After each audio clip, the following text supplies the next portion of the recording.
Silent John incremental, another silent instrumental, the nerd rap existential. People compare me to MC Christopher a lot, but the fact is I predicted with significance.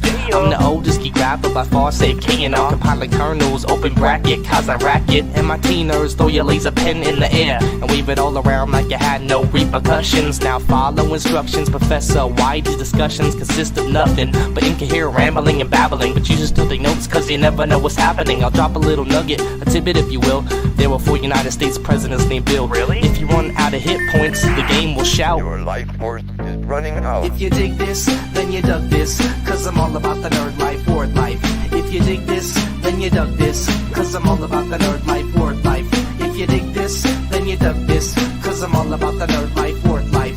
If you dig this, then you dug this, cause I'm all about the nerd life, word life, yeah. Let me start again, put it on like a cardigan, swinging like my name was Mad Mardigan. Which reminds me, Warwick Davis was Willow and a knee walk. Leonard Nimoy was Galvatron and Spock. That ain't typecast, I don't know what it. Talk about predestiny, nobody gets the best of me. I've only played one role my whole lifetime, the nerd lifeline, stream through a wicked pipeline.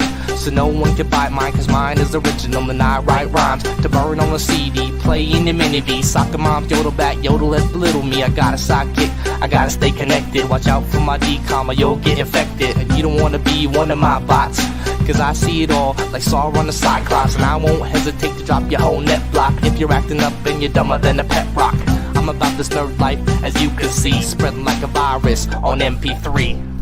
On MP3. STC. Shoutouts to Vic, Agnostic One, up with fucking Silent John. Yeah. Nerd Life, graphing calculator, HP48G. The G is for gangster. Digital slip, yeah. You know how we do.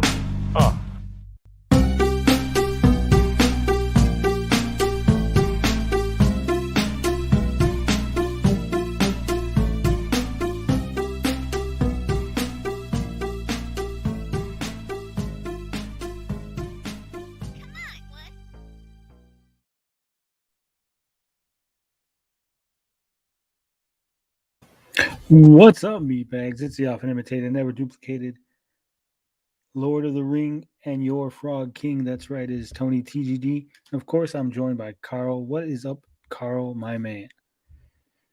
Oh, nothing much. Good. Just been doing various things today, streaming and all that other crap. Streaming? Where you been streaming, Carl? Phil TMNT. He had an open mic night or whatever. You're abandoning us No for, way. Other people? You cheating on us, Carl? No. All right, so if you guys missed the update video, I did put a moratorium on Amico talk on this program. There will be no Amico discussion tonight or going forward, unless there's something big. Unless something really big happens on a Saturday, there will be no Gabbing with Geeks Amico talk. If something happens during the week, I'll make a video or pop a live stream up.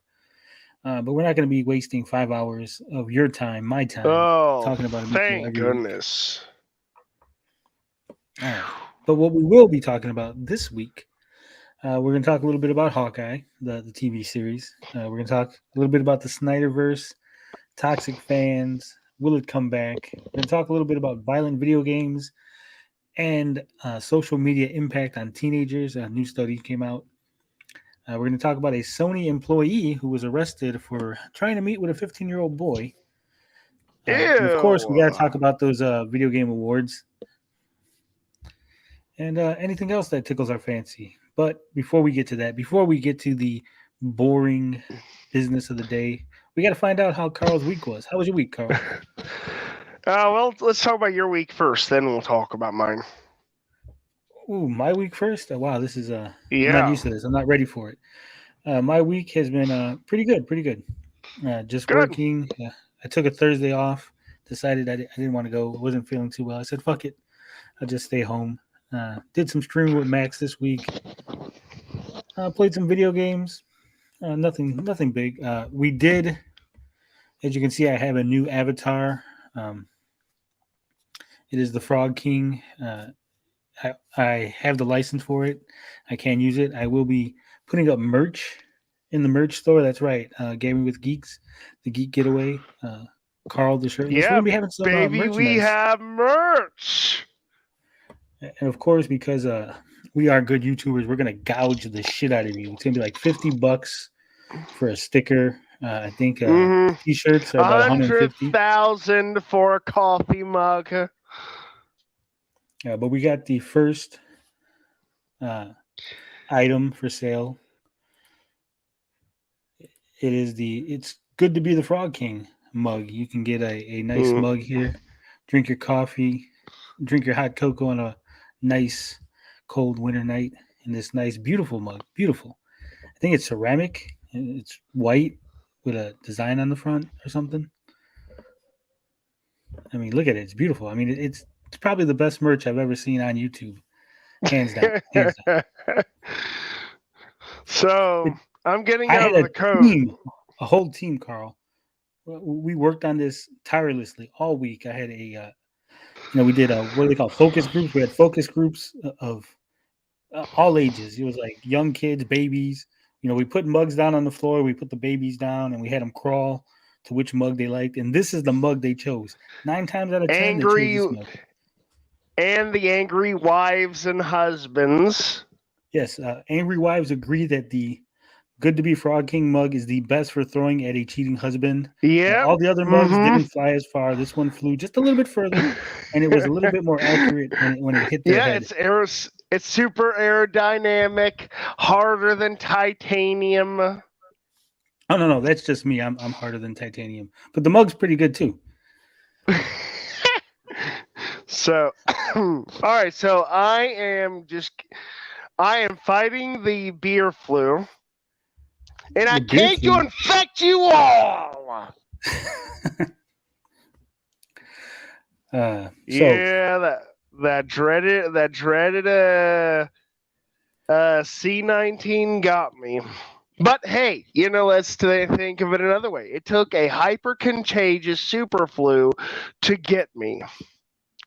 Ooh, so I'm not saying I'm awesome, but that's kind of bragging rights. I haven't been sick for 2 years. So 2 years. I'm not bragging, but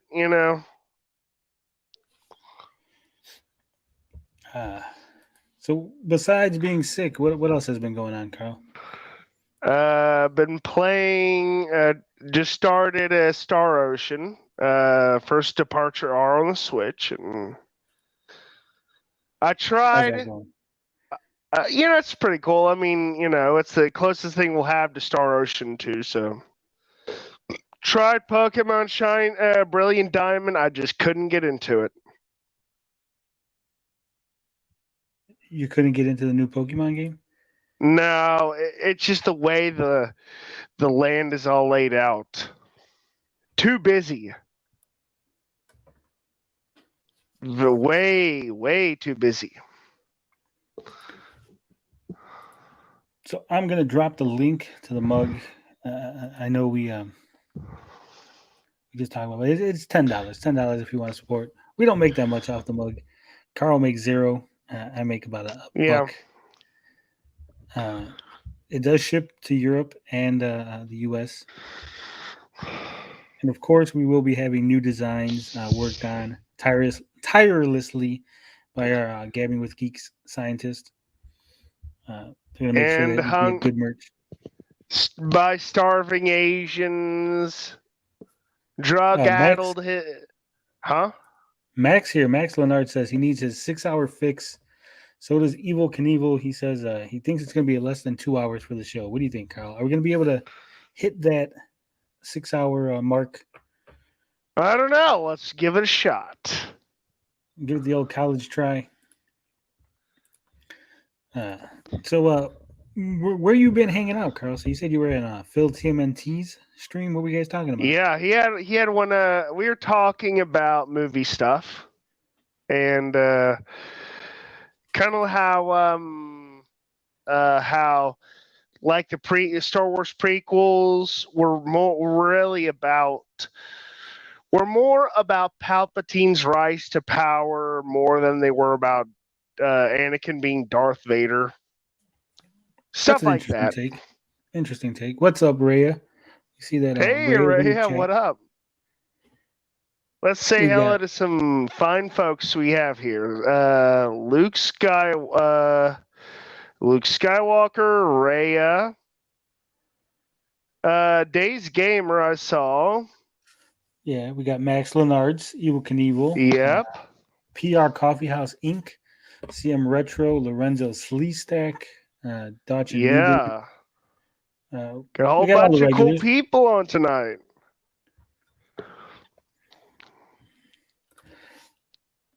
So, with that all behind us, with the great week done, as you can see, we are Gary-less once again. No Gary. Yep. Dealing with relationship stuff, children, the usual. Yeah, it's very unfortunate. Now, I think I'm going to break my own rule, Carl. I'm going to break a rule right away.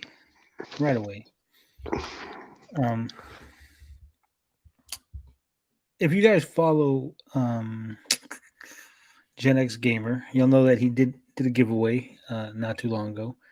And your very own Frog King here, he won. He won a copy of Finnegan Fox. Yeah. What do you? I heard you were going to do a bunch of stuff to it, but I didn't really read what you said you were going to do. So, what do you have in mind for it? Well, the original plan was I was going to put the RFID card on the railroad tracks, and then I realized that I would probably have to be sitting out there for there's no time schedule for these trains. They just come whenever they feel like. It's kind of cold, and I don't want to be sitting at the tracks all day just waiting for a train to come by. And so I don't know if I'm going to be putting it on the tracks. So plan B was to burn it, but again, I don't know. So I will be taking suggestions as to what to do with the Finnegan Fox. You hear that, folks? Apologies to anybody that thought it was going to be melted or put on the railroad tracks. But as PR Coffee House is saying, we are not going to talk about Amico. That's the end of it. Just had to get that in. And he owns his own coffee business. So PR Coffee House, let us know. We'll hook you up with some mugs. You could support the show. Evil Knievel says, not even 15 minutes and we're talking to Miko stuff. It wasn't really Miko. It was a brief mention about a game. That's all it was. Yeah, it was about a giveaway mainly. It wasn't about the verboten topic. Yeah. So, all right. What's next on the list? All right. So first on the list, we're not going in the order that I put it on. I just put it in random order. I was trying to get it, set up because I was out all day. I actually do have a life. I touch grass. But I think we should talk about the video game awards first. Okay. All right. For the game awards. Do you watch the game awards at all, Carl? Hell no. So you have no idea who's I couldn't give a damn. Couldn't give a damn. So wait. We're on a show where we talk about video games and nerd stuff, and we're going to be talking about the Game Awards. And there's so much nerd stuff to talk about. I mean, come on. Right. Well, we're going to go over despite Carl's indifference towards the awards. We're going to go over the nominees. We're going to look at the categories. We're going to see what's going on because, like Carl, I really never paid attention to this stuff. So I think we'll start Game of the Year. We'll, Okay. see what the nominees are. So what we got going here? Hopefully this thing loads up quick. All right, so the nominees are Psychonauts 2. Look at this. Game of the Year. It says Game of the Year, recognizing a game that delivers the absolute best experience across all creative and technical fields. We got Deathloop, which I haven't played yet. It Takes Two, which I haven't played. Metroid Dread, which I have not played. Psychonauts 2. I'm not sure if you're aware of this, but I have not played this game. Ratchet and Clank. Unfortunately, I have not played this. And Resident Evil Village. I have not experienced that game yet. So what do you think, Carl? What's your vote for Game of the Year? I have played Metroid Dread. I'm surprised that Guardians of the Galaxy is not on there because Guardians of the Galaxy is fucking fantastic. I mean, here's it's the not problem. Fantastic, but it's still good. Hello, can you hear me? Am I? Oh, sorry. I just wasn't sure if it's on. Mine was on. So I did play, as mentioned. I played Metroid Dread, and you know what? It just, it just bothers me. The game has no accessibility whatsoever, or to speak of, at least. The color combinations get really bad. I don't think it's really a candidate for Game of the Year. What contestant? Deathloop I've heard is okay. I think the winner really should go. Maybe I've heard Resident Evil Village is supposed to be fantastic, so. That's where my vote would go. All right, so the chat is saying Metroid Dread for Game of the Year. I'm gonna go outside the box because I have heard good things about Deathloop. I've heard lots of good things about Metroid Dread, Ratchet and Clank, Rift Apart. I've heard some nice things, and of course Resident Evil Village. I've heard nothing about Psychonauts, unsurprisingly, but It Takes Two I think is going to take the Game of the Year. It's going to be the year of couch co-op, the year of a nice kind of indie-ish game, winning it, taking it all. I would like the indie game to win it, to be honest. That's my opinion, of course. And now, before we continue and go through the rest of the categories, if there is anybody in the chat, if Raya, RoboBlue, Blinded Brow, whoever's on the, in the chat, if you want to jump in, let me know, leave a comment. I'm going to put, despite my misgiving, despite me being nervous doing this. RoboBlue, you're further from the truth. You couldn't be further from the truth. I've never really I could never get into Angry Daddy of War. God of War just ain't my thing. What was that, Carl? You kind of broke off. You know what? I don't think I've ever played a God of War game. I'm gonna be honest. Just reading some comments about me specifically. I honestly, folks, I'll tell you the kind of games I like to play are games like traditional JRPGs that you can just sit down, take your time, and play. I'm a homebody when it comes to gaming. I really am. Yeah. Personally, I like old school turn-based RPGs. I just hate being rushed. So yeah, I'm gonna go ahead. I'm gonna pin the invite in the chat. If you want to jump on, talk about the Game Awards, talk about whatever we're talking about. Come on, folks. No Amico talk, obviously. No Amico talk so it is open. As long as you behave, I'll let you on the chat. But so, just to recap, Carl is going with what'd you say, Resident Evil Village? Yeah, Resident Evil Village. It just feels right to me. Ooh, that's what she said. All right. Best game direction is our second category of 30.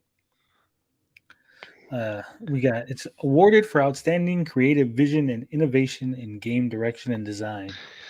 Ooh, that's a big one. Deathloop, It Takes Two, No. Returnal, Psychonauts 2, Ratchet and Clank Rift Apart. Oh, I don't know. So basically, it's the same game. yeah, I noticed that. That's why I don't care. That's why I don't pay much attention. It's usually and I bet you these are going to be the same games for the next one too. For biggest game direction, I mean, I'm sorry, but there's nothing revolutionary about Deathloop. I have not played any of these games, but I have heard. Huh? I was gonna say I heard that Returnal uses the controller, the new haptic feedback and all that, really well.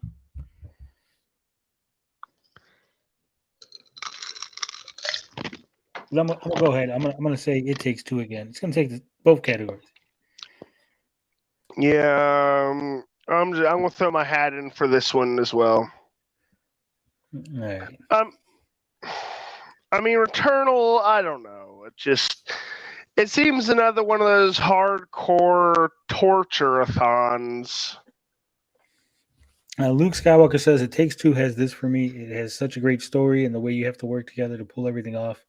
It has my pick. Robo Blue says Ratchet and Clank will win, but it should be Psychonauts. Psychonauts, I did play Psychonauts. And, I mean, it's just basic. It doesn't really do anything revolutionary. Oh, what's up? We got Blanded Braille joining us. What's going on, boss? Yeah. What's up? What's up, Tony? What's up, Carl? Not much. I'm so good. Blinded, what did you have for Game of the Year? What was your pick? I'm probably gonna go with Metroid just because that's the one that I got to beat so far. Right, I'm still playing enough. through Ratchet, and we're on Best Direction page.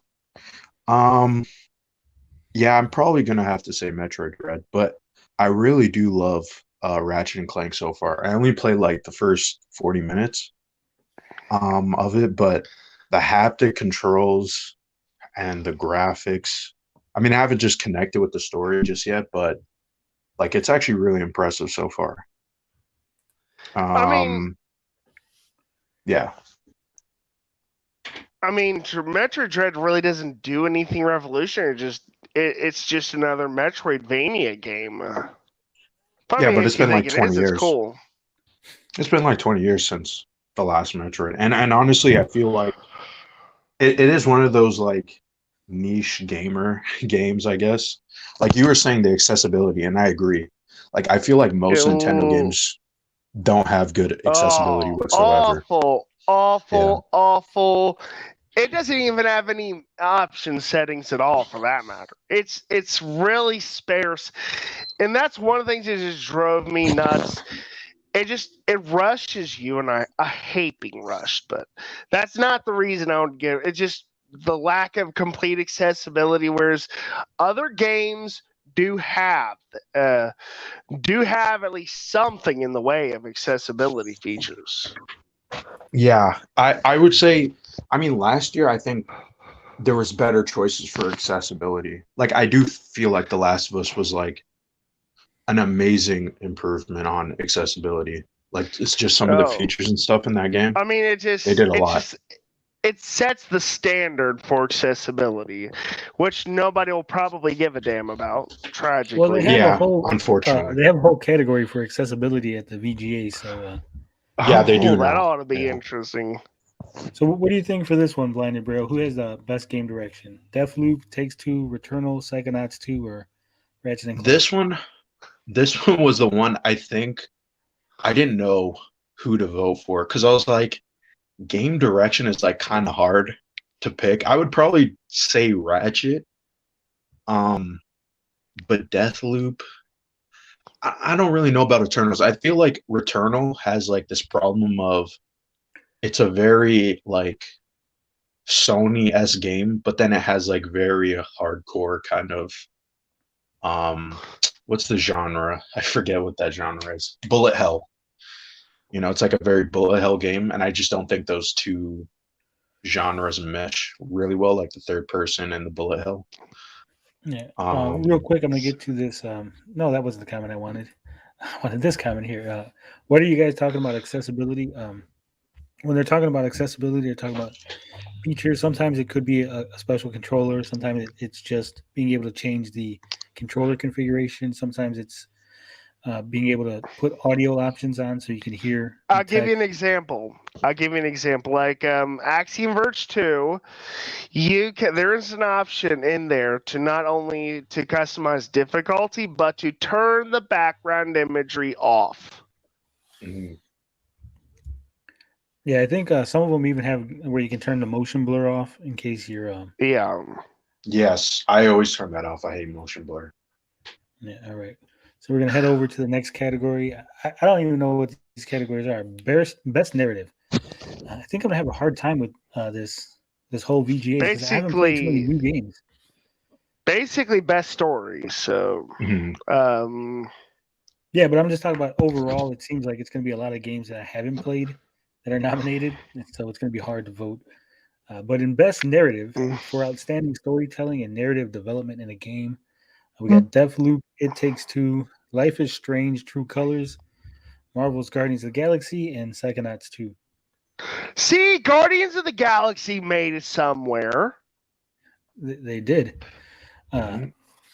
For me, I'm going with Guardians of the Galaxy all the way. They had a fantastic story. I loved it. There's a lot of games that have great gameplay, but the story doesn't resonate with me. This one, it was fantastic. It blended the comics and the movie and the cartoon adaptations of the characters, blended them in together, while also creating almost a new version of them that was fantastic. Loved it. Loved the quips. Loved the voice acting. They should have had a Game of the Year nod, in my opinion, but yeah, definitely going with I agree with that. Guardians of the Galaxy all the way. Best narrative. What about you, Carl? What's your pick? Yeah, I agree. It's gotten good reviews all around. A lot of people love it. So I'm going to go with that's my choice as well. Saggy Melons in the chat says Life is Strange was so freaking good. I haven't played it. What are you thinking, Blinded? I could definitely see Guardians just because it was like a sleeper hit. The Life is Strange. I mean, it's kind of been standard. I feel like Guardians is a little bit fresh, compared to like, I could see Psychonauts 2 though. Psychonauts 2 probably has to win somewhere else. Like, I feel like this year hasn't been great, like just in terms of like what everything is nominated for. Like, I feel like last year did a much better job. Psychonauts, I mean, I don't know. It's I don't really it lost my attention, to be honest. You know, but I think it's going to get decent reviews. So yeah, a lot of people consider it Game of the Year. I didn't play the original Psychonauts, but there is a little bit interesting thing about Psychonauts. It was funded on Fig. So if that platform is going to survive, they probably really need Psychonauts to win something to get some more attention, sales out of the game. Saggy says It Takes Two was fun, but it was one and done for her. Yeah, that sounds about right.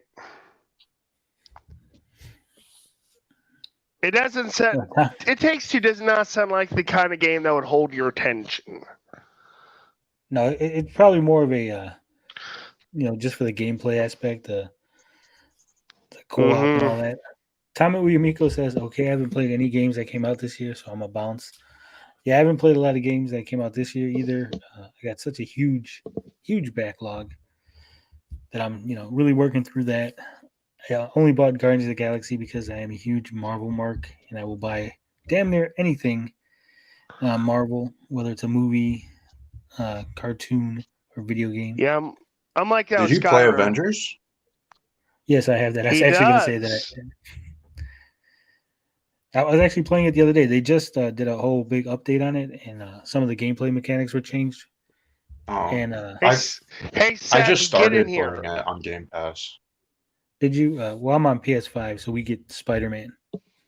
Yeah, I just don't want to buy the game because I kind of don't like it, but yeah, I'm only playing it because it's Marvel. That's really it.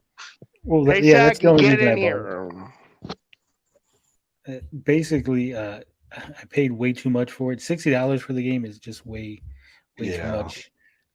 Not to mention all the money I spent on all the extras because I got to have all the nice Iron Man costumes. Oh yeah, gee. I looked at the store and I was just like, I'm so baffled. And at the same time, they still don't have like all the skins from the movies. It's a little like kind of confusing for me. Well, you should see the skins they have for Spider-Man. I was so disappointed. They didn't have the black costume. They didn't have like the Ben Reilly costume. Oh jeez. Did they at least have like the MCU costume? I know that's probably not a lot, but they did it. They got a bunch of weird, just random choices, and I was like, well, at least I'm not going to spend any money on Spider-Man just yet. Oh jeez.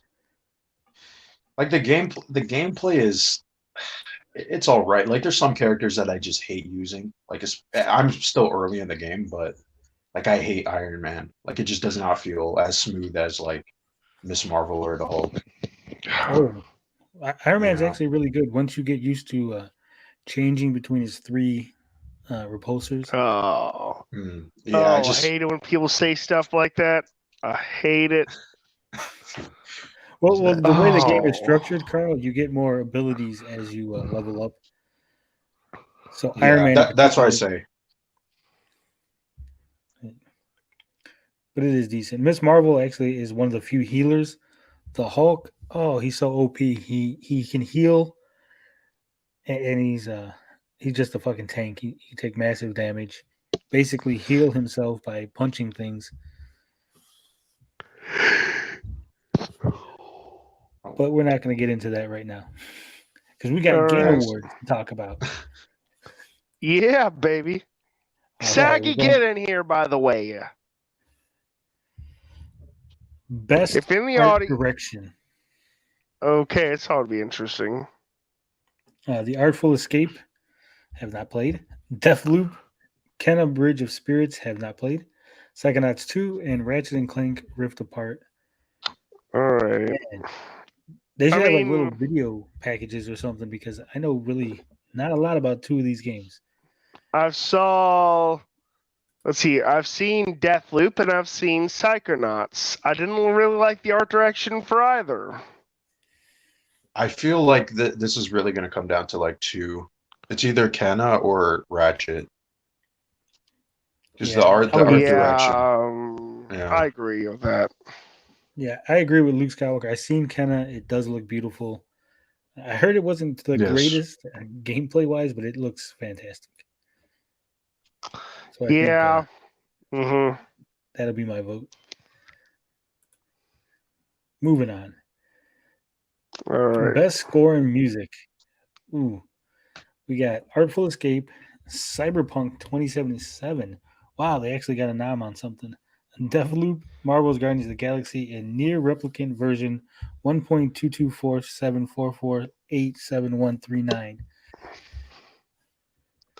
Okay. So for the music direction, I am going to vote for Cyberpunk because it really does have good music. Yeah, and that's the only good thing about it. Does it have licensed music or does it have? No, it's original? It original. has, yeah. It has a mix. Yeah, it has a mix. Because I think what's her name? I forget her name. She just broke up with Elon Musk. She has like a song in it. Oh, I Amber hate Heard? Elon Musk. No. The singer. She just had a kid with him. I forget his name. Or her name. That's gonna come to me. How could you hate Elon Musk? He's like the real I life Iron Man. don't like Nah, I don't know about Elon that. Musk. He's more like Norman Osborn. He Hey, just has Green that vibe. Goblin, Iron Man. Oh, suit, yeah, either way, give that's us a good something. reason to like him. Oh crap! I just died. I mean, Carl, all you I'm saying, hate people. I don't hate him. I just have a strong dislike for him. All I'm saying is, if a space toilet suddenly fell on him, I wouldn't feel bad at all. Ooh. Damn. Saggy says Elon Musk needs to make her a millionaire. Yeah, he's got to forget Dogecoin, whatever. He needs to start talking about Ethereum because I do have some of that. So come on, Elon, talk about some Ethereum. I've only Elon played Musk. one of these games, fellas. I would say Guardians of the Galaxy, but that's mostly because it's great 80s music. Yeah.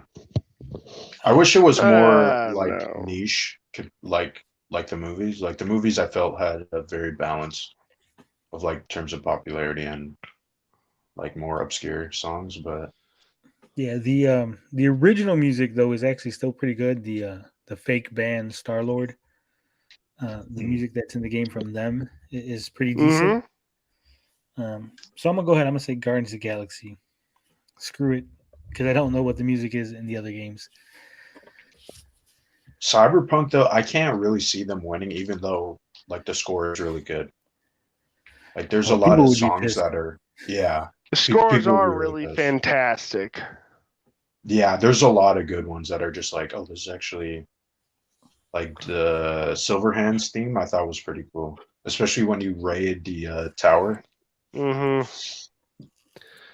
Really fitting of the theme. That's that's why I like it at least. And that's like I said, that's the only thing I liked about the game.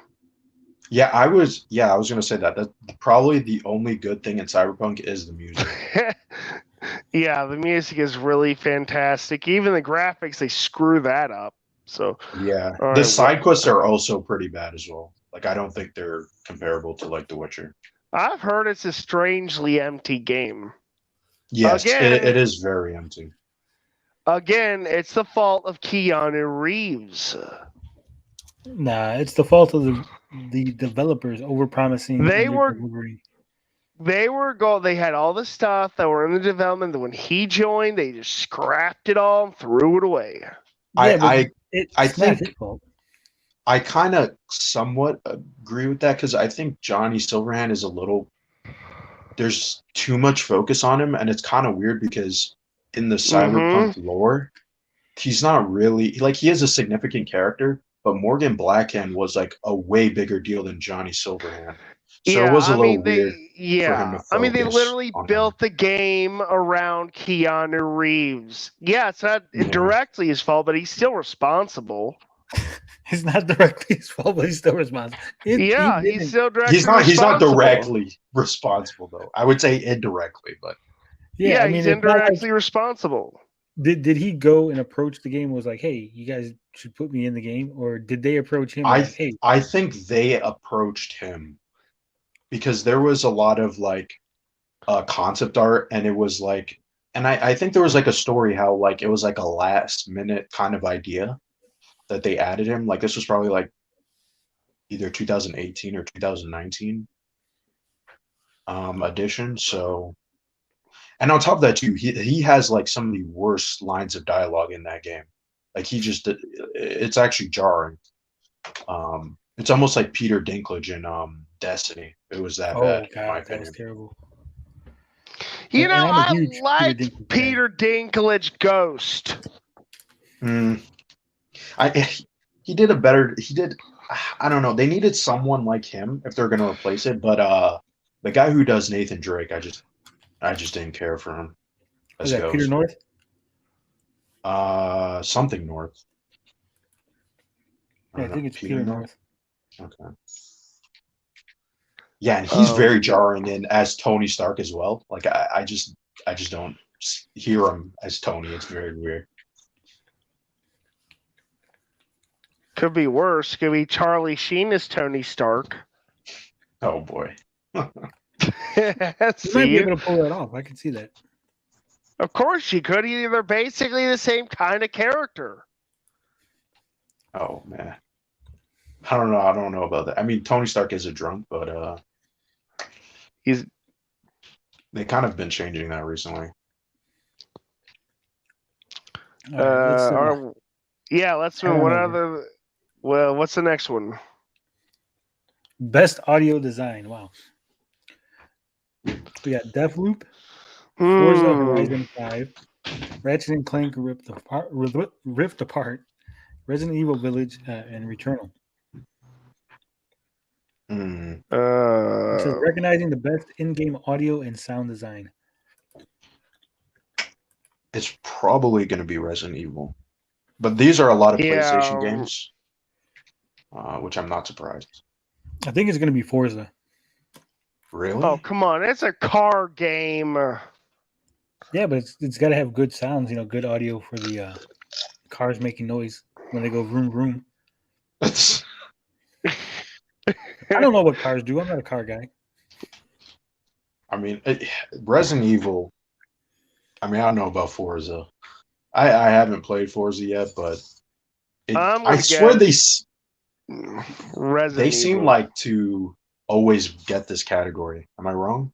Was there a Forza last year, or was the year before? I think there was. Yeah, it just seems like a throwaway. Like, just give them this nomination.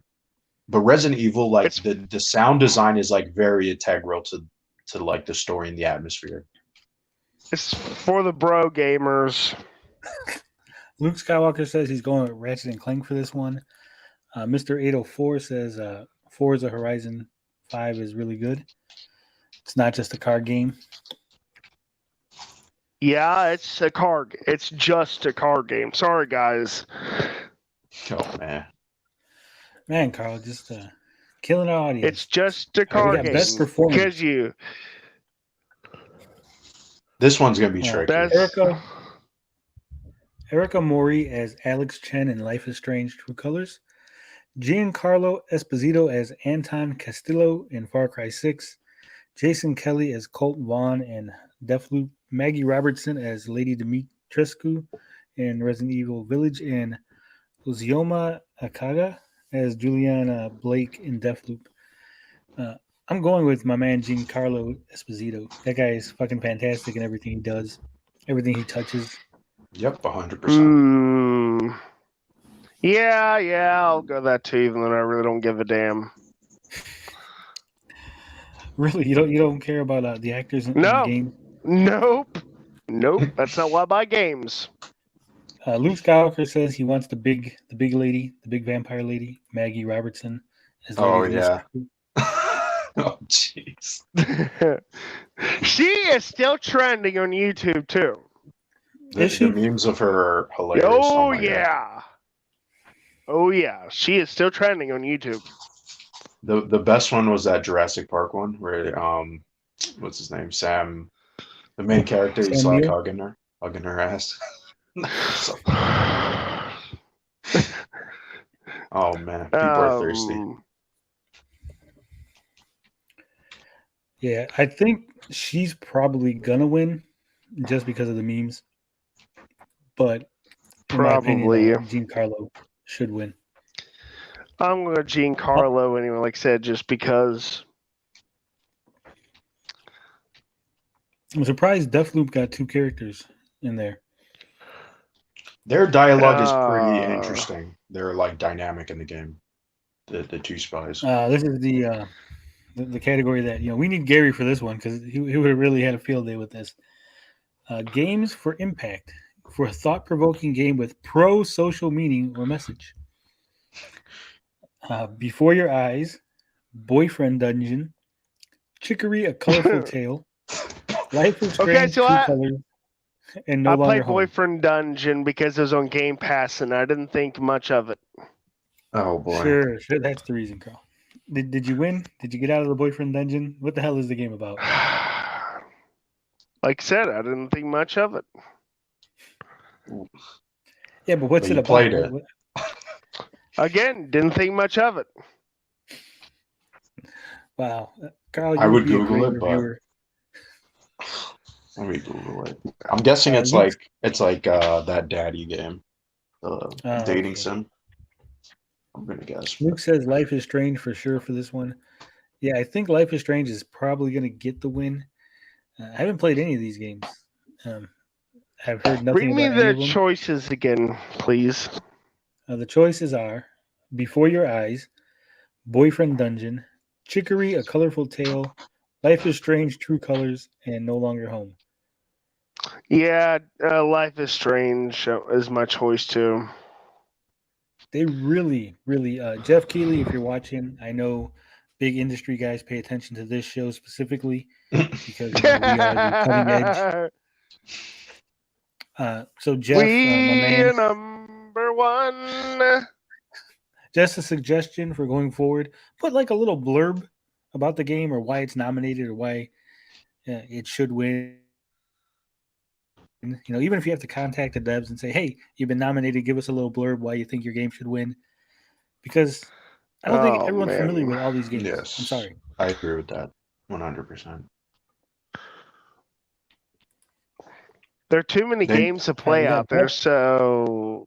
But there also needs to be like a little blurb that tells you why they nominated it, because it's just like when you get to the RPG category, it's like, what the hell? I'll just say that. Oh no! Oh no! Days Gaming says, hold on, let's get here. He says, Boyfriend Dungeon sucks, according to Carl. I wouldn't say it sucks. I just say it's not worth my time. Zeno says Carl was hoping for more attractive boyfriends in the game. Oh man. Oh man. Ooh, I like that one. Max Leonard says, I like how the positive message in Boyfriend Dungeon is just gender role reversal. Yeah. And talking teachers reminding us that Doritos and Mountain Dew for everyone. That's right. The Dorito Pope does watch this show. I do love this. This category here is just called Best Ongoing. It's not even Best Ongoing Franchise or Best Game as a Service. Just Best Ongoing. We just just ongoing. Just a little bit. Yeah, it's awarded to a game for outstanding development of ongoing content that evolves the player experience over time. We got Apex Legends, Final Fantasy 14 Online, Fortnite, Genshin Impact, or Call of Duty Warzone. Okay, now I know Apex Legends. Can I just say? Yeah, I absolutely cannot stand all these games on this list. Me either. I cannot get into Fortnite. I hate Apex like with a passion. Call of Duty, could not care. Genshin Impact, I just don't care. Okay, like that's it. And Final Fantasy 14 is literally built around the auction system, and I fucking hate that. Is it Luke Skywalker says Fortnite has this one. Robo Blue says they should call it Best Ongoing Turd. Yes. Yes. Talkie says Best Money Pit, but he reminds us that Final Fantasy 14 just got a big update. I mean, can we just? Yeah. Days Gaming says, I want to watch y'all screen playing Boyfriend Dungeon. I'll put it on the list of suggestions. Can we rename this one to a best game for gaming losers? Oh man. Oh, man, geez. Saggy plays Apex Legends, Carl. I mean, my stance on Apex Legends gamers, so Yeah, all I'm saying is, if it weren't for, I don't know if anyone's heard of the game Houtful Boyfriend.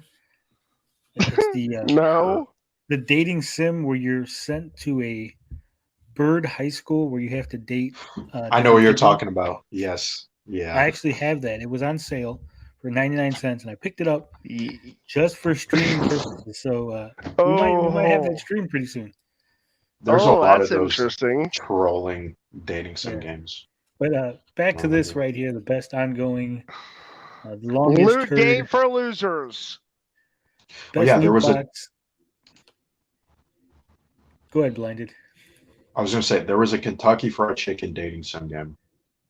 Yeah. So there you go. What the hell is it called? Hot and Spicy Boyfriend? I don't know, something like that. I think That for this sounds one, delicious. Fortnite is probably going to win to make the kids happy. I think it's going to go to Apex Legends. You think so? I think that if Genshin Impact wins, it'll really, really make a lot of people upset because of the anime aesthetic and all the cute anime girls in that game. So And that would be the one to piss off people. I know that Saki really wants Apex Legends to win, with her being such a huge AL player. I tried Apex Legends once. I did I too. did not like it. Yep. I didn't either. It just isn't fun in my opinion. I don't have fun with it. And I tell you, one of the things that really bugged me about the game, the menu does not respect your time. The menu. Like in what way? Zeno says Genshin Impact is the clear winner because Fortnite changes the game up often, but Apex Legend rarely updates and it's still buggy. So there you go. Yeah. Genshin isn't even on Carl, Switch. stop gatekeeping. I think that's the only What was that? platform it's on. Yeah. Genshin is, yeah, I don't know about that. Genshin on Switch. But from what I heard, I thought Genshin Impact, when it first came out on PC, didn't have an issue with like Chinese spyware or something. Ew. Oh boy. Ew. I mean that Genshin is like, I don't like it, but I could see why people play it. I don't know. I feel like they should pick more inspired choices for this category because like Fortnite They is, should. I swore, what was always on this like for the last 2 years. Well, that's how long it's been ongoing. I know, but it's just like there's got to be some other games on it. Loki Doki says Final Fantasy 14 for the win. So out of all these choices, I actually do like Final Fantasy 14 the most, but it costs money to play and the auction thing, and I just know. What's your final choice, Carl? I'm going to go with you. With the Apex Legends is still my choice, even though I like 14. And how about you, Blinded Braille? What are you choosing? Nothing. I skipped this one. He's abstaining. I think again. I am too. I'm skipping it. I agree. I think that Fortnite will win. Call of Duty Warzone is the game I hate least out of all these. But there's no way. There's no way, especially with the Activision what do you have? controversy. There's no way. That's why I said it's the game that I hate least, but it's not going to win. There's no way it's winning. Yeah. Yeah. Sorry, I didn't hear that. Apologies. No worries. We won't kick you off the show. That's just a first strike. We'll just write that down on the list. One strike for Blinded. Oh man, I'm gonna get booted out soon. Nah, yeah, Robo Boo says I'm you're surprised fine. Raid Shadow Legends isn't on there. Oh man, that game is like for YouTubers to show for. Game's terrible. Raid Shadow Legends. Speaking of Raid Shadow Legends, if you now download the game and go to the link, Geek Getaway, you'll get nothing for free, and you'll probably. All right, let's go to the next category. Best Indie.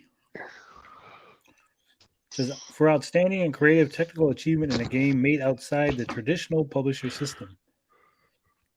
12 minutes. Okay. Death Store. Inscription, Kenna Bridge of Spirits, and Loop Hero. How is 12 minutes an indie game? That game has like A-list actors in it. What the hell? I think it has more to do with who published it. Did who did publish it? I thought it was like something Microsoft related. I guess it still Let's see, counts as an indie game. I guess I don't know. It says Shame my Annapurna choice. Interactive is the publisher. Okay. Shame Maxine Verge 2 didn't win. I would have and get nominated. I would have picked that one instantly. I mean, I Again, think I haven't played any of these games. I think it's probably going to be. I mean, it might be Kenna, but Death's Door has been getting a lot of hype. Yeah, it has. Luke says, can I have this one too? Mr. 804 says 12 minutes was pretty cool. Days Gaming is going with Loop Hero. Complete guess.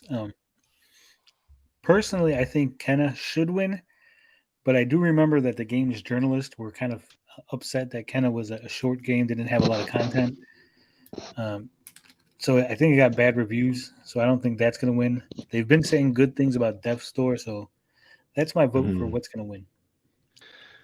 Yeah, because Death's Door developers are good non-polishers. That's why. Oh. And what's your guess, Blinded Braille? I'm gonna go with you. Yeah, Death's Door. Kenna's probably gonna get art direction, so I can't see it winning this category. I'd be shocked if it does. Zeno says Death's Door easily. You were all nuts not to praise that masterpiece. I haven't played it. Yeah, I haven't played it. There's no video package. There's no blurb about the game. Jeff Keighley dropping the ball. I'm telling you. I literally have better things to do in my life than to care about Death's Door. I don't know about that, but I heard it's been getting a lot of hype. Like a lot of people are even saying it should have been nominated for Game of the Year, which I was surprised it didn't get. Like there was no indies for Game of the Year. Like last year they had Hades. So I thought that was weird. Yeah, so I think Death's Door is going to win. Oh, the it kind of DSP. It kind of boils down to what we were talking about yesterday night about the journalists wanting to watch the full movie. It's kind of that sentiment, I think, personally. Oh, yeah. I mean, games journalists are so full of it, very elitist. But I do think, since their vote counts for most of voting on these, Kenna's not going to win. Dodson Newbin wants to know, have you guys ever considered going the DSP route? I have considered that, but I would have to smack my head against a wall about 15 times so I could play at his level of incompetence. But if I ever have an accident where I lose part of my brain, then I'll definitely go that DSP route. Oh man, that guy is something else. Yeah, yes he is. And I have a thing, and I have stance against knob polishers, so no me. All right, let's move on. We got 20 more of these to go through. Jesus Christ. All right, well, let's get to the next one. What do we got next? Come on.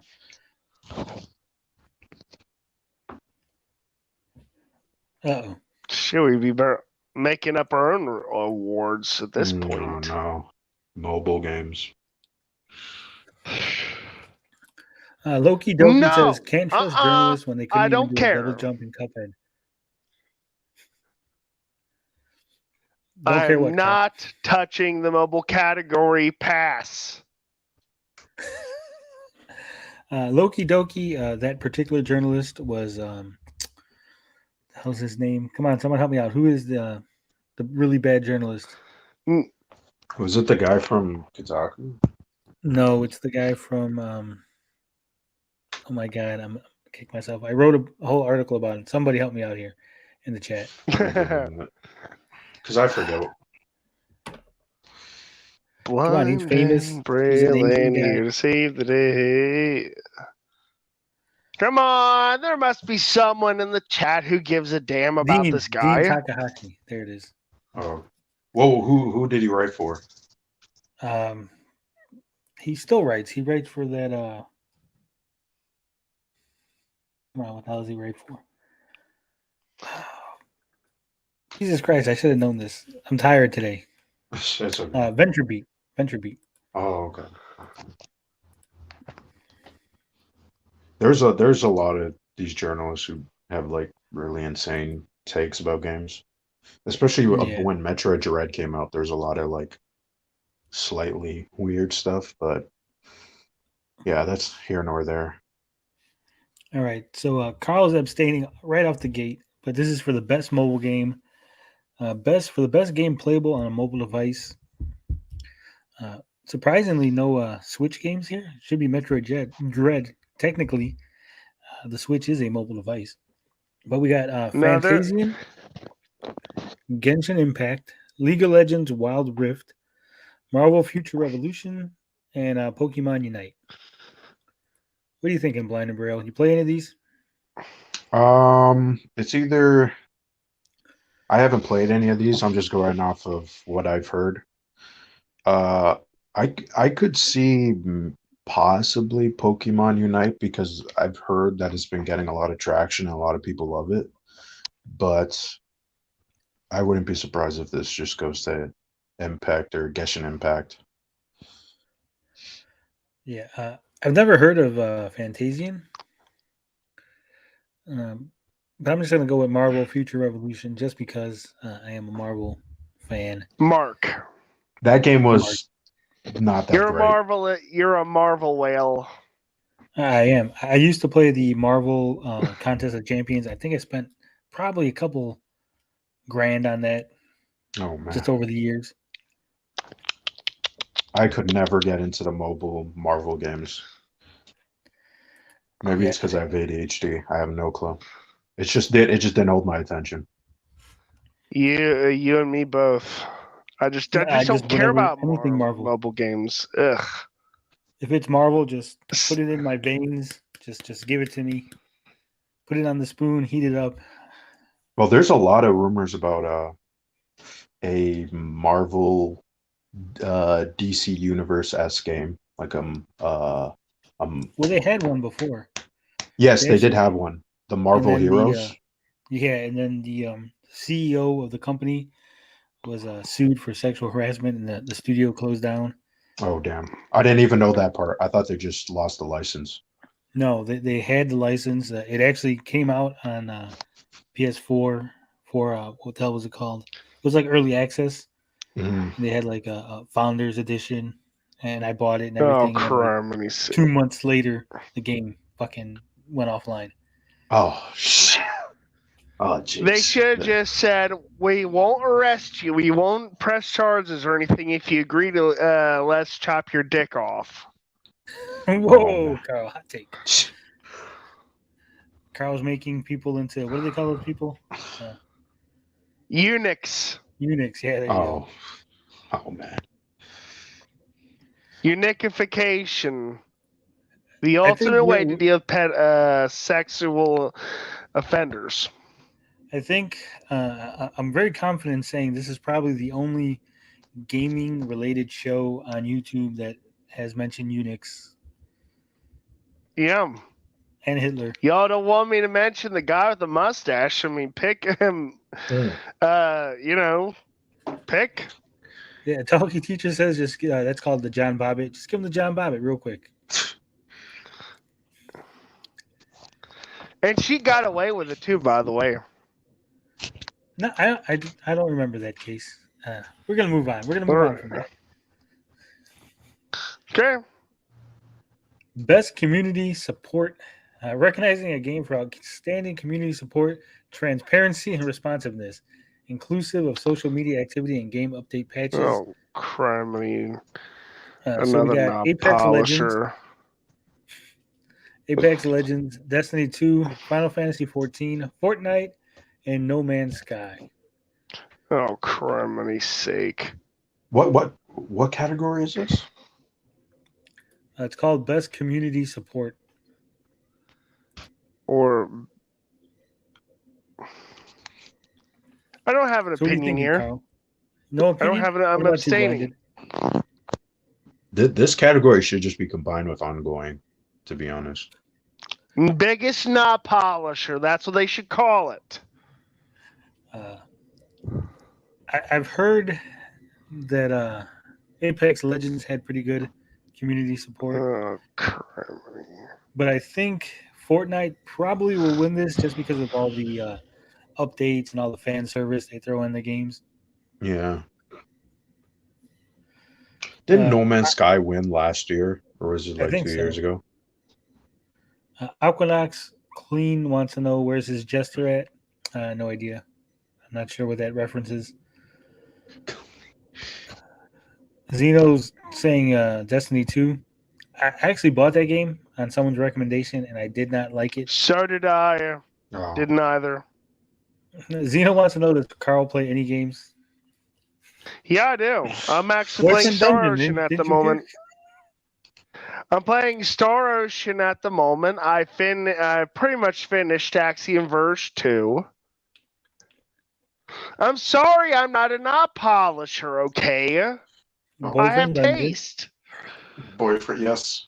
You did play that. I'll tell you what actually put me. I know exactly what put me off on that game. It was the awful. It was the eye-bleeding color choices. And why is that? Oh man, they clash with my eyesight. That's why I didn't like Boyfriend Dungeon. I would have given it a fair try, honestly. I'll play You about shaken it anything. a couple of times, Carl? Oh, Huh? boyfriend. No, just once. I thought, okay, I'm gonna have trouble seeing this game, so I uninstalled it. So you shook it one time while playing Boyfriend Dungeon, and that was all it needed to satisfy you? Also, I'm playing Knights of the Old Republic. I mean, I do play games, folks. I just don't play knot polisher games that often. All right. Eric Wells says Knob Polisher would be a great name for a game developer. Knob Polisher Studio. I agree. Yeah, it would. They sound like they make Right. porno games. Here we go. This is Carl's favorite. It is presented by Chevrolet. Innovation and accessibility, recognizing software and or hardware that Here is we pushing the human go. forward by adding features, technology, and content to help games be played and enjoyed by an even wider audience. Of course, we got Far Cry 6, Forza Horizon 5, Marvel's Guardians of the Galaxy, Ratchet & Clank Rift Apart, and The Veil Shadow of the Crown. Forza. That's interesting. I don't know what accessibility features they would have added, but I might actually try that at some point. You see, that's why having little blurbs on the website to let us know what the hell they're being nominated I for want to and know. why. I wish I Would knew be what useful, features yeah. they added, to be honest. Yeah, that's what I'm saying. Believe it or Guardians of the Galaxy? believe it or not, Forza was actually the one game I was insanely curious about. After you insulted it and called it just a car game. It's just a car game, and I'm okay with that. Yeah, Zeno Totally is okay right. with that. Guardians is full of accessibility options. Really? Yeah, so I'm going with that. Maybe I'll try that. Forza does have a.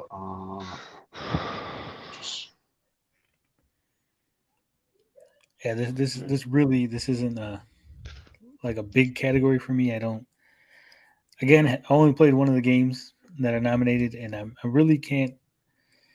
I don't really can't speak as to what would be more important as far as accessibility, what feature versus another, especially when I don't know what the hell each game is bringing to the table. I agree. I mean, I think it's got to be important to understand what they're bringing to the table, especially for this category. Yeah. Robo Blue says, might as well move on. Nobody has anything to say. Yeah. Actually, I Yeah, just found an yeah. article that was talking about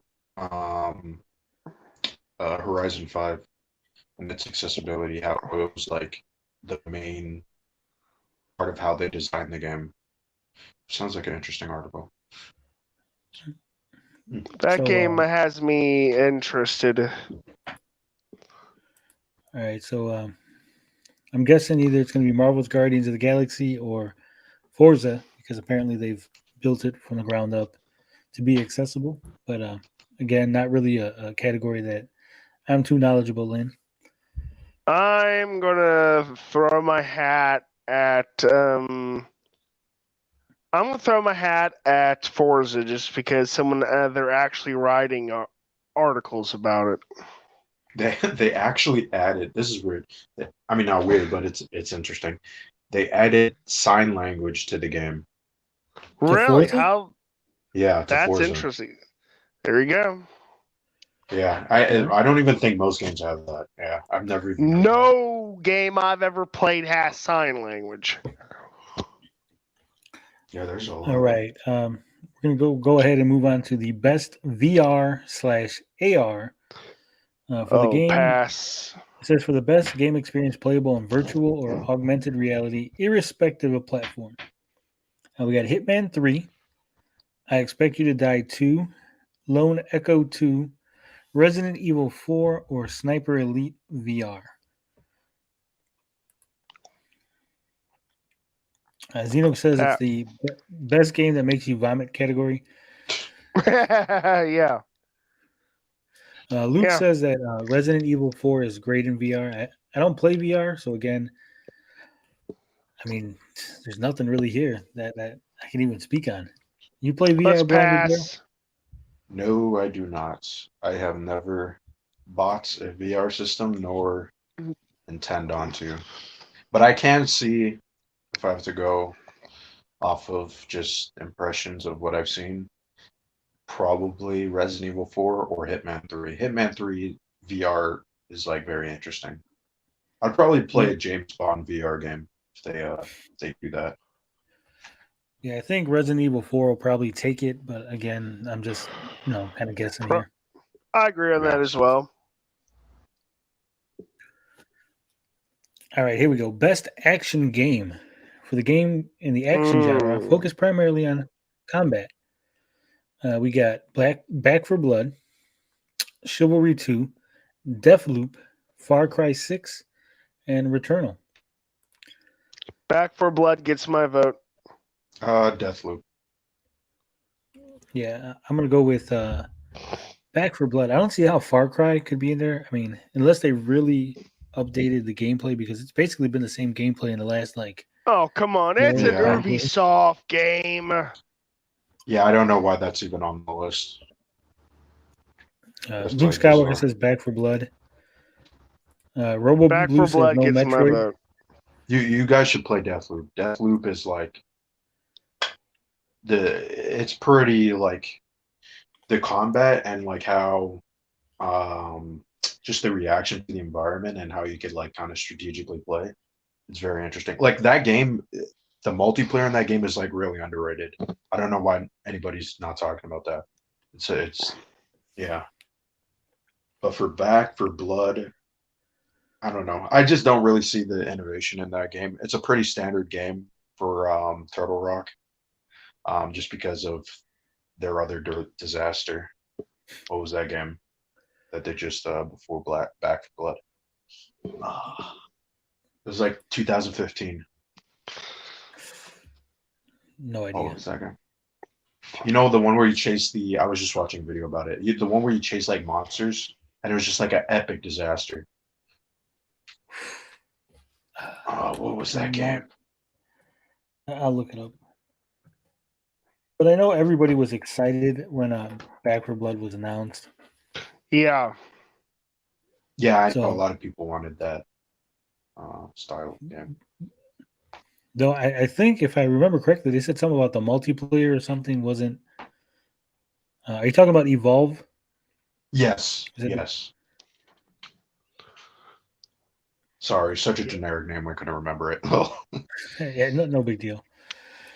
RoboBlue says no Metroid. I think Metroid is technically not an action game. Maybe it's an adventure game, a Metroidvania game. It's an exploration-based platformer.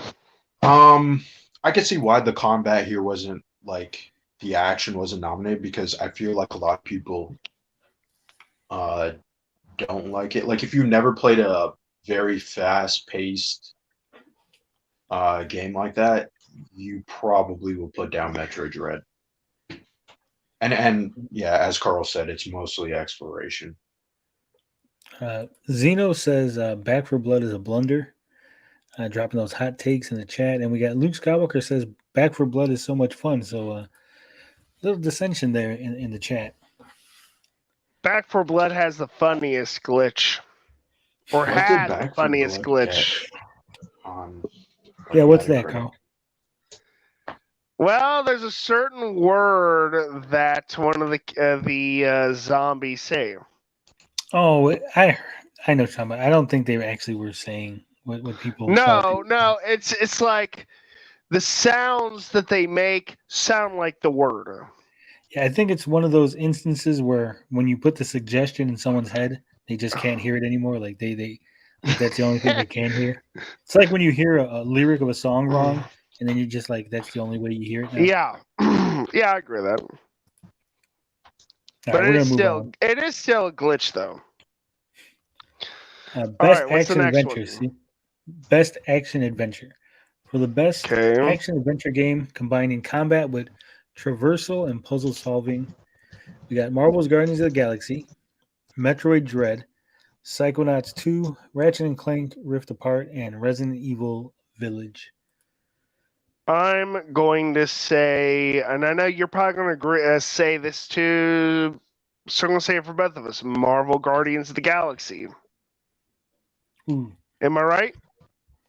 that's not where I was going to say because Okay. the exploration, while it's really fantastic, it's mostly not the actual exploration, but more of the quips and the talk and the narrative between the characters. The combat's really weak in the game. But I think probably Metroid Dread is going to take this one. Whatever. What are you thinking, Blinded? This one, I'm not. I feel like this is going to depend on what gets Game of the Year. Because like if Metroid doesn't get Game of the Year, which is kind of likely, then I think it would get this category. If not Resident Evil, Resident Evil and Metroid have to win something just because they were the most talked about games, at least in their space. Like Nintendo fans just like love Metroid, just because there hasn't been one, and I feel like Metroid Dread did innovate on Metroid Fusion. So yeah, it's gonna be another tough category. If it's not Metroid, I'm gonna say Resident Evil. I agree with Max Leonard here. He says, I'm surprised at the uniformity of selection in so many different categories. Yeah, I think, in my opinion, best, game of the year should be one from each category. It shouldn't basically be, those games are dominating every fucking category. Some games are really good, but I don't think they're really good in everything. Beefy's here. He says, hello, what's up? What's going on, Beefy? So, best action adventure game. Like I said, I'm going with Metroid Dread. Carl said Guardians of the Galaxy. What was your take, Blinded Braille? I'm gonna say either or Metroid or Resident Evil. All right. Moving on. Best role playing. For the best here we game go. designed with rich player character customization and progression, including massively multiplayer experiences. So we got Cyberpunk 2077, Monster Hunter Rise, Scarlet Nexus, Shin Megami Tensei 5, and Tales of Arise. This category is a joke. Let me just say, because it has Cyberpunk, and there's a bunch of other RPGs that came out this year. I My hat is going into Shin Megami Tensei because I've heard good things about it. Oh yeah, I love Shin Megami. Love the franchise. Love the game. That's my vote. I C. gotta get that. I gotta get that too. So Robo Blue says Cyberpunk will win. No way. no way. No way. If they did, that would be insane because it's Cyberpunk.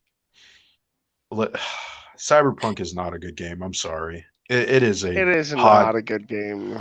just from an RPG. The game, like when people are talking about like the game is unfinished, even if they patch the game and there's no glitches and bugs, the game it doesn't even hold up a candlestick to like Fallout 4.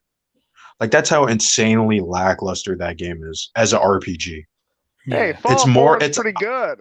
to be honest, I don't even know why they put it in the RPG category. It's not an RPG. It's an action adventure game. Like They had to stick it somewhere. Luke Skywalker says Monster Hunter Rise. Zeno thinks Guardians of the Galaxy should win everything, every category it's in. Talkie Teacher says Shin Megami Tensei 5. Eric Wells agrees. Shin Megami should take it. And Robo Blue surprised by the lack of Pokemon. Because it's a remake. It's a remake. Yes, it's a great game Remakes though. don't really do get like it. that kind of credit. I mean, if you like that sort of game, then yeah, Pokemon, Pearl or Diamond. If Legends came out earlier, it would be on this list. But I think what might actually win is Scarlet Nexus. That's because I've been hearing a lot of stuff about that game. Some people even consider that game of the year. Talkie Teacher says, "What's the cutoff date for this award show?" No idea. Soon.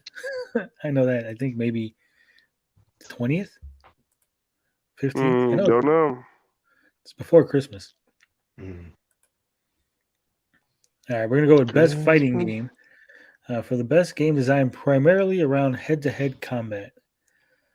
We got Demon Slayer, Kimetsu no Yaiba, the Hakomi Chronicles, Guilty Gear Strive, Melty Blood Type Lumina, Nickelodeon All-Star Brawl, and Virtual Fighter 5 Ultimate Showdown.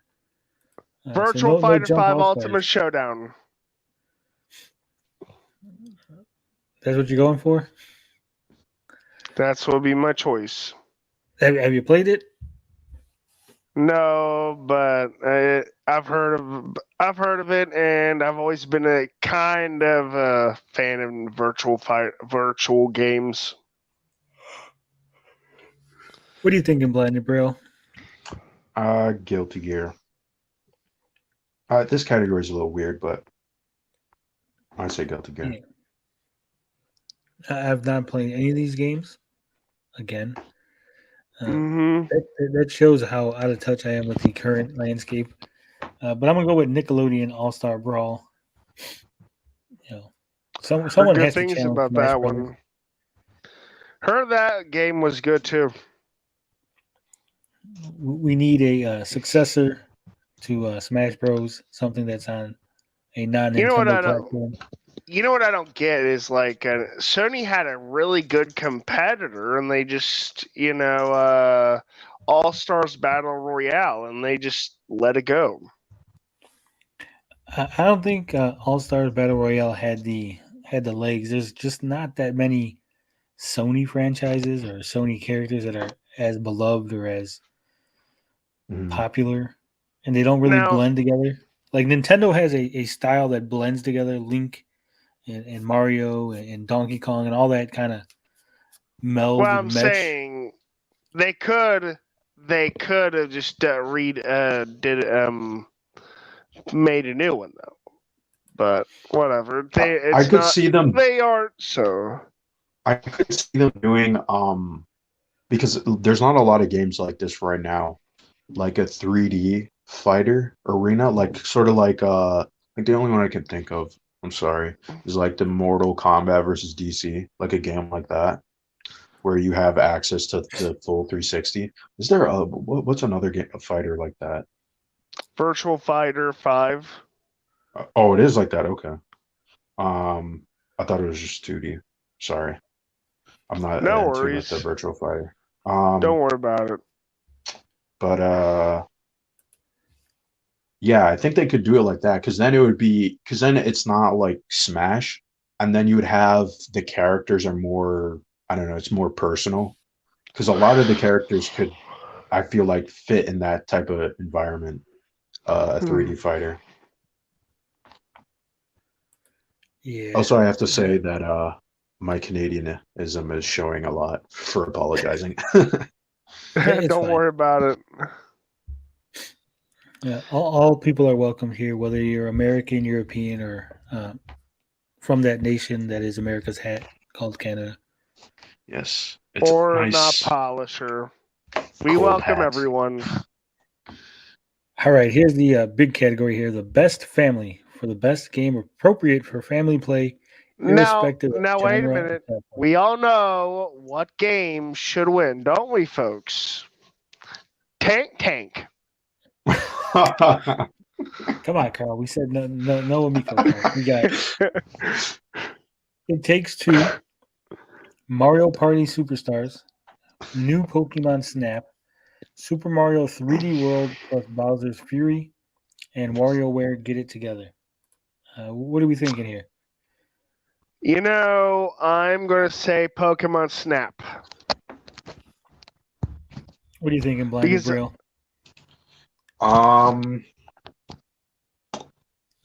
Mario Party, not so much. It's basically just like a collection of all the Mario Party games. Maybe Bowser's Fury, just because I heard a lot of people are like, that was the direction whatever the next Mario game should take. I still haven't got around to it just because I wanted a sale. I really do not like Super Mario 3D World. It's like one of my least favorite 3D Mario games, especially when it was on the Me Wii U. too. Yeah. Who And WarioWare was not good.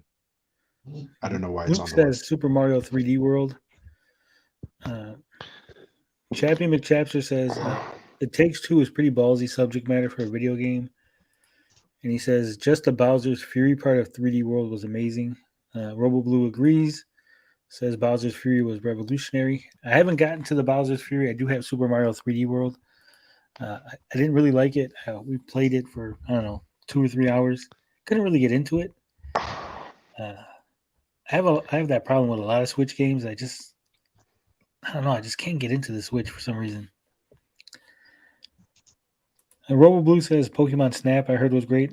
I'm going to go with It Takes Two in this category because It takes two, baby. Carl's going to start dancing. So it takes two to make a thing go right, Carl? I don't know. Does it take two to make it out of sight? Oh. I don't know. All right, moving on. We're on the 20th category. Best sim/strategy game. Best game focused on real-time or turn-based simulation or strategy gameplay. Everyone knows Madden should win this. We got Age of Empires 4, Evil Genius 2 World Domination, Humankind, Inscription, or Microsoft Flight Simulator.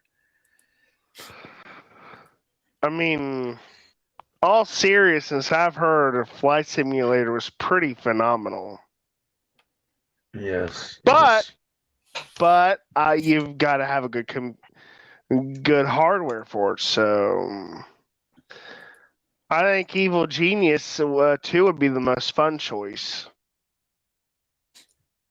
What are you thinking, Blind Braille? I'm going to agree with Carl. I think Flight Simulator is probably going to take it. Just because it's been getting a lot of praise since like last year. Mm-hmm. I could have swore it had some sort of controversy with it. But maybe that was a different Flight Simulator game. I thought the only controversy was the like it didn't come to Xbox like day and date with the PC. I think Something Flight with the Simulator Xbox. 2020. Yeah, I know one of the Flight Simulator games had some sort of like it had a it had where it tracks all your purchases and stuff. Hmm. Hold on, give me a second. I'll see if there's any controversy. Yeah, see, Roboloo says based on a quick Google, it was something about Steam. Yes, I'm seeing this right now. Yeah. Flight Simulator getting a second. Could have swore Larry, Guru Larry Bundy Jr. He did a video where he mentioned it. Steam. It's not actually showing. Wait, have you heard anything about that, Carl? Have you heard any? No. You got me. I've never heard of that.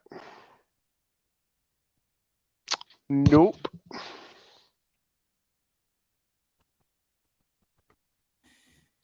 Yeah, I'm not seeing anything that's like digestible. Yeah, maybe it was one of the older ones. So is that all the Anyway. awards then? No, we're only 2/3 of the way through, but I'm going to agree with Carl. Evil Genius, World Domination. That's what we're gonna go with, right across the board. Although again, haven't played any of these. I do want that New Age of Empire. I do like that series. So what's next? Best sports / racing game. It's gonna be interesting here. We got F1 2021, FIFA, same game again, 22. Oh, man. Forza Horizon 5.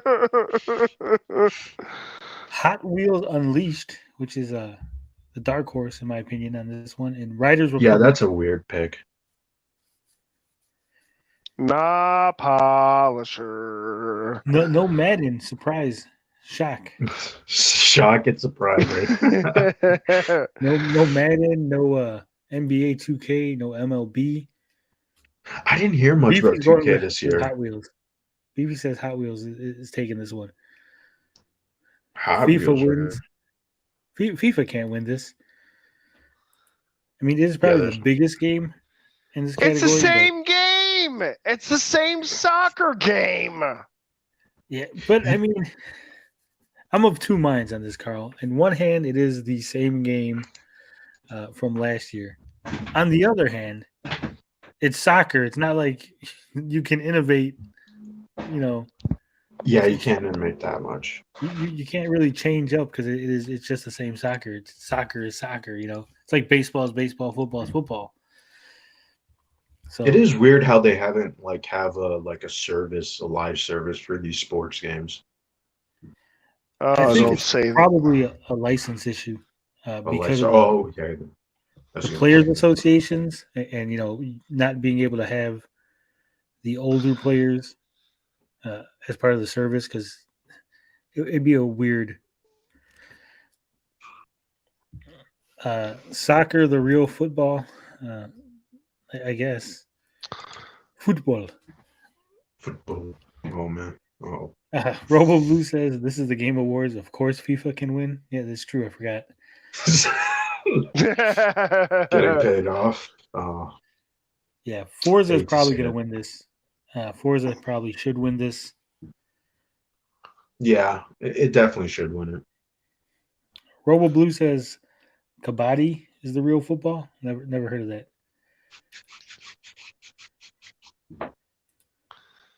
I'm not cultured, so I don't know about what that is. So, all right, we got best multiplayer. We actually got 6 games on this one. It says for outstanding online multiplayer gameplay and design, including co-op and massively multiplayer experiences, irrespective of game genre or platform. Will not Polisher win? Oh, Knockout City, It Takes Two, Monster Hunter Rise, New World, or Valheim. Surprising how Monster Hunter Rise was barely nominated for anything. Yeah. It's kind of I'm gonna say Monster Hunter Rise. I'm probably gonna say Back for Blood because it seems like the only like big popular game that was nominated here. It's a little weird. Like I feel like Deathloop, again, I keep saying this, Deathloop has a very interesting multiplayer that is like I don't even know why it wasn't nominated. But yeah, I'm gonna just say Back for Blood. I'm going to go with Monster Hunter Rise. From what I understand, from what I remember, Back for Blood, the multiplayer campaign or something like that wasn't even ready at launch. Oh, okay. Robo Blue says Kabaddi is like hardcore tag. So there it is. Hmm. Again, a lot of the same games, a lot of the games that I haven't played. We're getting That I old, don't gentlemen. care We're to getting play. old. Uh-oh. No, Content creator of the year. Oh. All Oh, right, I we hate all these know which one it categories. is. Right here, Mad Max. It says for a streamer or content Imagine that, creator who like has Geeks and Gamers. made an That'd be important or hilarious. positive impact on the community. Right Well, off the bat, we know you won't win, Tony. yeah, right off the bat, I don't know any of these people except for Dream, and I only know Dream because he cheated at speed running Minecraft, and also because Dream, I guess he has like a group of people that he streams with, and one of them was basically he joined the Dream Team, as it were, and then within a day he was outed as being a pedo and got fired from the Dream Team.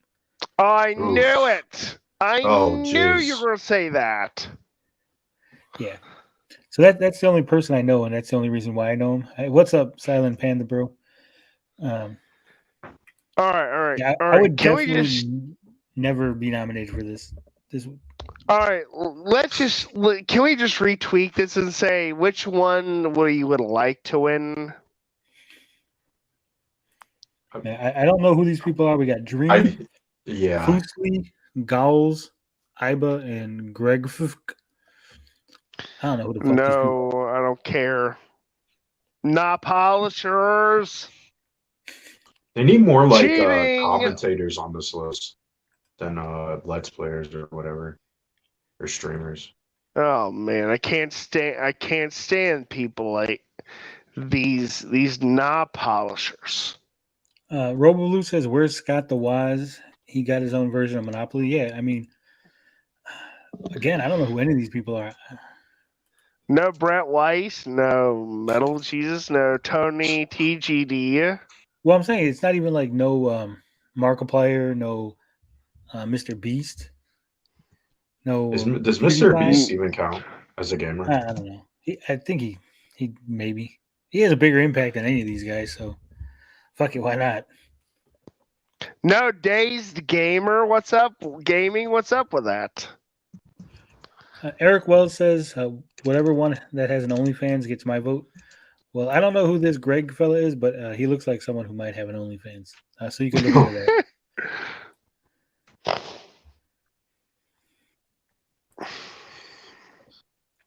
All right, we're going to move on. Thank goodness. Best debut indie. For the best debut game created by a new independent studio, we got The Artful Escape, The Forgotten City, Kenna Bridge of Spirits, Sable, and Valheim. Thoughts, gentlemen? I'm liking Forgotten City. Blind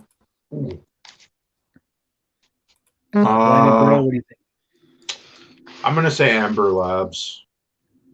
Just because again, they've been getting a lot of traction. My friend told me about Forgotten Cities. He told me he deleted it like right away. So I don't know about that studio. Sable, what is this? Shedworks, Raw Fury. That was an interesting. It did look like an interesting game, visually speaking, but yeah, I'm gonna say Ember Labs. Yeah, Kenna Bridge of Spirits gets my vote. It's the one that I think had the most buzz, the most talk about, the most interest. And on top of that, too, they're not even a game developer. They were originally like animators. So it's pretty impressive that they made a game that was somewhat critically praised. I know it got like a high 70 on Metacritic, but still. Right. Silent Panda Bro says, how you have that high of subs? 320 people accidentally hit the subscribe button on the channel. Actually, we paid them. His bots. Oh no. Yeah. Don't tell anybody. It's all of Carl's harem. All right. All the women who love Carl have subbed to the channel. Ooh, damn. That's some. When are you gonna start our OnlyFans, Carl? Carl gives away for free. People tell me that all the. You wouldn't think, but people around here literally tell me that all the time. I don't know why. I'm not even trying to be to brag. It's weird. People joke about that all the time that I have an OnlyFans page. I don't. Silent Panda. You can Bro, tell me later. You can tell me serious. later if you have one. Silent Panda Bro says he only has 150 subs. We were there like a couple months ago. When I started Silent Panda Bro, I had 13 subs. A lot of my subs came from being a cantankerous jackass on the internet. I am very outspoken. What's the word I'm looking for, Carl? Controversial. Very controversial. In certain circles, people know my name and they know that I am quite the asshole. And I think that's earned me a nice 320 subs. But hopefully we'll get some more because we want to hit that 1,000. We want to monetize the channel. We want to go professional. We want to be big time. But for advice, that wasn't advice. That was just me telling the truth of how I'm kind of a jerk. If you want to get 300 subs, what you need to do is talk about World War II and that man with the funny mustache. No, if you want to just act like a crackhead, not really, because I still have intellectual discourse along with my outburst. But no, in all seriousness, if you want to improve your numbers, just get your name out there, talk to other YouTubers, show up on other people's podcasts, on their live streams, in their chats, or make enough of them, or get enough of them to hate you, or hate speaking your name. Yeah, you want to get your name out there. The more people that know you, the more that are talking about you, the more likely you're going to get people to sub to your content. Obviously, make content. You got to make content daily, grind it, network. Yeah, network, definitely. Believe it or not, CEOs hate Tony TGD. Well, you were right either way. You were right in the way you were going wrong, but yeah. I think personally, I had the benefit of knowing a few people. I mean, like I said, I interviewed Larry Bundy Jr. We have Vito stops by every once in a while. We're thinking about interviewing Ted Bundy. Oh, yeah. Silent Panda Bro says, "Yeah, I'm friends with a person with 200K subs. That's where my subs come from." Yeah, that'll work. That'll help. But like I said, content. Have a personality. Be outgoing. Mm-hmm. Wait. So you're gonna interview Ted Bundy's dead body? Yeah, the totally. Give away the surprise. That's next year. Next year on Halloween. Oh, then man. Jeffrey Dahmer. Oh shit. See, this gets us 300 subs. So says find a niche that no one seems to have filled yet. No one does Hitler playing Amico memes yet, right? Yeah, I mean, yeah, really, that is a good point though. You do got to kind of have a niche. If you're doing something that everyone else is, if there's a million other people like you, you're not going to go anywhere. Personally, myself, I just I don't censor myself. I say whatever the fuck I want. I'm quick-witted, We're funny. I think we're kind of entertaining on this show. I'm not sure. Also, we go long. I mean, we do like 5-hour live streams, and we just have a good time. And show one day you'll hit 500 subs right after I hit 500. I'm pretty sure we're going to hit 500 first. I know Show is he's got more subs than me right now, but we got Carl on our team, and with Carl, sky's the limit. So I mean, I guess so. And we got Blinded Braille just joined in. I mean, we're going places, baby. Oh no, it's going downhill when I show up. I'm gonna have to leave. I'm joking. No, we've had worse people on the show. Don't worry. All right. Shoot, sidekick. Oh, You possibly we do need a Carl shirtless stream though. I will admit to that. Lorenzo Sleestack says, "Wouldn't you need a Ouija board to interview Ted Bundy?" We would if Carl did not have ESPN. All right, moving on. We get derailed a lot on this show. Most anticipated game. Recognizing an announced game that has demonstrated recognizing an announced game that has demonstrably illustrated potential to push the gaming medium forward.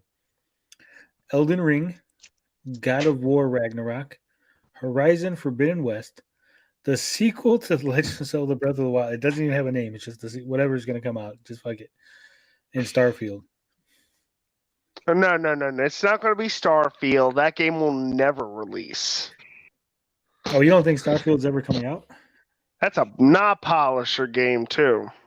They've been working on that game for like 10 years. The kind of people who fund that game are the same people who buy microtransactions on Fortnite or Apex Legends. Oh no! I think you guys are confused. I think you guys are confusing Starfield for. Starfield Bethesda. Star Citizen. Sorry about that. I got that game confused.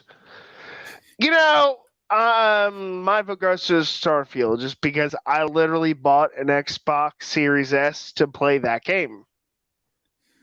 Same. I do want to play that game. I think the most anticipated game is the one without a name, the one that has no official title yet. It's going to be the sequel to The Legend of Zelda Breath of the Wild. Every time Nintendo comes out with a Nintendo Direct, people are on the edge of their seat waiting for the announcement, waiting for that game to be shown off. I do agree, but I think it's probably going to be God of War. God of War is like one of a lot of people. It has like a lot of hype for that game as well. You mean Angry Daddy of War 2? Yeah. Yes. I kind of agree on that one too. But Starfield, I'm hesitant about Starfield just because of Fallout 76. And like I said, this game has been in development for 10 years. This is like one of those games that they've been working on for such a long time that it could go either way. It could be like a complete disaster, or it could be put them back on the map. So I don't know. I'm going to go with disaster. It's Bethesda. All right, we got Best Esports Game presented by Grubhub. For the game that has delivered the best overall esports experience. Another not polisher category. Inclusive of tournaments, community support, and content updates, irrespective of genre or platform. We got Call of Duty, Counter-Strike, Global Offensive, Dota 2, League of Legends, or Valorant. I hate to say I called it, but not polishers. What's up, polishers. Wiley's hey, what up? We're just talking about not polishers, like Call of Duty or League of Legends. I think, personally, Counter-Strike, Global Offensive is going to take this one. I know League of Legends probably has the most journalist support. Valorant had a big controversy with spyware. Oh, man. Call of Duty is too samey. Call of Duty. And the controversy as well.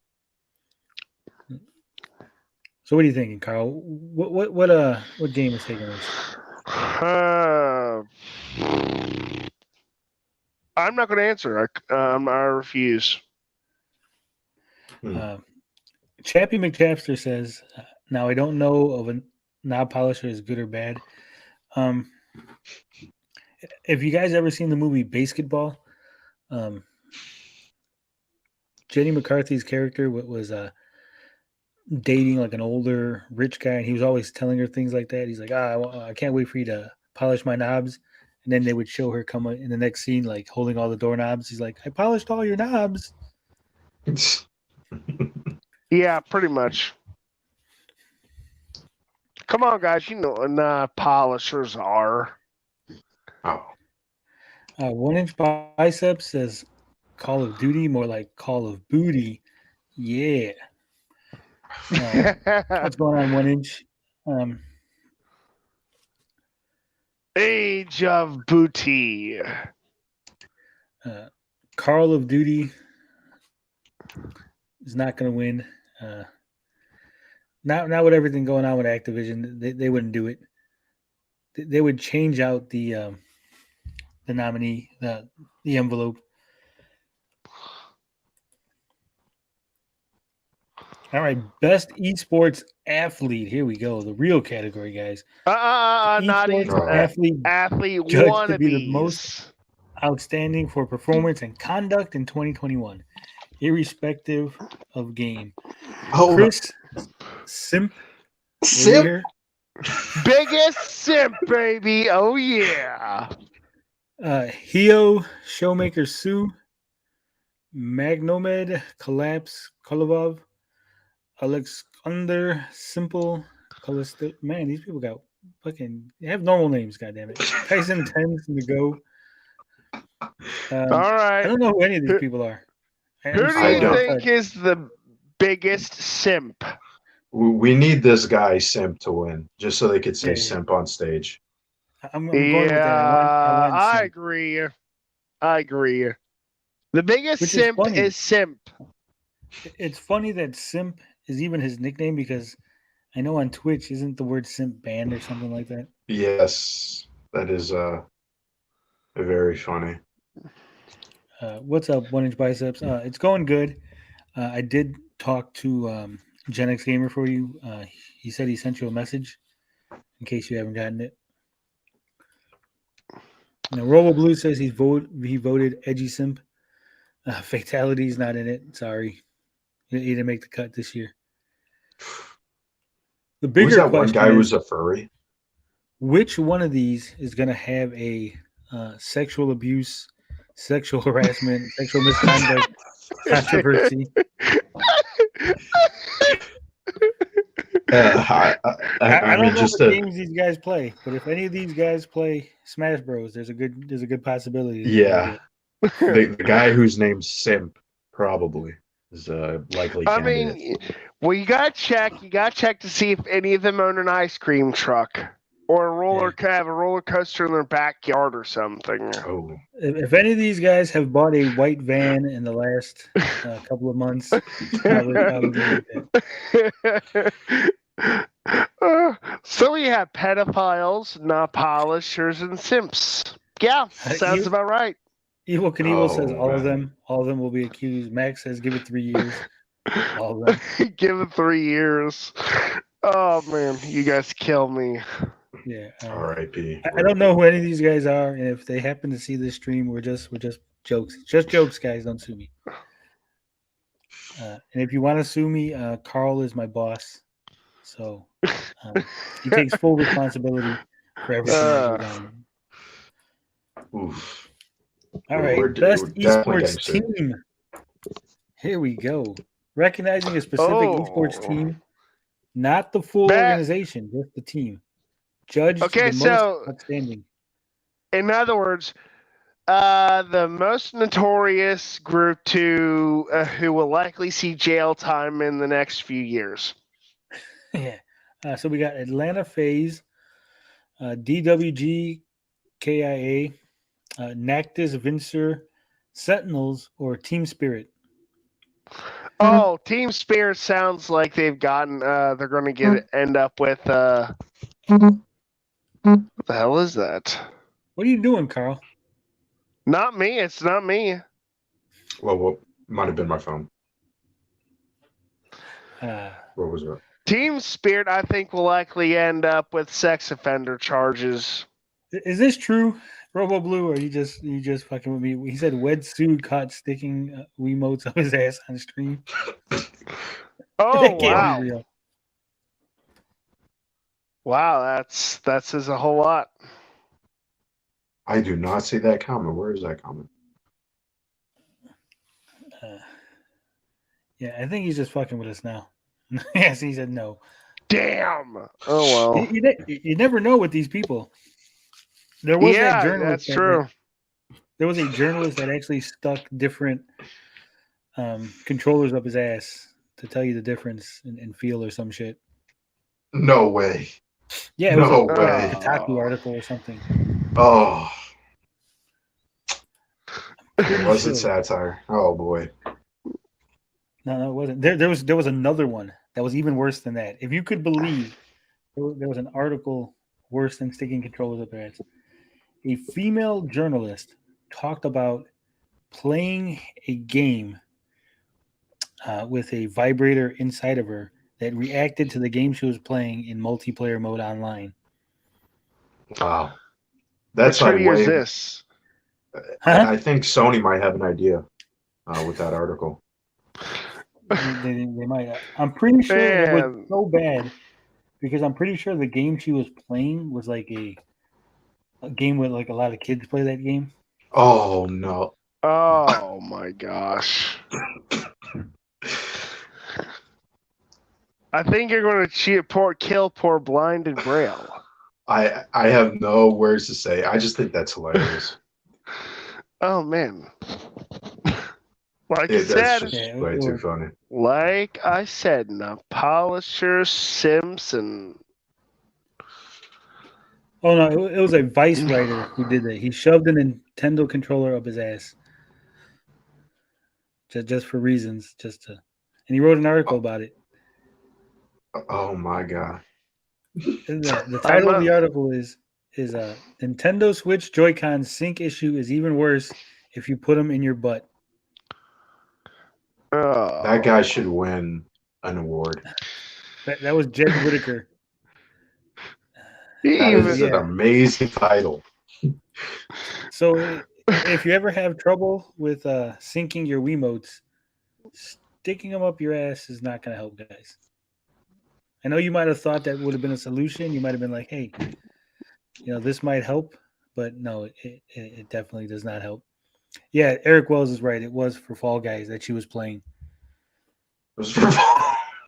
Wow. Daily Dot. See, look, Eric Wells is right on top of it. Daily Dot, not safe for work reporter Anna Vellens is the one who did it with Fall Guys.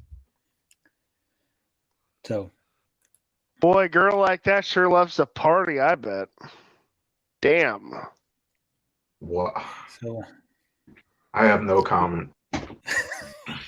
This is the kind of facts you only get on this show, folks. Yes, I would have never even assumed someone even bothered to put a Nintendo controller up their ass. This is She innovation. stuck a dildo. She used a dildo while playing Falls Guys, or whatever the hell it's called. Wow. That game has yet to come to the Switch, and I don't even want to play it on anything else but the Switch, but that's a completely different conversation. And yet Among Us is on the Switch for $5. Is it? Yeah. Hasn't that game pretty much fallen off though? Kind of, not really. I'm surprised it wasn't nominated here, actually. People still talk about it. Oh, yeah. 1 Inch Bicep says there's a word we used to use in the 80s for a girl like that. Ooh. I'm not sure what word that is. 1 Inch. You gonna spill the beans? Because we have ladies in the audience, I'm not going to use the words I'm thinking. Hey, that's YouTube gonna take you down.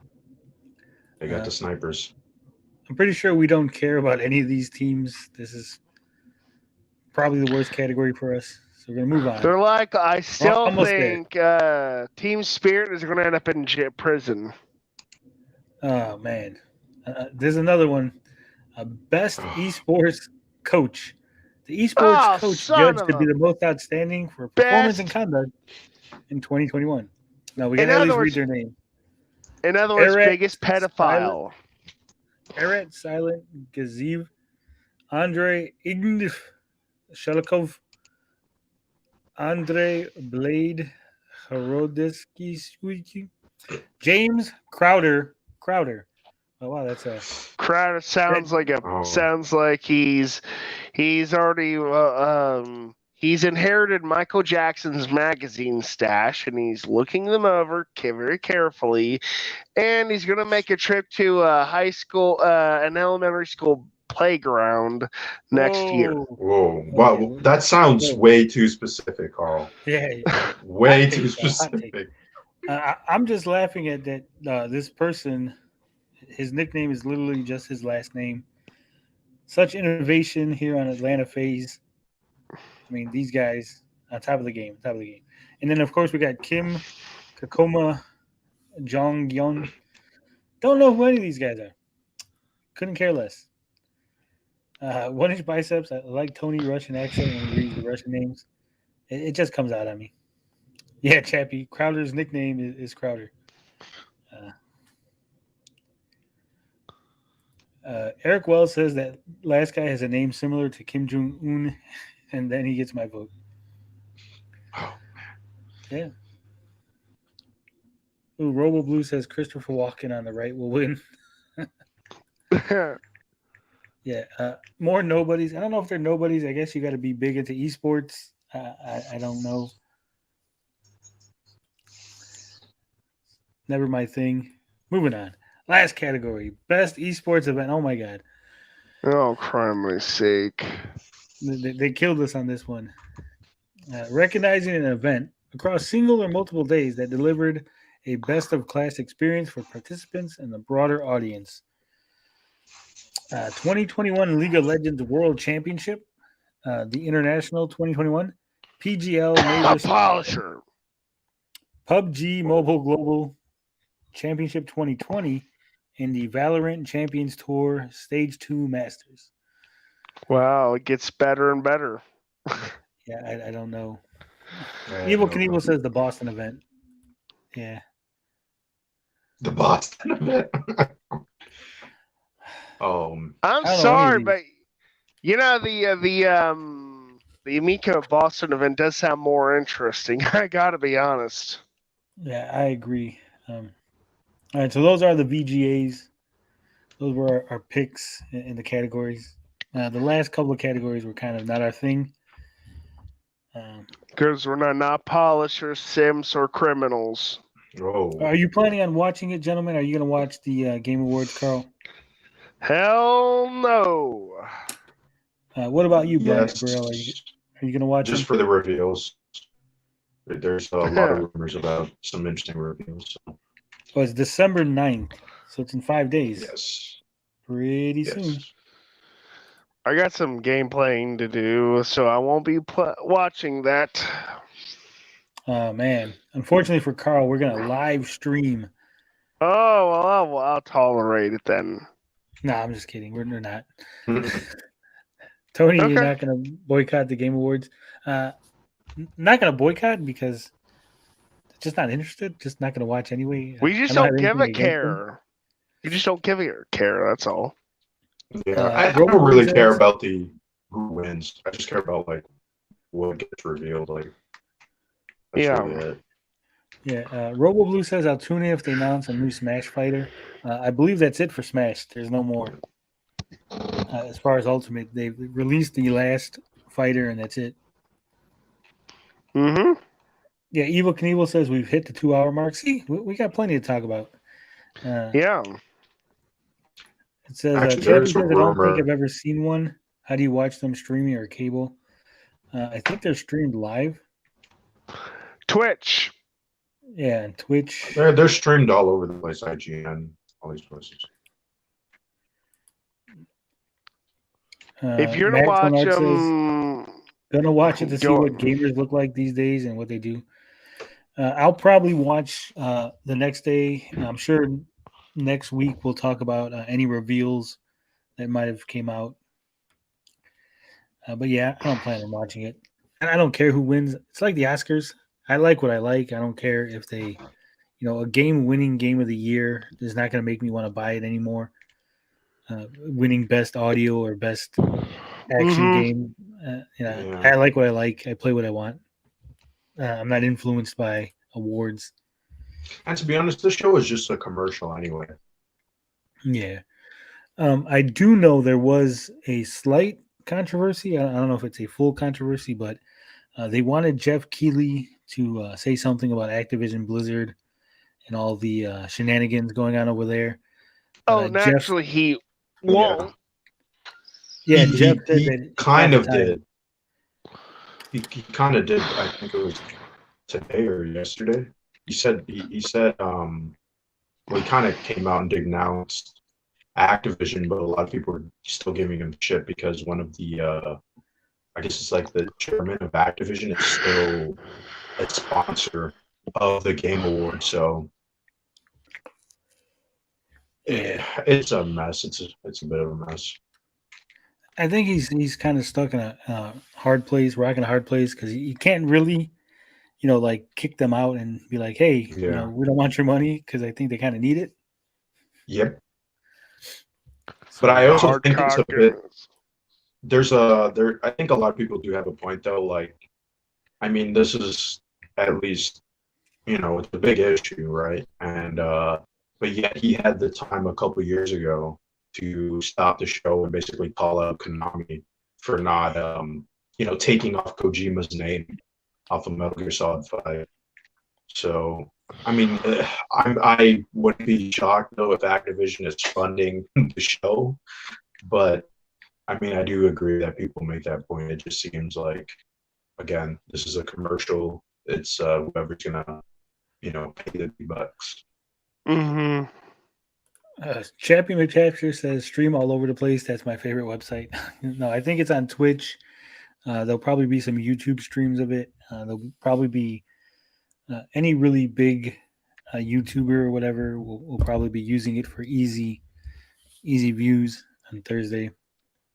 Yep, pretty much. All right, so since we're talking about Activision Blizzard and shenanigans, I think we're going to go ahead and mosey on over to this story. Almost breaking news, almost. Okay. Just happened, I think, last night. But this is courtesy of Tipster. The Is senior this the vice president PlayStation? of PSN. Yeah, I ruined senior it. vice Sorry. president of PSN, George Casiopopo, was caught by an independent pedophile hunting group known as People vs. Preds for allegedly trying to meet with a 15-year-old boy for sex. He's wearing his nice PS5 Wow. shirt in the image. This is quite a story. So what is it? So how did he pick him up? Did he have a PlayStation 5 and some candy?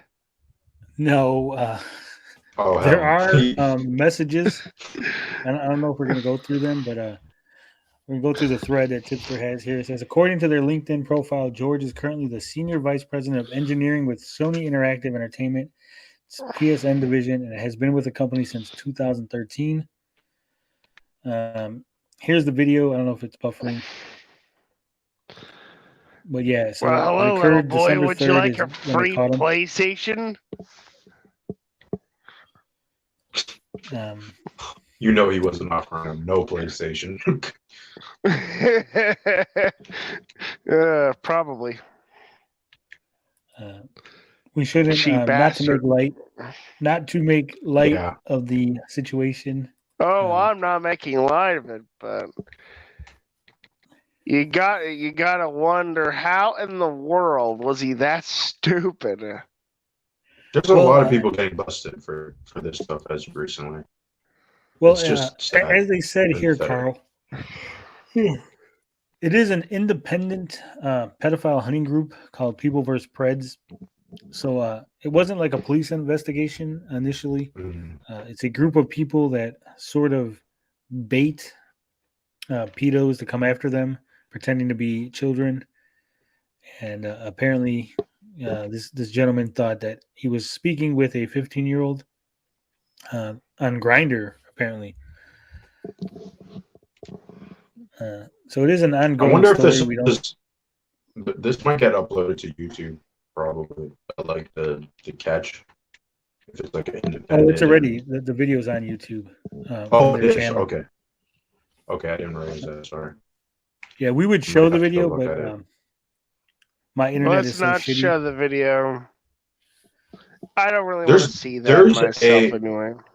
There's a whole genre of this on YouTube.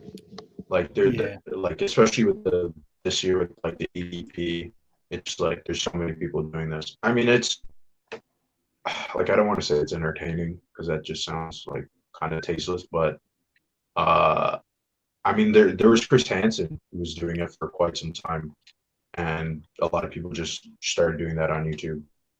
So I wouldn't be surprised if more of these like high up people, celebrities get caught, or even YouTubers. Yeah. Because they're dumb animals. Yep. So what do you think? Do you think this is going to be a PR nightmare for Sony? Oh, yeah. I Oh, know that Nintendo is the rape console, but I think now maybe that label Oh, and, no. and the evil labels might go over to Sony. Boy, I don't know if what this is going to be irony. a PR nightmare. Just he's like the vice president of engineering or something. It's not. It's a significant role, but I wouldn't be surprised if they were just let him go. Like he's not. I wonder If it was like Jim Ryan doing this, this would be a massive story. Like so many people would be talking about this, but because does it's he like a look lower like tier executive. Does he look like Howard Wolowitz? No, but he's wearing a PS5 shirt in the bust, so I think that's going to get a lot of play. Oh man. Oh, yeah, they better come out and announce. They're probably. He should have been. He should have been wearing an Xbox T-shirt. Well, he wasn't aware that he was going to get arrested and busted, Carl. He didn't plan it. I know I shouldn't make live. I can't help it. You know, just making fun of stupid people. I mean, you're laughing at it at his expense. He is definitely a criminal for. I mean, he should. I don't really condone people getting canceled, but this is obviously an offense. You know what I mean? This, like, he didn't do anything, luckily, thank God. But once you start dabbling in this realm, you definitely deserve to get called out. And, you know, you could have hurt a kid. So I think this guy Sony should definitely come down on him, you know. And, you know, regardless, even if this wasn't even news, like even if the company found out about this, they should definitely put a stop to stuff like this and like show people, hey, you cannot be doing this in a high position. You know, it's just disturbing and sickening. But you know they knew. Yeah. You know Sony knew. I don't know if I they don't knew. think they knew, Carl. Yeah, I wouldn't go that far to say that. I mean, most people aren't gonna like put this out in the open, right? They're definitely doing this behind closed doors, all right? Yeah, I think this is going to be. This might overshadow some of the Activision stuff.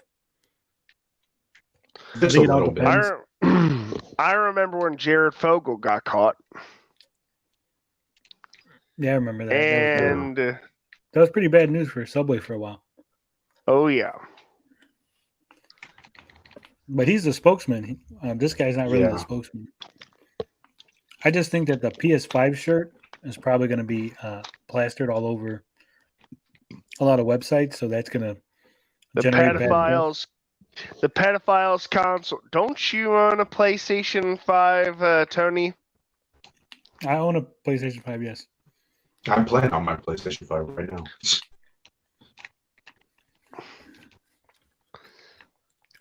So that's really all I want to say about that. Just want to make you aware of the story. Not much to say. Not really I think, good for cracking jokes. yeah, I think this will probably just be like I've seen people on Twitter where like, oh, this is like really bad. This is bad, worse than the Activision news. And it's like, I don't know why you would compare both of these things. It's kind of like childish to do it because it's like the Activision situation is much more of a collective issue. Oh, this is like an individual, right? It's not like there's a bunch of pedophiles at Sony, right? I mean, Well, we don't know yet. Yeah, we don't it's- know, but I wouldn't go as far to say that unless there's significant I proof. mean, it's bad for it's bad in a different way. It's hardly comparable. Yeah, it's not comparable at all. But I think like people on the internet are trying to like, you know how people act, like they want to compare everything and make something like this like a huge big deal. It's all like, not to say it's not, right? But I'm just saying that the way that people tend to frame situations like this, it's like the guy should be reprimanded, called out, maybe put, charged, whatever it may be, and PlayStation should obviously say we don't condone this. That's they already came out. They already came out and condoned the Activision situation, right? So Yeah. you better keep to your word. Stoned until his balls fall off. Now, obviously, we want the police to do their job to investigate. Yeah. So before we stone anybody, let's make sure that all the I'm T's okay are with that. crossed and all the I's are dotted. I'm okay with waiting. And like Blinded Braille said, it is an individual at this point in time because this did happen last night. So obviously, if the police investigate, it might turn into a bigger thing, or it might just be one, lone crazy guy that happened to work at Sony. I don't think it's as big a deal as the Activision thing because the Activision was almost systemic within the company. Mm-hmm. I think a lot of people knew it and were sweeping things under the rug and trying to hide very it bad. doors. Yeah. The only thing that I think this is really going to have an issue with is I could see a lot of people putting pictures of this guy with the PlayStation "Play has no limits" slogan. I didn't even think about that. I'm surprised. This will probably be used for like console wars on Twitter. Like, people are gonna say stuff about PS5 games. He had limits right all night long. Yeah, so I'm sure he will become a meme. Oh, they're gonna meme the shit out of him too. Deservedly so. All right, so moving on.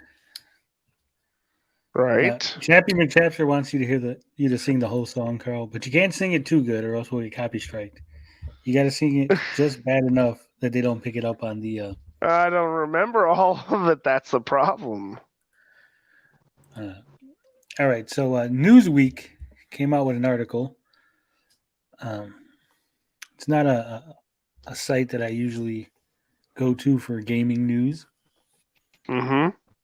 But it's an opinion piece from Christopher J. Ferguson, professor of psychology at Stetson University in Florida. I will bring it up. We're not going to read the whole thing because it's kind of scummy, to steal their revenue like that.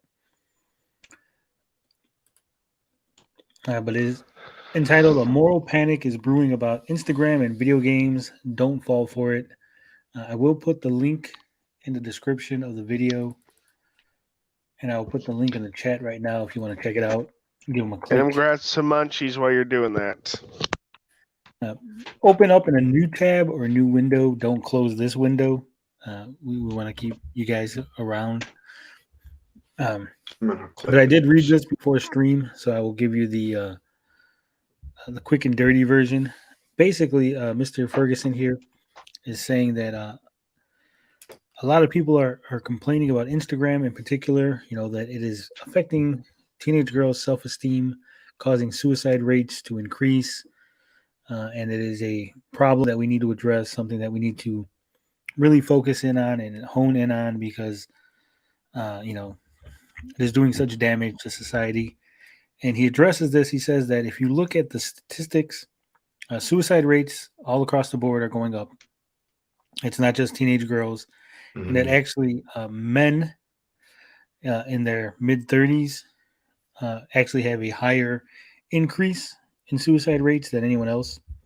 And he thinks that people are focusing too much on this one particular group of individuals and trying to find the solution based on them rather than looking at the entire suicide rates and figuring out the bigger issue, which he believes is a family issue.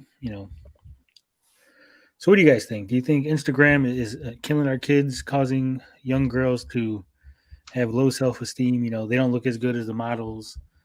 They post pictures and get bad comments. What do you think, Carl? You with us, Carl? R.I.P. Carl. All right, we'll go to Blinded Braille first. What do you think, Blinded? Well, I mean, this article, from what I glanced, it is talking about my generation, right? Because I'm only like 21, and obviously, Oh shit, you're a young kid. Yes, I just know it doesn't come off that way, but yes, I am a young kid. I'm a youth, but I feel like a lot of people. I mean, there's a lot of reasons why suicide rate is going up. Like, there's a lot of societal problems, family, obviously, finances. There's just a lot of things happening in our world that are just. It's very hard to explain what is the root cause, but I do feel like we should be able to address all of it, instead of being narrow-minded and focusing on one thing. But I mean, I do see that a lot of my friends that are women, obviously they are using Instagram a lot. I mean, I don't really have a problem with it, but I do feel like it is the issue when, I don't know, when you're in a relationship and someone like kind of is a little bit too much on it and you start to see that it affects them like mentally, then yeah, like this is a real thing, right? I think a lot of people are kind of either ignore it or they want to believe that it's something else, right? I don't know. It's very complex to say in a few sentences, but yeah, that's my take. Well, we got all the time you need. We don't I could censor talk a nobody lot, here.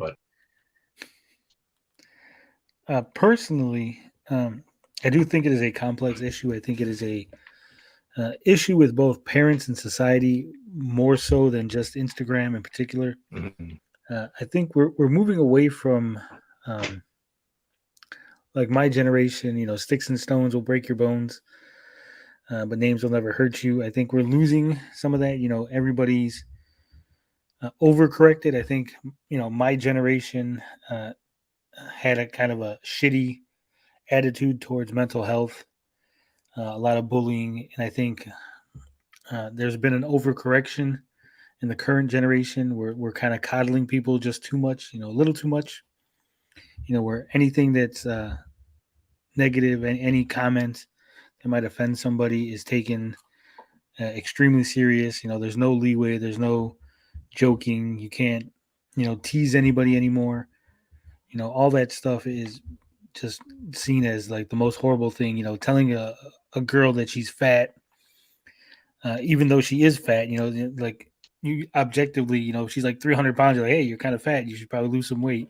Nowadays, I would get dragged across social media for being fat phobic and, instead of being concerned about the individual's health and saying, hey, being 12 and 300 pounds is probably not good for you. You're going to kill your heart. Instead, they would say, hey, she looks beautiful and she's perfect at her size, and Tony's terrible for even bringing it up, and he's a horrible individual. So I think it is a overall societal issue that we're getting a little too soft. I could see that. I could see that. I also think Now my train of thought it completely left. But I also think there's a like an amplified of social media. You know, like an opinion gets out there, and then everybody's kind of heard it, but it's like part of the minority, and a lot of people believe that everybody acts like that. I don't know if it's like a certain effect or something, but it's something that I've seen where people kind of take social media and what people say as being, you know, that applies to real life. When I think a lot of people, in some ways, they they project on social media. Like they're not actually saying their real feelings or their true opinions, but they want to kind of fit in, or they want to get, you know, those likes or whatever it may be, right? So I In the think it's back. kind of. Oh, we thought you Sony got you. Yeah, Big we, West we Sony. missed. Apparently, Carl went for snacks, and we missed Oh, that. okay. So, what do you think, Carl? Do you think girls on Instagram are having their mental health damaged? No. Well, 1 inch biceps. He proposes something that I think is a not quite accurate. He says you should be old enough to use a credit card before you can use social media. Technically, I can give my credit card to just about anybody of any age, and they can technically use it. I think you probably mean you should own a credit card before you can be on social media. But there is some rules in place by social media, like at like you have to be like 13, but people could still easily bypass that. You know what I mean? Yeah, Unless you have I like think IDs and stuff. But I think part of the problem is, like I said, we have the morals and the values of society are going.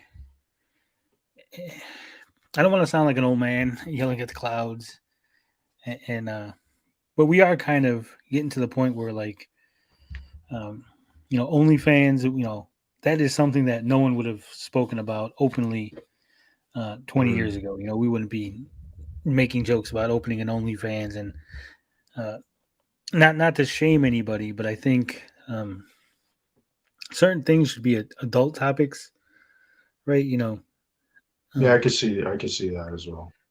so OnlyFans, yeah, I'm not shaming you for do it, get your money, but I don't think it should be something that is so socially acceptable that teenage girls are like, yeah, I can't wait to hit 18 so I can open my OnlyFans and make that money. That is You know, definitely I've seen so many people, especially with that that one girl. I think this was like a prime example of this, where that Catch Me Outside girl was yeah, like all these dudes kept asking for it, and when she did it, right when she turned 18, and it was like, okay, that's like really disturbing. Just because like you've been lusting after her since was a minor. You know what I mean? It's uh, yeah. I You see that a lot nowadays too, where whenever a female celebrity um, is around 16, 17, the talk about when the countdown to 18 the clock is started. And like I said, I think that is a little disgusting. mm, You shouldn't even. I mean, I don't want to say you shouldn't joke about it because obviously, as a comedian, as somebody, as an entertainer, you should be free to tell jokes. But there's a difference between telling a joke and just being a creep. You yes, know, there's a lot of people who I think they're like I said, it's like they kind of project. They say it as a joke, but you know it ain't no joke. When you yeah, go on their feed and they making this jokes constantly. They posting all these retweets. So yeah, I think it's a very hard line to walk to see, you know, these people, but they're definitely creepy. And I think they're the ones also kind of promoting this too. I think that's yeah, something people aren't talking about. yeah. Because Can we talk about the YouTube personalities wearing barely anything and complaining when people react? that's again, it is a fine line. I think that women should be allowed to wear That's whatever they not want. that's not what I'm saying. I'm Even saying if it's skimpy, Carl. Even if it's skimpy. No, that's not what I'm saying. What I'm even if it's saying showing is off their assets. what I'm saying is they're complaining when people make those kind of remarks, and it's like, what do you expect would happen? Like, whenever I do shirtless videos, I know people are going to react. Right. This is true, but That's all I'm saying. But what I'm saying is, we're at a weird point. Okay, it is understandable to say if you dress a certain way, expect a certain level of interaction from your audience. I understand that. I get that point, but at the same time, as a society, those people who are making those comments, that's something that 20 years ago they wouldn't have felt comfortable doing. They would have known better. They would have been taught by their elders, and they would have been taught by people online. If the big YouTubers are taking a hard stance against this, hey guys, I know you're thirsty, but keep it to yourself, right? Mm. Then maybe we wouldn't have this problem. And yeah, I understand, she's wearing a skimpy outfit. Hey, she looks good. But do you think saying that, if I type that in the comments, what is that? She's not going to all of a sudden, oh my God, Tony said I got good tits, I'm going to fucking date him? No. So what's the point? What are you doing it for? It's like attention or trolling or who really knows, what's going on in these people's minds. Yeah. So again, if they're doing it to troll, then I think it is fair to call them out and say, hey, look, obviously you're looking for a reaction. Obviously you're doing this just to piss me off, because there's no end game here. You're not getting anything out of it other than the attention for being an asshole. So I do think it is fair to call people out for that. And I do understand the stance of, well, what do you expect? But at the same time, that's like saying, well, if I go into a bad neighborhood and I get robbed, what would you expect? Why'd you go into that bad neighborhood? Like, no, Yeah. we really can't have that attitude. It's kind of victim blaming. Yeah, I'm it's a not bad victim- precedent to set because then you could it's just go. It's kind of annoying when I hear people make these complaints, and well, here's the thing, Carl. What if let's say that you don't make shirtless videos anymore, right? But people are like, man, Carl, look at that mouth. Look at that mouth, Carl. What does that mouth do? Tell me what that mouth do, Carl. And you're constantly getting that, and you're like, dudes, I just want to make videos. Stop commenting about my mouth. Right? And you're like, well, Carl, why are you complaining? You should have known better by showing your mouth on YouTube that people are going to talk about your mouth. I really don't care about all that stuff, personally speaking. So, well, yeah, you maybe personally, but there's people that, hey, I have big tits. Does that mean I can't make videos because I have big, like, you're don't show yourself on YouTube because you have an attractive body? No, that's wrong. It's just not. You shouldn't set that precedent. Yeah, it just opens up a whole can of worms where you're just like, you start falling down, and then things that were acceptable are now acceptable, and we all know that they're morally wrong, right? So it's like, yeah, I wouldn't entertain it personally. So now, to Carl's credit, there is a difference if you're like, hey, you're uploading videos that are aimed at children, and you're,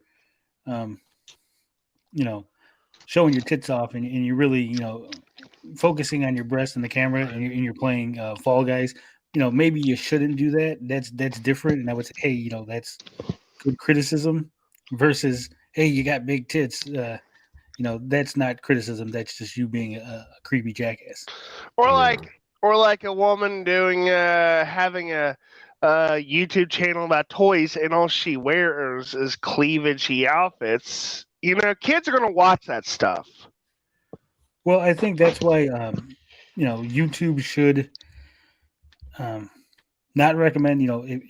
Obviously, kids are gonna lie about their age. Kids aren't supposed to be watching YouTube until they're 13 anyway. Again, if you're not breaking the law and you're not breaking terms of service, it's kind of a weird area. I do think there should be stricter mature ratings. You know, like even this stream, you know, I put that, you know, this isn't for kids. This content's not for kids, but I'm sure children show up. You know, teenagers. Mm. Oh, come on. We don't know only old people watch our show. Oh man, that hurts my feelings. I'm joking. Yeah, Blinded Braille is only 20, 21. Oh, really? Yeah, 21. Yep. Wiley says, "Why do girls wear skimpy clothes for thirsty men? What type of girls are they? They're the type of girls that want to get paid. If me wearing a thong would improve my numbers, you damn right I would be out here. Yeah. Look at Review Tech Be my USA. money maker. Review Tech USA takes off a shirt and gets a bunch of money. Yeah, but again, I mean, there's a fine line between a woman just existing who is attractive versus a woman who is actively trying to push the boundaries. And it is, you know, it's hard to differentiate between the two sometimes because, I mean, again, if I'm in a swimming pool making a video outside, you know, I'm like, hey, you can't wear a bikini because you're attractive. Cover up, you know, wear a burqa. All women on YouTube should wear burqas. Come on, guys. You know, take a little responsibility. Control your hormones. Maybe I'm just older. Maybe I don't know. No, I think it's a fair take. It's a fair take. No, that's fair. Chappie says, wait, you're not wearing a thong. Yeah, actually, I'm pantsless. That's part of why I'm never on stream. Actually, I'm wearing no shirt at the moment, and I'm wearing sweatpants and socks. Wow. Yeah, I mean, it is fine line, but to bring it back around to the article, I mean,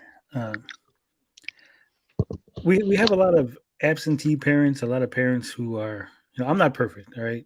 I'm sure Sidekick Max does things that I don't know about, and he gets away with stuff that, you know, I got away with stuff when I was kids, and kids are always going to find a way to get away with stuff. But at some point, there is a difference between a child getting away with things and a parent that just has no care in the world that, you know, and I know a lot of newer parenting techniques are, you know, give the kids space, don't check up on them, don't read their diaries, you know, don't go in their room. And I think that's wrong. It's you know, again, it's overcorrection. You know, obviously don't, you know, toss their bed like you're a fucking prison guard and you're, you know, cutting up their dolls and their stuffed animals looking for drugs. Yeah. Obviously, you know, unless they are drug addicts, then probably do that. But if they're not drug addicts, you know, don't do all that. But I mean, going in there, checking, just looking at things, you know, seeing what's going on, having an interest in their day, talking to your kid, you know, making sure to say, hey, you know, keep your phone unlocked. Even if you never check it, just the fact that they know that you have the ability because their phone's not locked will go a long way, because they'll be like, you know what, I can't take the chance. You know, at any moment, my mom, my dad can say, hey, give me your phone, and it's not locked, and I can't do nothing about it. But yeah, pepper spray is fine.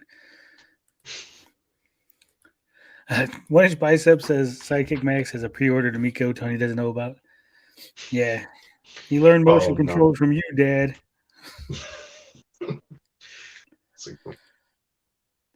No, but you know, there are like, if your kid has social media, if your kid has an Instagram or something, check up on it, look into it, see what the comments are that people are making.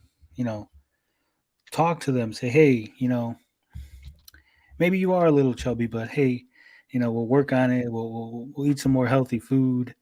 We'll exercise. You know,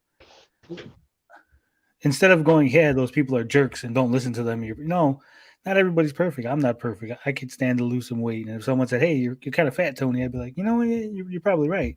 But I have thicker skin than most people.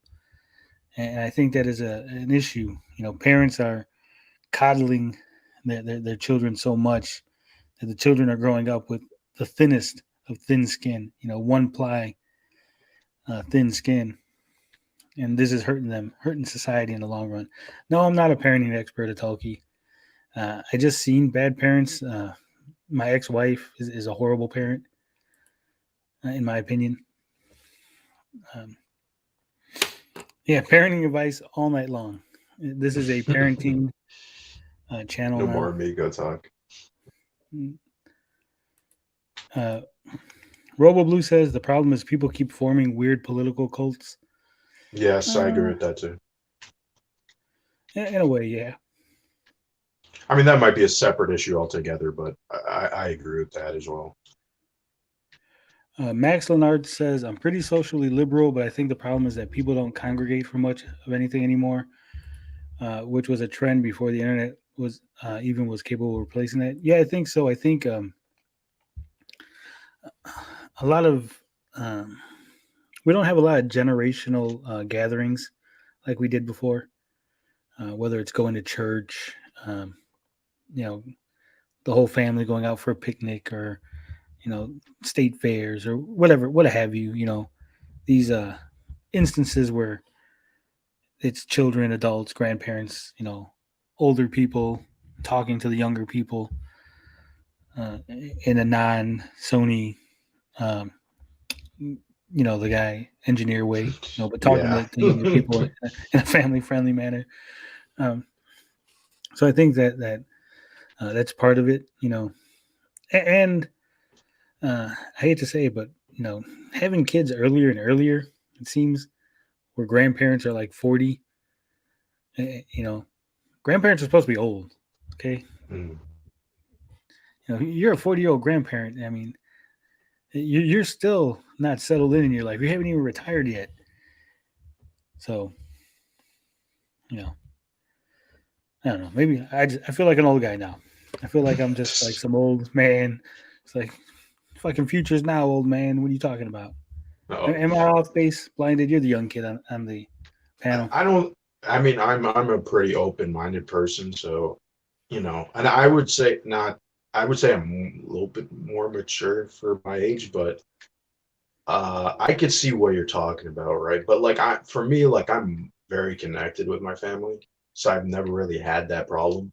And also, I don't really subscribe to a lot of social things that are going on, where a lot of people are like, I got to move out and do all this stuff, where it's like sometimes it's not even really all that great idea, just for your social aspect, right? Yeah. And I feel that people over time, as they grow older, like in my age group, they kind of separate instead of connecting, right? And I would say I'm more of a social person, so I don't really have this issue, but I do think that it's something that needs to be addressed. The social aspect. I mean, look at movies. I know we go on Max's channel a lot, but a lot of people don't want to go to the movie theaters, and it's not really because of COVID. I mean, just before COVID, a lot of people didn't want to be in a social gathering and sit down and watch a movie, just because they're like, well, why do I want to do that? So you could see that even going to bars. I don't really go to bars that much, but stuff like that. It's like, a lot of people are like, where do I go to hang out with people? And I think that, there needs to be some type of update with this, social media and technology. Yeah, I agree. We're getting a lot of advancements. Boomer TGD, yeah. We get a lot of advancements and streaming services and stuff. So the convenience is really killing the social aspect of our lives. Would you rather sit at home, stream the latest Batman movie, or spend 20 minutes driving to the theater, 15 minutes standing in line for tickets, watch the movie, 20 minutes driving home? So a lot of that is, people aren't going outside. People are not. I actually do like to go to the theater from time to time, but it's got to be a really good movie, though. I go mostly with my friends, because I would just talk about it afterwards. Mm-hmm. RoboBlue says it depends on the movie. Eric Wells says if you have a strong foundation with your family, it sure helps a lot. Yeah. Yes. Like strong. I'm never watching. I said this on another channel. I am swearing off Boomer Vision. No, nothing that is designed to exploit my nostalgia. I hate that. So, no Ghostbusters? No Ghostbusters. No Matrix 4. I'm just All right, tired of it. I did not like Ghostbusters. I'm sick of these nostalgia bait movies. It's not even my generation, but exactly. Exactly. Thank you very much. Yeah. But like I said, the larger point is I do think that there is a crisis in the family of society. Obviously, I can't speak on outside the U.S., outside of my bubble here in the Midwest, in the kind of the urban area, if you will. But I do see it. I do see. Dude, you live in a big city. I do live in a big city. It's a completely different than where I live at. Right. That's why I'm trying not to dox myself. But yeah, I do live in a big city, and I do see things from my perspective. But I do see that there is a lot more younger grandparents, a lot less social gatherings. When I was little, when we were outside all the time, kids, and you would always see families having parties in their backyards and stuff.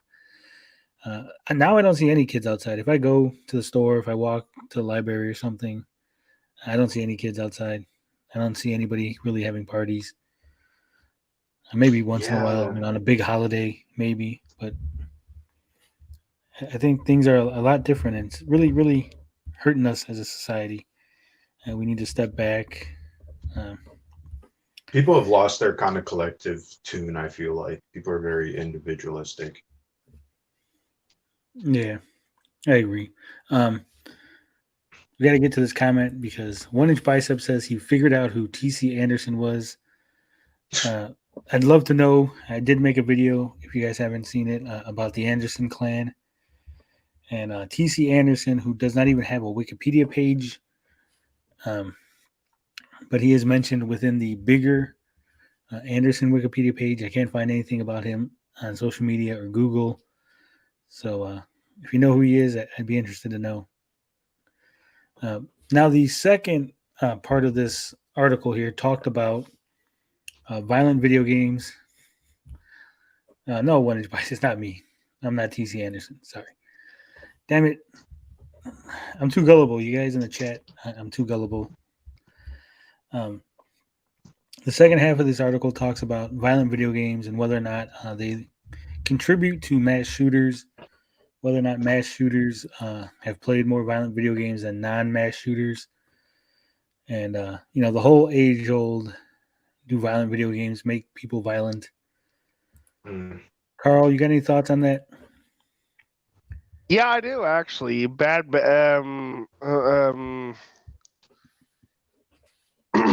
I don't want to say bad parenting, but you're. I mean, like, but I think some degree it is the way you're brought up. Though not completely, I guess. It's just, I mean, anyone can end up like that. It's just, So you don't think that it's video games contributing to their No, eventual... I don't.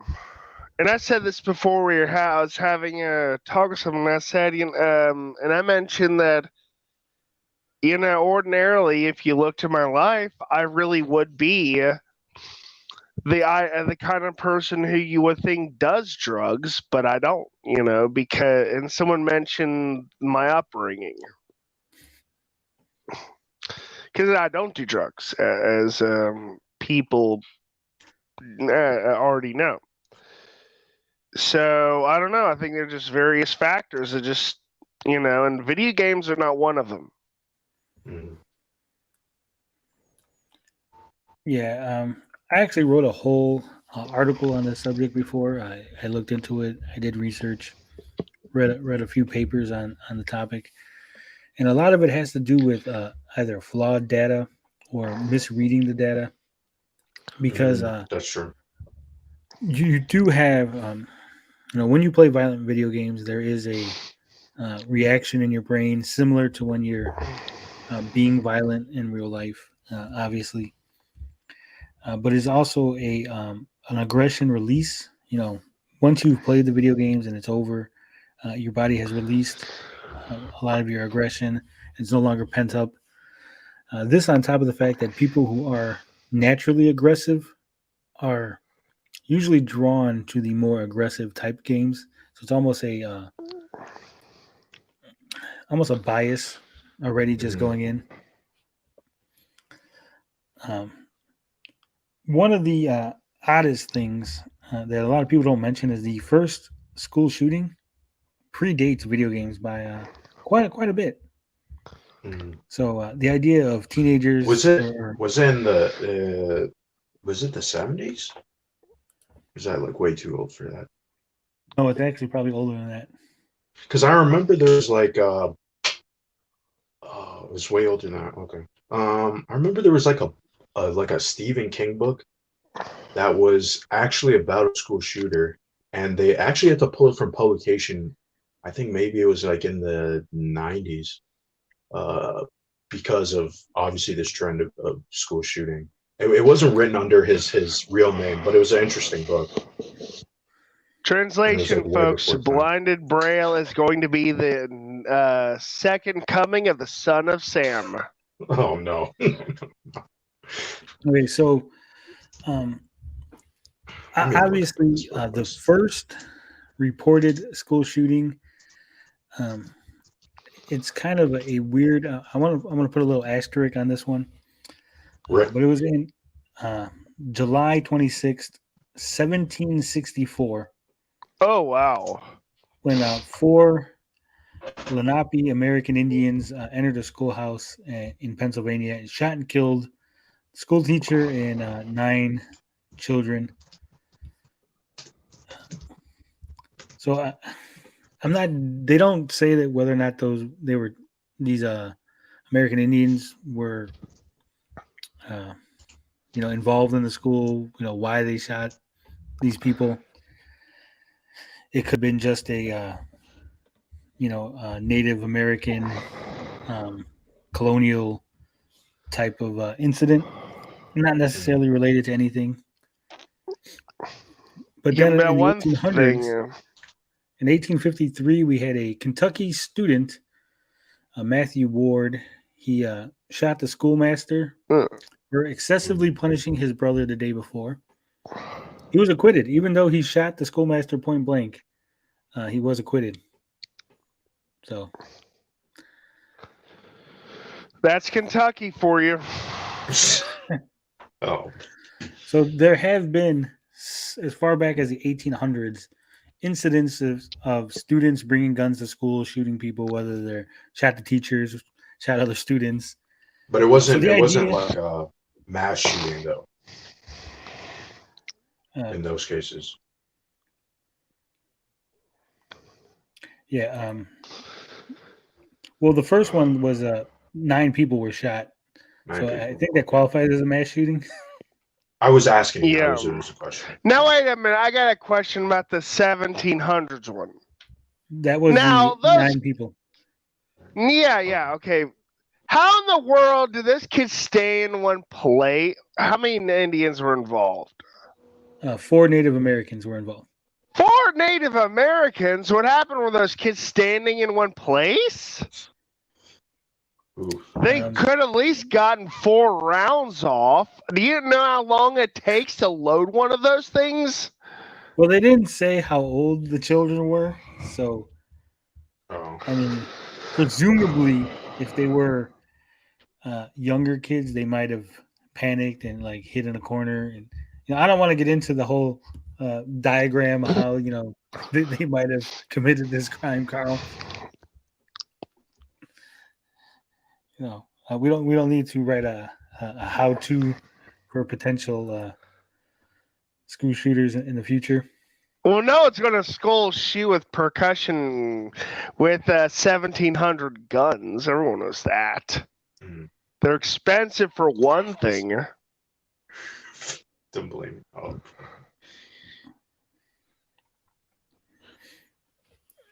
So I mean, I guess none of these would be mass shootings except for the first. Mhm. A lot of them look like they were just, brought a gun to school, shooting a teacher that was mean, shooting a classmate that might have rejected them or something. Mm. I think the mass shooting phenomenon is probably like what happened with serial killers. I know there's not a lot of like data on it, and it's just kind of a theory, but like it's probably a mix. Like I know some who said this in the chat. Someone said something about how like a lot of these mass shooters they play violent video games, but that's not what the claim is though. The claim is that violent video games make these shooters, right? That's not. I don't believe that's what's happening. I think that's pretty clear that that's not what's happening. Like, just because you play a bunch of violent video games doesn't mean you're going to be a school shooter. Like, it's not what do you call it, causality or whatever it is. So Yeah. I mean, I will say there's probably something to putting a lot of more negative content in your brain than opposed to putting a lot of positive. But that's not a guarantee either, though. As far as think it violent goes video back games to go, the it is violent video games are just the latest in a series of Yeah. media that has been blamed. Rock and roll before then, TV, evil moral poems. So what you're saying, Tony, is that you're actually a serial killer. No, I'm not. But I do think part of the reason that we see an increase, or we think that there's an increase, is because there's an increase in news coverage.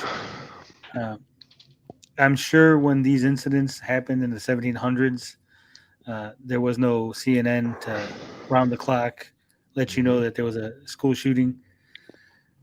And, No, there was a room there. Everyone was talking about it, most likely. No, they weren't. But that's the thing, Carl. Everyone perhaps in the town where it happened was talking about it, but in the greater U.S., no one probably knew anything that went on. Remember, this predates your whole cable, news. Even local TV. 24 News. We're talking Pony Express still. Yeah, sometimes news wouldn't even. It would take like days to get around. Yeah, the news media, the 24 news media, is quite interesting. How it affects people's perception of the world. Mm-hmm. Not that it's how do I say it? Not that news is inherently bad. Like it's always good to be well versed on what's happening, but I think a lot of people conflate what is happening and kind of again project it onto themselves. Like it's like this thing is happening and it's probably going to happen to me. Maybe statistically, but like to think that way is going to be very harmful, especially on an individual level. Like people have to, I think, sometimes separate the stats with themselves, because you're just going to live like a very like nihilistic, just going to be depressed all the time, thinking that you're going to be the next victim of whatever, a car crash or a school shooting or whatever it may be. Yeah, and just for the record, the 2012 Sandy Hook shooter, he was a big fan of Dance Dance Revolution. Wow. And the 2007 Virginia Tech shooter mainly played Sonic the Hedgehog. Well, that explains it. The water level was clearly pissing him off. Oh, shit. Yeah. They actually looked at the data from 169 mass homicide perpetrators for whom the data was available from the Violence Project. And they compared these men to control samples to the general public. They looked at whether or not they were bullied, abused, or they played violent video games. And it seems like home abuse was the main um, link between all of them, and what was usually uh, probably caused the individual to go on a shooting spree. Hmm. Violent video games do not cause people to be violent. Um, most people, I would say like 99.999% ad infinitum can distinguish between reality and fiction. They know that when you shoot someone in real life, they don't disappear from the screen. They don't just float away and get respawned later like they do in a video game. I think most people realize that. We're not as dumb as they make us out to be. Yeah. So, Someone said in here that the Columbine guys were big on Doom. yeah, Yeah, I've heard that too. Yeah, they supposedly made a model of their school in Doom. Yeah, that's where the whole violent video game mass shooter image comes from. But a lot of, if you look at the statistics, as far as youth crimes, youth violent crimes, they actually went down since the appearance of video games.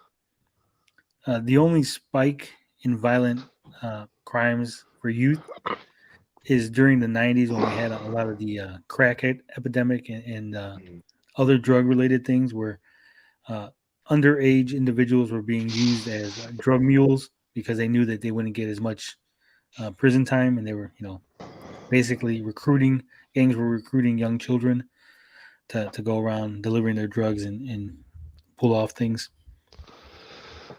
But if you take away the drug crimes from the violent youth crimes, they all gone down since video games. So video games is actually helping society and not hurting it. Yeah, I would not be surprised. I've read some academic journals about those sort of claims. And it's not that surprising. I mean, most of the mass shootings that are happening are like, again, complex societal issues. And many of them are like in a probably like 18 to 30 in that range, which I'm sure that is the range that plays video games, but I don't know. I think it's people want to identify, an enemy, right? What's causing these people to go crazy? And it's like people have to realize that it's like building blocks of how people end up doing this stuff. It's not one event. It's not one thing. It's multiple things combined all together. I'm gonna go to bed. I'll talk to you guys later. All right, Carl. Taking off early. Carl See was ya, Carl. sick. He did have the COVID this week, so it's understandable. I think as far as the media, it's really insensitive, I guess. After something like this happens, to be like, well, if those Columbine shooters' parents were, better parents, this wouldn't happen. So I think there's a lot of hesitation to blame parents, to blame the perpetrator's family as somehow being responsible. Yeah, it would definitely be kind of. I mean, the thing is, it's not as sensational to even say that Entertain that because idea. yeah, right. It's like I'm sure most people could even say that, but it's like it's just an afterthought, really. I just think that a lot of people they want something to blame, right? And video games is something that they can easily blame because it's new. A lot of people, a lot of certain generations still see it as like a toy. They don't really see it as like either a legitimate art form or a source of entertainment. So it's not even that surprising that people would still even say these claims. Like, I'm sure 10 years, 20 years from now, people will still say it somehow. They'll still say video games just because it's a new medium. Yeah. Again, I think as a society, people don't want to look inward as an issue. It's easier for parents who can look at these, they look at these children who went out and, everybody wants to think they're a good parent. Everyone wants to think that they're doing the best. Mhm. And when they start seeing parallels, oh, those parents weren't home a lot. Those parents didn't, hang out with their children at all. Those parents work too much. And if the media blame the parents of the shooters, then other parents, other people in society will be like, well, maybe I'm bad too. And they don't want that. They don't want to blame themselves, basically. So Yeah. they're like, no, let's blame video games. Let's blame the thing that isn't me. And then other parents get out, yeah, that's right. It's video games. It's not me neglecting my children. It's the video games that are evil. That's the Mhm. problem.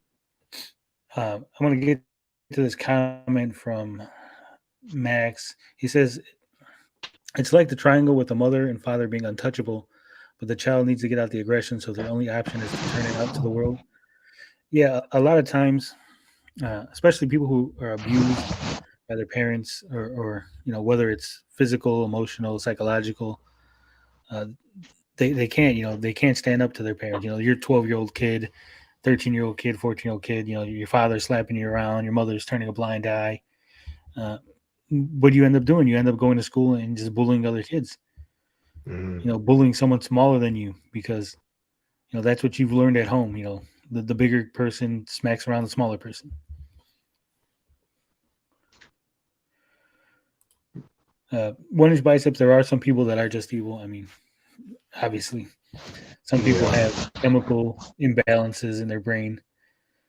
We should blame parents a lot more than we do. I agree. But I mean, if you think about it too, right? If we The one came out shared at and Oxford. if we came out and said, um, all these, like, what is actually happening, right? A lot of people just tune off on the news, right? A lot of people get their source of information on the news, whether, and I know for America, it's very kind of politically divided on how people get their source of information, right? With the two big news stations, right? So it's not that surprising that some people are just misinformed on certain issues, just because it's like these issues are so complex, right? How do you expect like a news channel, which doesn't have a lot of time to get this information out, give out all the details and the statistics and everything, and make it digestible without it being, boring? And how are they supposed to put out these issues that are so intricate? It's nearly impossible, right? So Yeah, I mean, even look at YouTube channels. Like, some people struggle just to even give out this information in a video that would get promoted on YouTube, because YouTube's algorithm isn't going to pick it up, or the watch time is bad, or whatever it may be, right? And so a lot of people, I like, the news obviously deserves a lot of blame, but I think people should also realize you should go out and seek out different information sources, and look at all different academic journals. And I know a lot of people won't do that. And I think there should be some sort of solution of making these, statistics or whatever, or educating people on how to read these academic journals, right? yeah, Um, I yeah, agree. because Eric yeah, Wells says the one over here in Oxford, Michigan, the recent one, looks like they're charging parents with involuntary manslaughter. I think, from my understanding, I haven't looked too much into it, but I think there's more yeah, to it than just the parents not, um, you know, being bad parents. I think they might have gave the kid the gun or something. I think I don't want to comment too much. Like I said, I haven't looked too much into it. The only thing I've heard about that was, I think they gave him the gun for Christmas or something. I'm still like Yeah. doing research on that story. Because it just showed up on my feed, and I'm like, oh, what the heck is this? Um, Robo Blue says, honestly, the bad job market is the biggest cause. Poverty creates bad parents. Um, in a way, it does. In a way, it doesn't. You know, obviously you have less opportunities being poor, but I think a lot of people are not using what they have to their full advantage. Some people are wallowing in their misery, you know, wallowing in their poverty, you know, thinking about themselves ahead of their kids. Again, it's a society issue. It's a, you know, I go without so Sidekick Max could have things. Whereas a lot of parents nowadays are like, well, I need the nice phone. I need the nice shoes and the nice car. And my kid don't got nothing. Well, screw it. I need more money. Eric Wells says, bad job market. Heck, you can get a job these days making $15 an hour at McDonald's. Yeah, they raised minimum wage in my area too to 15. One Inch Bicep says he wishes he made 15 an hour. No, it's I make a little bit more. I make quite a bit more than 15 an hour. Thank God. He says the minimum you need to survive with healthcare is over 25. In some places, I mean, I guess it depends on where you're from. Yeah, in large cities, definitely. Yeah, Beefy says, "What did I walk back into? This sounds serious." Yeah, it is. We've been getting kind of serious on this topic. I mean, these are serious issues. I don't want to, you know, not everything is a joke to be laughed at. Sometimes you got to be serious. Sometimes you got to really discuss the issues. If we don't, who will? Yeah, that's a good point.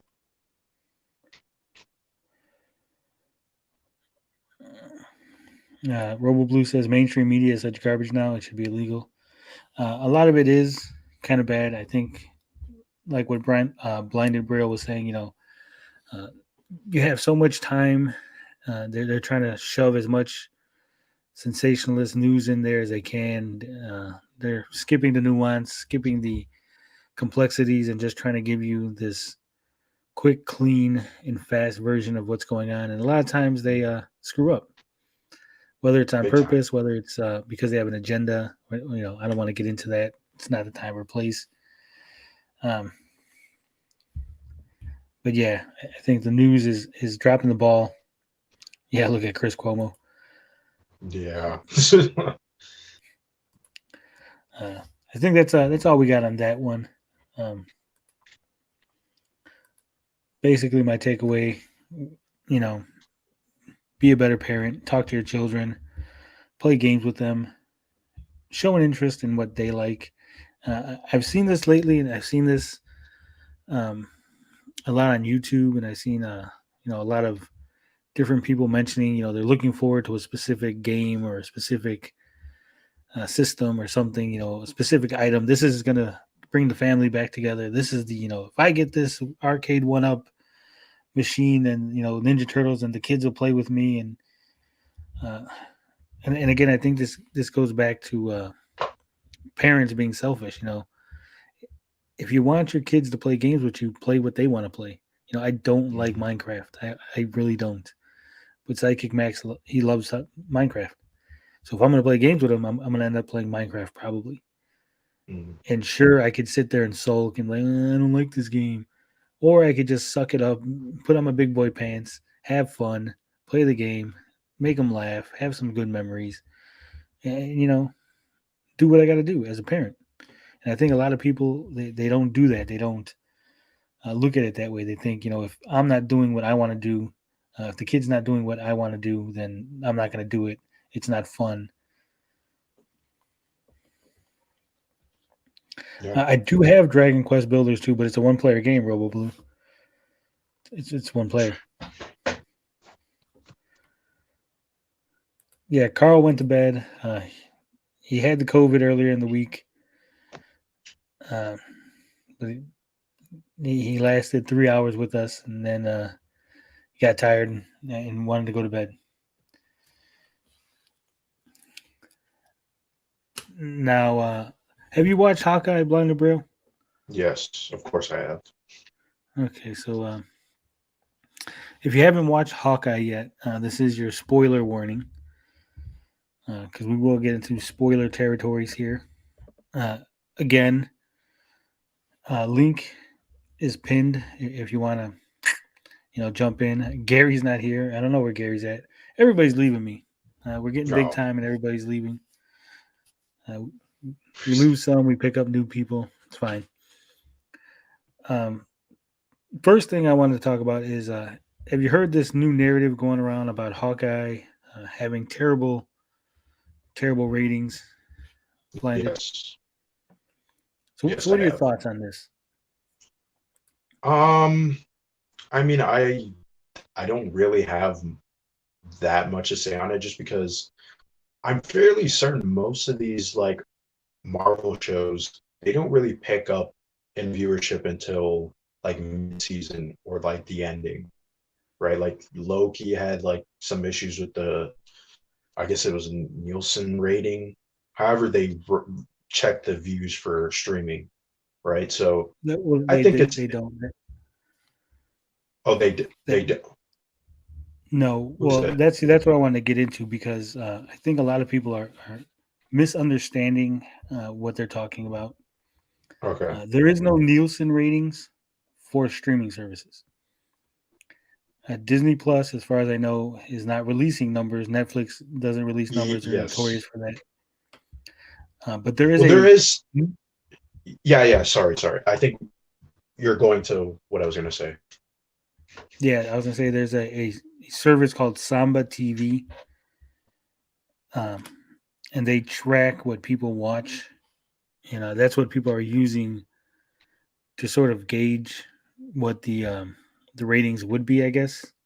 Mm, And so we're gonna take a look at this headline because this is where the issues started, and because people don't look beyond the headlines, So we got Hawkeye viewership 40% down, 40% behind Loki premiere and Samba measured Disney Plus homes. So right off the bat, it sounds horrible, right? It sounds like it's terrible. No, I don't want notifications from Deadline. Sounds like it did a shitty premiere. 40%. That's a huge drop compared to Loki. But I think we gotta look at a couple of factors here. Now I know anybody who's watches YouTube interested in this kind of content, there's a ton, whether it's geeks and gamers, quartering, other people that basically took this headline and ran with it, mm, tried to blame it on being woke. Cosmic Book News, which is a notoriously fake news website, their headline is something like "Woke Hawkeye viewership 40% down compared to Loki" or something like that. First off, there's nothing woke in Hawkeye as far as I'm concerned. yeah. I mean, Secondly, besides what they're going to say is there's a woman. Hawkeye yeah. is a woman. That's One Inch Bicep says the actor playing Hawkeye is just annoying looking. I'm like Vince McMahon with Christian. I want his face censored out on a blue dot. Yeah, I think that's what I was going to go with. Tom Hiddleston is he's considered very attractive. He's considered a very hot commodity. Probably the most popular villain, and I would even say one of the most popular characters within the MCU. Period. mhm. So obviously his show was going to get great ratings. Going into it. And if you think about it too, Endgame leaves off on a cliffhanger with this character. So I think a lot of people are like, where does he go from that point in that movie, right? So Yeah. And Hawkeye, on the other side of the coin, is probably one of the least popular characters. Jeremy Renner himself is taking quite a hit lately as far as PR the way wise. people view him. I think he had issues with his wife getting a divorce and all kind of things. Yeah, and she made a lot of claims about him, like how he abused their kids or something like that. Yeah. So obviously, he's got that going on. So obviously, I wouldn't expect Hawkeye just on just that on the surface level, looking at it, to not be anywhere near the viewership of Loki. That's the first thing you got to really think about. Mm. Now, the second thing is they break down the the ratings by dates, and if you look, Hawkeye premiered the day before Thanksgiving, which is one of the busiest days for travel and everything. Mhm. Thanksgiving is I don't think that's Disney Plus Day. I don't think families were gathering around in mass to watch Hawkeye. The day after Thanksgiving, people are traveling still. That whole weekend is not really a good, sit down watch Hawkeye type of weekend. Even for movies, it's kind of, if a movie releases earlier, it's kind of iffy. Like Ghostbusters did all right the weekend before Thanksgiving. Yeah. And the last thing that you really got to consider when you're looking at this is Samba TV itself. Okay, so it says they measure 3 million U.S. households, and that's how they got the number. Okay, Disney Plus has 118 million subscribers. That means Samba TV is not even measuring 10% Mm. of Disney Plus subscribers to get their numbers. And they don't talk about how they extrapolate the data. They don't talk about whether it's just we measured 3 million and straight up 1.5 million watched. They just give a number of 1.5 million as their projected what watched Hawkeye. So I think there's a lot of room for error in those numbers. Does that sound fair to you, Blinded? I would say, yeah, you're pretty much spot on with the analysis. I mean, I don't really think there was already what was it, some stat or some quote that said most people subscribe to Disney Plus because of the Marvel shows. So I think it's kind of crazy that people would come to this conclusion that, oh, Hawkeye is so woke that nobody saw it, when most people are subscribed to Disney Plus for Marvel series, regardless of if it's their, favorite character or least favorite character, right? Because Right. they're obviously treating these shows like the movies where there's going to be either cameos or there's going to be, I think most of these Disney Plus shows from WandaVision till now have had some type of big discussion, right? Even if it goes south, right? Like WandaVision had, I mean, Ralph Boner, but everybody thought it was going to be Evan Peters Quicksilver, right? So that brought in, some discussion, right? And people are going to tune in and see it. Maybe not as many people who are going to watch the movies, right? But I think it's just kind of, these people always make these type of claims, especially when it's kind of not clear on where the popularity of Hawkeye is, right? Or whatever the next show is going to be. Like, I'm sure they're going to say it about She-Hulk. Like, I would not be surprised. Okay, so one more thing that we need to look at, which I think, people who are running with the narrative, probably didn't discuss. I don't watch those videos, so I'm not going to say that they didn't discuss it, but I'm pretty sure they probably didn't. So this was written this is a Deadline article written by Anthony D'Alessandro. And the article came out, where the hell's the date? The fucking date. All over the place with this shit. Come on, I know I saw the date. Too many fucking ads. Here it is. November 29th. It's right under his fucking name. I don't know how I missed it. So on November 29th, he wrote this article about being 40% behind Logie Ramir, right? Mm-hmm.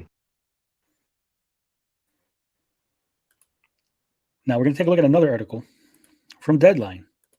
This was an article written by the same author. It was written on the same day.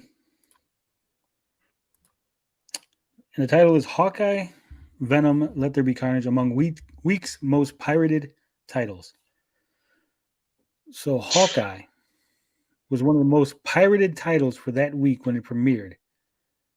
Yet somehow we're to believe that it wasn't a popular show that people were watching. Oh, this is exactly what I'm talking about. That the narrative spinning, leave out information, so you could claim something else. And obviously, the people who believe that, oh, Hawkeye is bombing, they're not going to do this research. They're not going to make connections, right? They're just going to see it as, oh, the show is woke and it's bombing, even though it isn't. And when it does turn out to be more popular, whatever, a different narrative comes out from Deadline or the major trades, then you're going to have, silence. No one's going to say anything until the next big story, right? That's how it's like clockwork. That's how most of them operate. Yeah, and most of them operate under this. Well, I didn't do it. I didn't say Hawkeye wasn't popular. I just read the article that said Hawkeye wasn't my fault. I didn't write the article. No, but you spun the narrative. You obviously omitted facts or didn't even look. You just grabbed something that you knew was going to be controversial. You knew was going to make your narrative look like it was correct.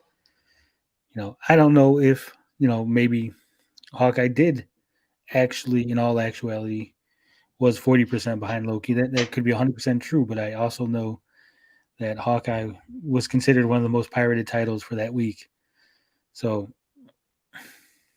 again, the Samba TV ratings or streaming ratings, out of 118 million Disney Plus homes, only 3 million were gauged. We have no idea how they work their algorithm. We have no idea how they extrapolate data. We have no idea if it's just straight numbers. Because that they're not giving that. That's all proprietary. We don't know if 2 TVs in the same household are counted as 2. Or if people watched on their phones and tablets and all different types of stuff. Yeah. So again, take all those numbers with a grain of salt until you have a more complete picture. Maybe in 5 years, Samba TV will have better ratings, better metrics to judge things by. But I think right now it is just a grain of salt. Nice, funny number, but I don't think it's anything to be considered accurate. One Inch Bicep says, well, too hard to track if people are watching illegal copies. Yeah, but I think knowing that there's a bunch of illegal copies out there, knowing that they're being downloaded in large numbers, should just prove that there's at least a desire for it. Yeah, demand. But that's all I want to say about that particular part of the issue with Hawkeye. Now, I know it's only 6 episodes long. We've gone 3 episodes in. I think people are making a lot of... They're desperate for Daredevil to be in the MCU. They're desperate, to see these things. I'm going to disagree with you, but... Well, I mean, I've seen people like... Let me give you an example. I think it was in episode 3. Echo, they show Echo training in a boxing ring, right? And I've seen people claim that because she was training in a boxing ring, that was obviously a connection to Daredevil because Daredevil's father's a boxer. And I'm like, that's like the most thinnest premise. Like, they're like, the garage that they worked at was called the Fat Man Garage. The Kingpin is a fat man. Well, obviously, that one I feel like is a little bit more apparent. Like, yeah, I think that one is more likely than the Daredevil boxing. I think that is a big stretch. Yeah, but I think sometimes, is it an Easter egg, a little callback, but not necessarily hinting that he's going to come out? Maybe it's just like, oh, this is a funny little nod to Kingpin versus, hey, this is us telling you the Kingpin's coming out. I will say this, okay. I'm going to say he is definitely in the next episode at least. And I'm talking about Kingpin specifically. Daredevil is definitely not in the show.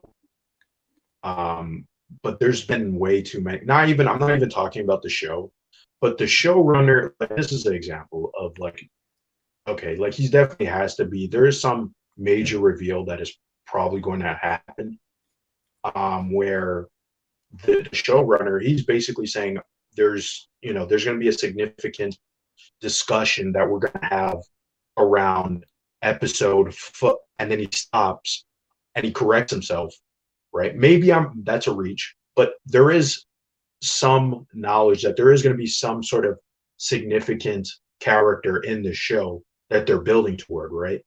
And I don't think I remember, I think it was yesterday you were kind of suggesting that it was uh Kate Bishop's dad, which I don't really see it being that way. Um even just, let's say, forget all the Kingpin hype that's going around, right? It just doesn't really, to me, it didn't really fit the narrative of his character, being this supposed you know gangster or whatever, running this operation, and he faked his death or whatever it is, right? I still think that Kingpin is in the show. Vincent D'Onofrio has been heavily hinting at it. There's been a lot of I know we talk about leakers and scoopers and being, these grifters or whatever it is, but they've also hinted at, that there is some type of cameo, where he's in a combination of a fat suit and CGI to make him more look like the bigger Kingpin that we've seen in the comics. I mean, and then on top of that too, the show is introducing a character, Echo, who has very strong ties to Kingpin, right? And I know we've kind of, Marvel shows have done this before, or at least people say that they've done this before. Like the big example is Mephisto. And Mephisto is a character who people have speculated was supposed to appear in WandaVision, but never did. But I mean, when you go back, I never really believed that theory, because Mephisto isn't too much involved with those characters besides Agatha, and so it just seemed like a stretch to begin with. And on top of that too, introducing that character when at the time the MCU was very reliant on China, right? And I'm pretty sure Mephisto would not, you couldn't introduce Mephisto and have him appear in movies and Doctor Strange or a Ghost Rider movie and then have this supposedly play in China. It just didn't make sense to me when that was going around, right? Not a lot of evidence, but yeah, sorry. Let me I gotta interrupt, Landon. Mephisto, the reason why it made sense, at least a little bit, is because in the comics, Wanda's children were originally shards of Mephisto's soul. Mm-hmm. So they did have a connection to Mephisto in the comics through Master Pandemonium, who had stolen the children. And then it turned out when the whole storyline was over that Mephisto had lost part of his power. It got like separated into 6 soul crystals or some shit, some comic shit. And that they actually didn't exist. Her powers were able to use those pieces of Mephisto to create the children out of basically nothing. So I think that's why people were initially thinking that he was going to be involved. And I guess that's fair, I guess, but I still think, I mean, Mephisto, like I said, I think they don't know how to introduce Mephisto yet. And if they were to introduce Mephisto, I don't, like, the likelihood of it being in WandaVision would have been, it should have been apparent by episode 5, right? That's a significant, major character, right? And he has a lot of ties to not just Wanda's kids, but Spider-Man, Daredevil had a little bit of a run-in with Mephisto. We know Ghost Rider obviously has his whole origin story centered around Mephisto, and he's such a major player in the Marvel comics, where it would be very strange to me to introduce him in WandaVision. WandaVision is like you were saying, it is partially, once they added the twins and stuff, you can make that sort of guess, right? But WandaVision was also primarily based on the Tom King Vision comic, which was him, Right. pretending to be, living a family life and stuff, right? And obviously they added a lot of elements of that Wanda and Vision comic that was like I think it was in the 80s or whatever. I don't remember who wrote it, but yeah, I think that, not that I don't disagree with what you're saying with the Marvel. I know a lot of Marvel fans tend to make a lot of reaches. Okay. There was a big yeah. rumor about Mr. Fantastic being in WandaVision, which we know that was never going to happen. That made absolute no sense. Ooh, Right. again, I got to interject, Blinded. The reason that it made a small amount of sense is because Agatha Harkness was the nanny for Okay. Franklin Richards, But we and have to, I think, she lived with the Fantastic Four for a while. but that wasn't that. Okay, I get what you're saying, but if you think this is my Well, I didn't think that. I'm problem. just saying that's the No, logic they use. yeah, sorry, my wording was off there. But based on what other people are saying, right? And what I was trying to kind of say is that a lot of theories of, okay, this is connected with the comic, right? That is like very complex and it's not grounded, right? Like the Echo thing is very simple to understand. Her stepfather is Kingpin, right? Her father died and he kind of took over that father role, right? But many of the claims, like, okay, the Mephisto shard being the kids of Wanda, right? That's very complex to explain, and even in a TV show, it's so comic booky, right? And the MCU likes to borrow things from the comic, but they like to remix it and change it around, right? And Mr. Fantastic being a friend of Monica Rambeau, it just it just seemed left field. That it didn't seem like a MCU thing to do, right? To introduce a significant character in such a minor role. If I'm not sure if you're understanding what I'm saying, but Yeah, I mean, they do take complex things from the comics and then simplify them out. I mean, look at what they did to Thanos. He went from talking to a literal embodiment of death. manifestation of death to none of that. Like that didn't make any of it because, and I believe the studio even said that it was too complex. They didn't think that fans and the general audiences would have understood it. So I do understand that, like, making these long, connections or these very tenuous connections is probably something that Marvel fans shouldn't do. They get their hopes up way too much. Yes, And I agree. the Kingpin is really easy. Like you said, he's just a normal dude, just who's in charge of the criminal underworld and happened to take this chick in. I get It's that. it would be a little bit different. Sorry to cut you off. Just to make a quick point, it would have been a different, and I would have agreed with you entirely if it was like the theory was held by, oh, Kingpin was, Hawkeye fought Kingpin and Kate Bishop in the Matt Fraction comic. Okay, you know what I mean? Like, Yeah. if it's not that, it's like whatever, you know what I mean? So Yeah, I mean, I get it. I understand where people are coming from. I just think that he's too big of a character that to just kind of throw him in towards the end. Like I said, we're already halfway through. I don't think he's the type of character that you would necessarily, hint at and then build up to like, hey, he came out in like 20 minutes of the entire series. I mean, Daredevil practically, half of that series was practically the origin of the Kingpin and his story. and I think it's so hard to say because they they do so many different things, right? And it's a lot of the times it's writers picking and choosing how they're going to introduce stuff. So, sometimes one thing, I mean, look at Black Panther was introduced in someone else's movie. And he's a significant big character in the MCU or in the Marvel universe, right? And so, like it's kind of all over the place of how they're going to introduce major characters. So I mean, maybe you're right, but I am very adamant on there's a lot of signs pointing toward this character, and I think Marvel wants to gradually introduce the Daredevil world into the MCU, if that makes sense.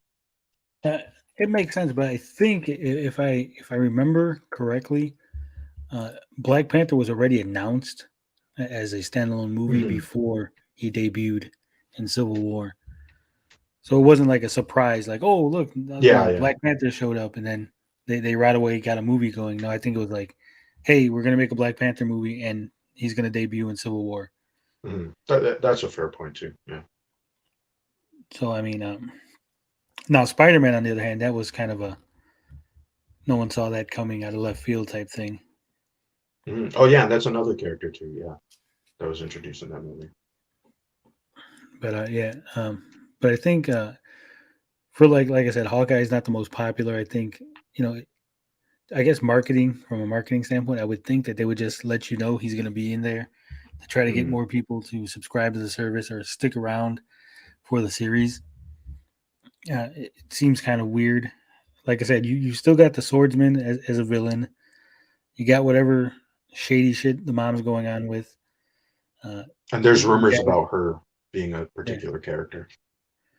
Then you got Echo's got to finish up her little storyline and at least start the transition to becoming a hero. Mhm. Because she's getting her own series.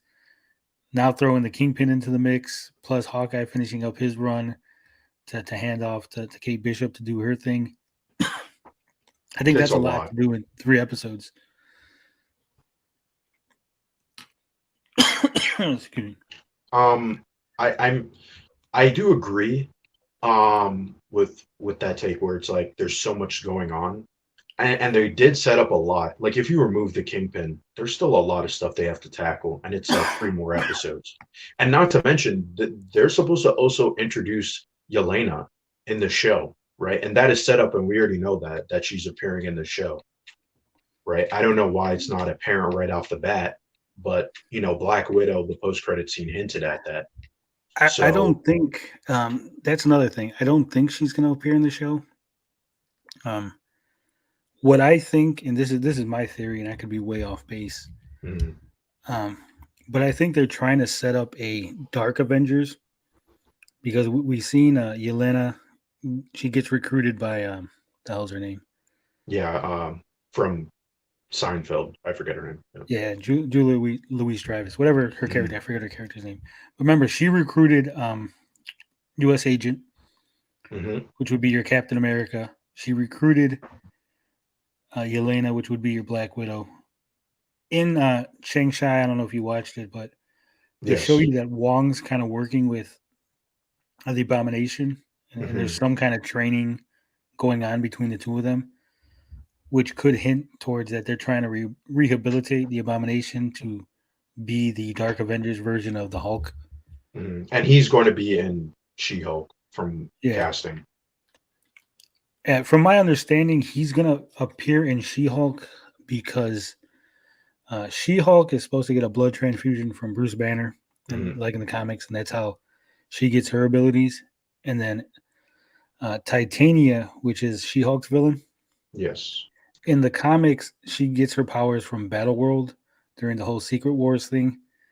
And obviously, they're not going to go through all that. So, That's my fair. understanding is that she's going to get a blood transfusion from the Abomination. Mm. That would be interesting. I could see that happening. That would be a very simple way of just tying the characters and making them sort of rivals. Yeah, that's my understanding. I mean, I could, like I said, I could be off base. I could be wrong, but that's my understanding. Mm. And I do think with all the Avengers being phased out, the older ones, and with the hints that they're going to do a young Avengers versus a dark Avengers, you know, you know, um, sort I of could. like the media coming Mhm. out and saying, well, the Avengers are, they've retired or they're dead, and here's the new Avengers, but they're kind of like more edgy. And then the young Mm. Avengers find out, these guys are, kind of bad. They're not, as good as the old school Oh, Avengers. fun. Yeah. So I could see them building up to something like that. But again, Yelena showing up, that's like way too much. You're cramming fucking like 3 I movies mean, worth of shit. there was just a character that got revealed that was teased for episode 4, which I'm pretty certain is Yelena because they're in like this uh night goggles and gear and stuff. And they're saying this is a mystery character. So maybe it's a different character, but again, to introduce a new character that's not Kingpin or Yelena requires even more work than just introducing those characters because you have to explain who this character is if we don't know who they are, right? Yeah. So So what do think you think? sorry. I was gonna say spoiler alert for anybody who hasn't seen the series, but in the original comic, Kingpin kills Echo's father, and that's what sets her Mhm. off on the path of goodness when she finds out. But in this one, we've seen Ronan has killed her father. However, he didn't speak, and we didn't actually get a clear shot of him. So, Mhm. do you think it was actually Ronan, Hawkeye, who killed those people, or do you think maybe they're going to play up the angle of Kingpin hired somebody to pretend to be Ronan to kill, some people that he needed removed from the organization? Um, I was thinking something like that. It just felt like a red herring that he would go in and kill these people, and obviously he was doing that in the end game, right? But it just Right. felt it just yeah, like I agree with you, like the framing of it and the way that it was kind of set up, it wasn't addressed by Hawkeye, and it wasn't really, he doesn't really seem like he's guilty of that specific crime. Like he's more guilty of just overall taking on that role, right? And I mean, I was thinking because I heard a rumor that Yelena was supposed to be Ronin, like that's how she was supposed to get introduced, which I don't know if that's still happening, but um, I was thinking when I saw that scene, I'm like, I wonder if it was her, right? I mean, the time, and also too, they didn't even tell us when that exactly happened. It seemed like that was fairly recently, like maybe a year or 2 years ago or whatever it is, right? And we know that Right. the Ronin was supposedly stopped. They said more than a couple of years in the show, which I know a lot of people are confused about the timeline on that. But yeah, I see what you're thinking, and I do agree with that line of thought. Well, because my thinking was they introduced a character from the comics, but he hasn't come out in a costume and he hasn't really done anything bad. So it's kind of Mm-hmm. weird that they would have the swordsman in sort of a background role. And my thinking is perhaps he's the dude that put on the Ronin costume and was killing people Mm-hmm. because obviously he has ties to the underworld. We've seen him at the auction. He was trying to buy the swordsman's the sword, Mm-hmm. um, the Ronin sword or whatever. So could it be possible that he was the one in the suit who was going around pretending to be Ronin, killing people for the Kingpin? But again, because because I read the comics and everything, the swordsman has a connection to the Mandarin in the comics. Mm-hmm. The Mandarin is the one who gives him the sword, because in the comics he has a sword that shoots out like electricity and like ice bolts and shit. Mm-hmm. And they kind of built up the Mandarin as being a criminal mastermind who's running this empire all across the globe. So, in lieu of the Kingpin, I mean, they could easily put the Mandarin into that position. Being called uncle is a real it's like an Asian thing. Mm-hmm. I mean, there was also, I mean, mm, the only theory that would put a dampen it is, well, why was the swordman buying the suit? Like, what happened, right? Like, they would kind of have to have explained that. Well, he I was feel like buying to the keep the sword. mystery. No, the suit was also included No, the suit in was the. separate. Remember that they bid on the sword and then they were putting the suit up, and that's when the explosion happened. Yeah, but like in the flashback, he has the Ronin has both the sword and the suit. No, yeah, but in the flashback, he's wearing a suit. We don't get a clear look as whether or not it's the exact Ronin suit, and he Mm. has a sword, but we don't necessarily know that it's the same sword. Because remember, the Ronin sword has that neat little like Yeah, retractable the blade. It's like a 4 foot like. blade that retracts into like a 10-inch hilt. Mhm. I mean, it could be. I mean, I feel like if it was him, and that is the case, then you're gonna have to kind of, explain, uh, his motivations and why he would want the real Ronin suit. Like, if you have a fake one, why do you need the real one, right? Well, maybe he And he it was didn't just seem on it the. was that. Yeah, continue. Well, my theory is he wasn't going to buy the Ronin suit. He just wanted the Ronin sword. Hmm. Because, like I said, Okay. it was two separate lots. If you watch the episode, Hmm. and in the comics, the swordsman is the one who trains Hawkeye in the Circus of Crime. Hmm. Yes, that's good. That's a good point. True. So, There, um, the oh, swordsman also from because this whole show was based on the Math for Action run, and I have a feeling that the swordsman so there's actually another character that's in the show that seems like he's not going to have that much of a role, but the guy who was talking to Echo, and he's kind Ozzy? of, is that his name? Yeah, he's the Yeah. clown in the comics, and I mean, so they're introducing a lot of villains, right? If we're also going to count Kingpin, and on top of that too, we kind of know that there's something else going on with her mom, which a lot of people are suggesting is Madam. It's not Madam Mask. I forget the character's name, but she was also in that Matt for Action run. I just have to Google it because I forget. Yeah. And there's even a whole scene from the trailer that they're basing off of. They took a lot of inspiration from this comic, more than most MCU movies and shows. It's very kind of weird. Yeah. The one thing though, I always hate to the MCU is separate from the comics. They might take Hmm. inspiration, but they'll change things willy nilly at the drop of a hat.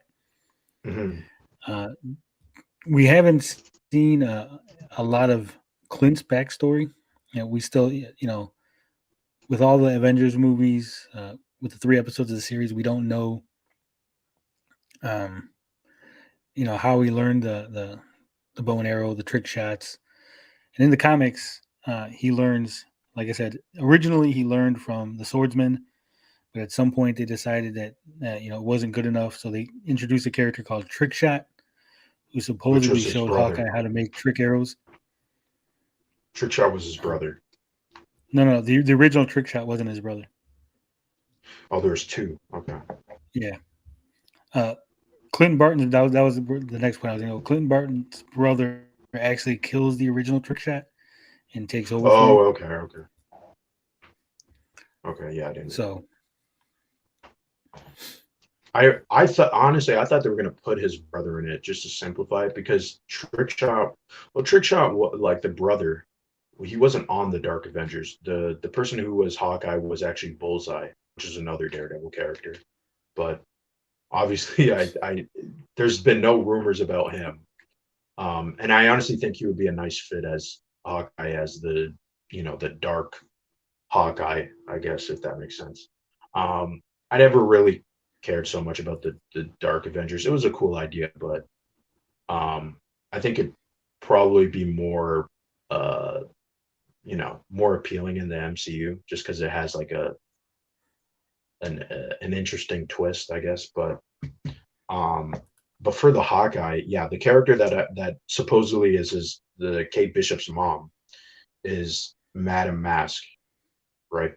And I mean, it is just a rumor right now, but Madame Mask is not Kate Bishop's mom in the comics, right? Her mom actually, she didn't die, but she had a fake death or whatever it may be. But yeah, that is what the rumor is that she's supposedly her mom.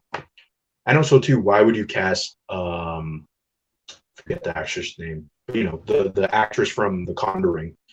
If you weren't going to do something with her, she's a significant actor. She's been in a bunch of movies. She was in that one Martin Scorsese movie with Leonardo DiCaprio and why am I forgetting? Departed, right?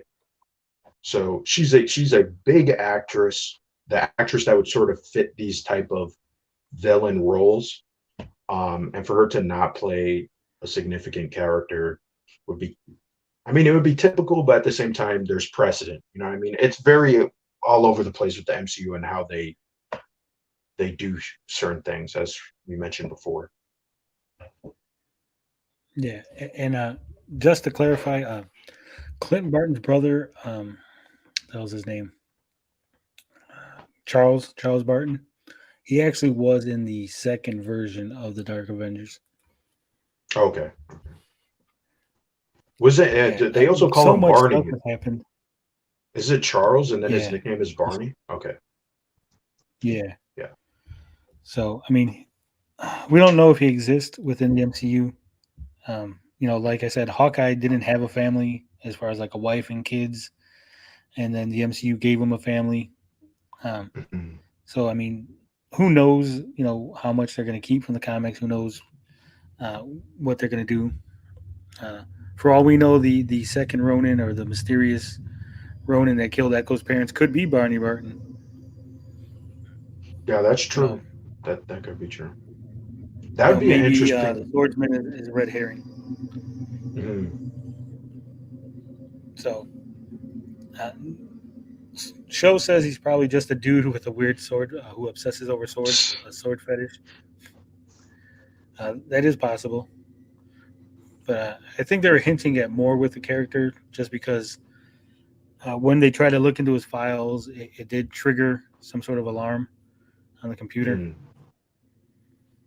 1 Inch Biceps wants to know: does anyone care about Wendigo from Hulk 181?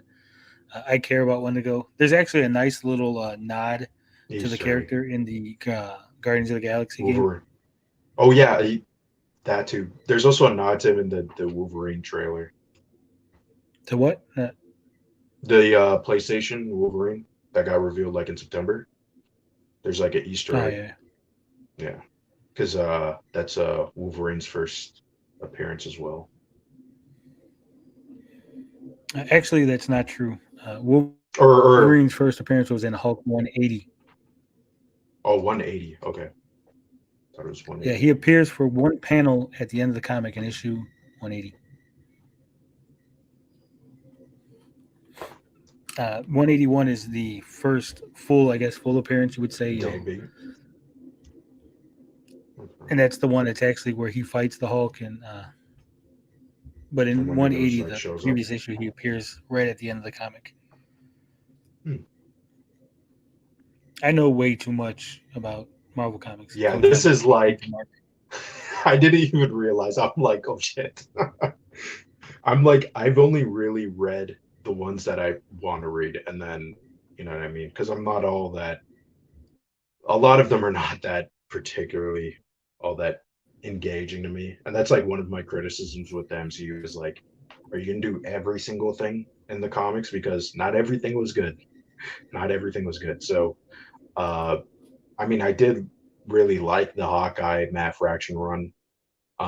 It's like when it's fairly recent on top of that too, so it fits more in line with my generation of kids who grew up on comics, right? Because this came out when I was like 12.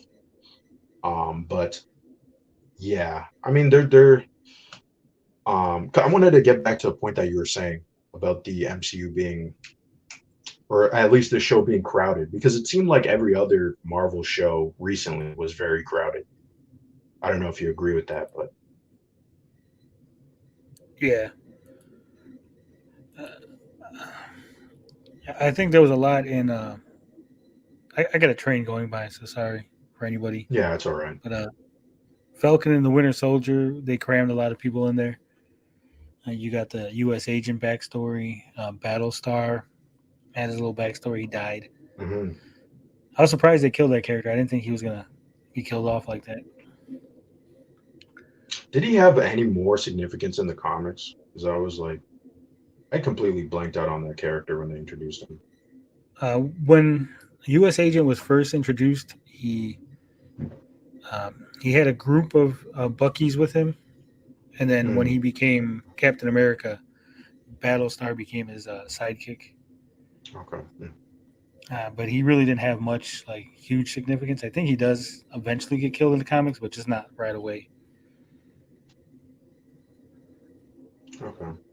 And I know the two other characters that were with him originally went on to be called Left Winger and Right Winger, and they were like minor villains that he ended up killing. Hmm. Marvel Comics is very, very convoluted.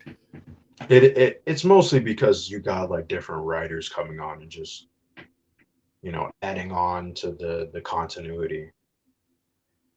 That's why I'm like, how long can the MCU really go without having continuity errors? Or like Well, they've already getting had confusing. continuity errors if you really think about it. Oh, they definitely have like the Gamora. There's a whole continuity error with Gamora and what was established in Guardians compared to Infinity War. But you know what I mean? Like when things get retconned, like massively retconned, right? You can't really do that in the MCU, but you can kind of do it in the comics because not everybody's read what you're going to retcon, right? So it kind of makes sense to retcon it, especially if it is better for the story, right? Not in all cases, but hypothetically speaking, that's why you would want to retcon something, right? Well, the MCU is sort of retcon things. I mean, in the first Ant-Man movie, they retconned the existence of Hank Pym and him working with Shield and knowing that obviously, What retcon was that? I don't know. well, in Ant-Man, remember previously to Ant-Man, we didn't know superheroes didn't exist. Iron Man established that he was the Oh, first superhero. oh, like a retcon as in, okay, I know what you're talking about. Like the character hasn't been mentioned yet. Well, it That wasn't type even of just the retcon? character. When Iron Man debuts in the MCU, he's the only superhero. There's no previous superheroes. Um, Hmm. what's his name? Established. Nick Fury. They've established that they basically never dealt with this before. Hmm. And then you find out that Ant-Man existed in the 60s and he worked directly with Shield. So they retconned the fact that, oh, wait a minute, we do know that people could have weird Okay. powers. There just hasn't been a lot.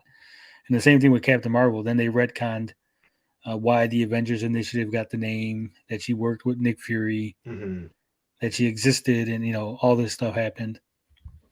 Uh, Guardians of the Galaxy kind of retcon because I mean they don't really explain what happens after Ego comes down to Earth. Remember, and he's trying to Yeah. spread his ego-ness across the planet, Hmm.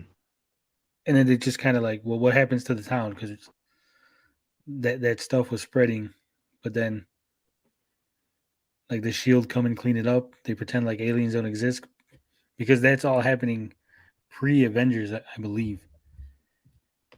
That Guardians of the Galaxy 2, I think, takes place in 2014.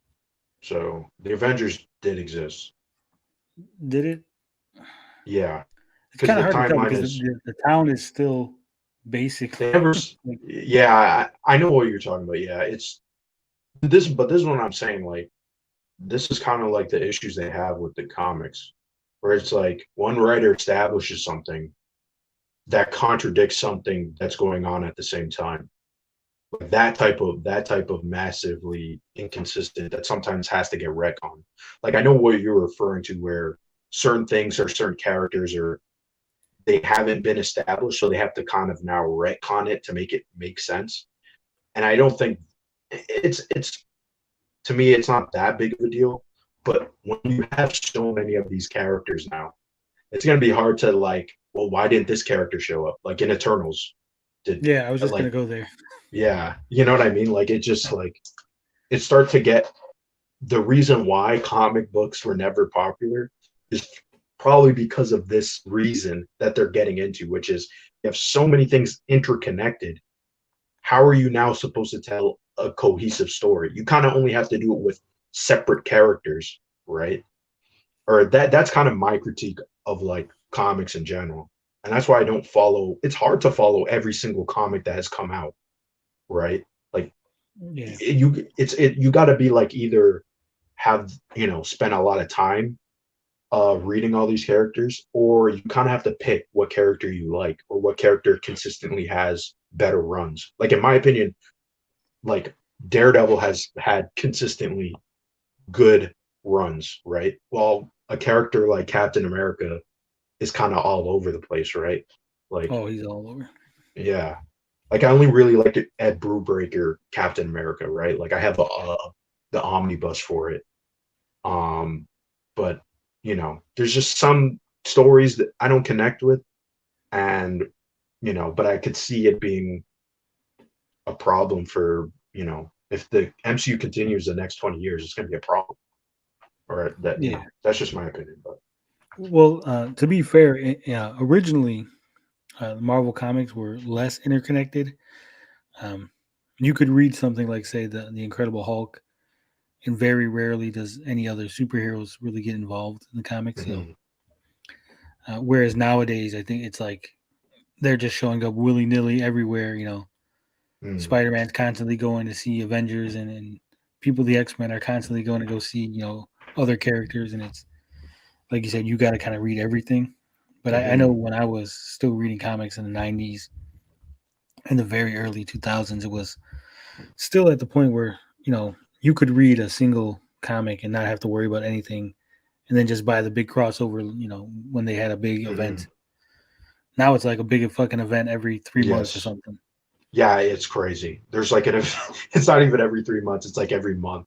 There's like a pocket having a big event, and then everything else has tie-ins. And it's like, Yeah. Jesus Christ. Oh my God. And I don't want the MCU to be like that. I would stop watching it if that was the case. Yeah, that's why I think like maybe that's why I'm so against like Kingpin and Daredevil showing up, and like, no, come on, can we just leave these characters separate? Not everything needs a cameo or some kind of connection. Hawkeye can exist in a vacuum by himself, having this adventure with Kate Bishop. We don't need Daredevil and Spider-Man and fucking Luke Cage and the Defenders to show up. He can do this on his own. And And the same thing with the Spider-Man movie. Like, I don't need mm. Wolverine to show up in the Spider-Man movie. Come on. And I think that's a very fair argument, right? I didn't really come at it from that perspective. I'm more, I guess, what Marvel's been feeding me forever is this character shows up, this character shows up. It's a whole buffet of characters, right? So, Yeah, I mean, like I said, I'm used to reading the older comics, and you could read 200 issues with no problem. You didn't have to. And a lot of times, like if you read, say, the Hulk and Wolverine showed up, that's not mentioned anywhere else. Like you could read the Hulk and Wolverine shows up, and you don't have to worry about, oh no, I got to read an X-Men comic to see what they said about it, or the Hulk's gonna wander over there. No, it's like Wolverine showed up and no one ever mentioned it again. It's never really addressed. I think they should do that. I mean, that just works better for storytelling in general, right? And that's the problem with the MCU is that everything's got to be connected, that there's no real creative freedom, right? To tell, because I like these characters, right? Like I'm not gonna go read every single thing about them, as I previously mentioned, but I still feel like you could tell interesting stories that haven't been told yet, right? So, and I kind of wish the MCU doesn't take too much of that kind of structure of comic books where everything is just too interconnected to the point where I got to now watch Disney Plus, or I got to watch this spin-off, or it's not interesting in my opinion. Yeah, I mean, they tried to do that with Agents of Shield, and after the first season, they're like, no, we gotta separate, uncouple from the MCU and just do our own thing. I think that show was still kind of weak, but I think it was better for the fact that it wasn't really connected to the MCU proper. Same thing with the Defenders on Netflix.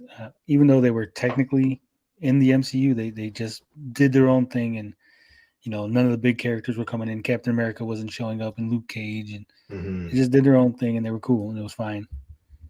Yeah, it's fun. I think Avengers was such a hot commodity and such a new thing in movies that people are like, oh, everything's got to be connected.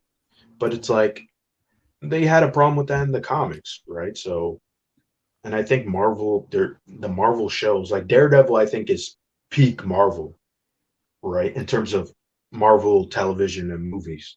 You're not going to get anything that, complex or as interesting as Daredevil. Maybe it might happen, but I don't think that's going to be the case, right? These are shows that are designed for, a mass market.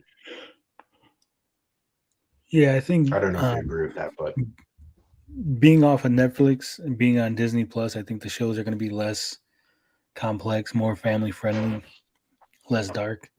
Moon Knight has the potential, but again, being on Disney Plus, I think it's not going to be as deep as it should be.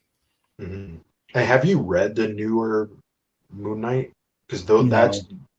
those comics, I think, are they're very good. I think they're. I mean, I forget who even created Moon Knight, the original creator. Well, Moon Anyway, Knight's all over the place with his storylines and his origins, and because the newer ones are very grounded. I know like the older ones are very more the supernatural. Like I know a lot of people are saying, "Oh, Dracula is going to appear in Moon Knight." I don't know about that, but like stuff like that, I'm like, "Oh God, I don't want to see that." Like I would rather have what was, I think it was Jeff Lemire's Moon Knight, which was just about him dealing with his mental state and like his relationship with his dad and the different personalities and Moon Knight and all that stuff like that. Like I find that to be more interesting, than the supernatural and he's connected to all these other mythical characters. Like, yeah, it's cool, but I don't want the connection. I want the story with Moon Knight. yeah, I mean, Moon Knight debuted in a Werewolf by Night comic.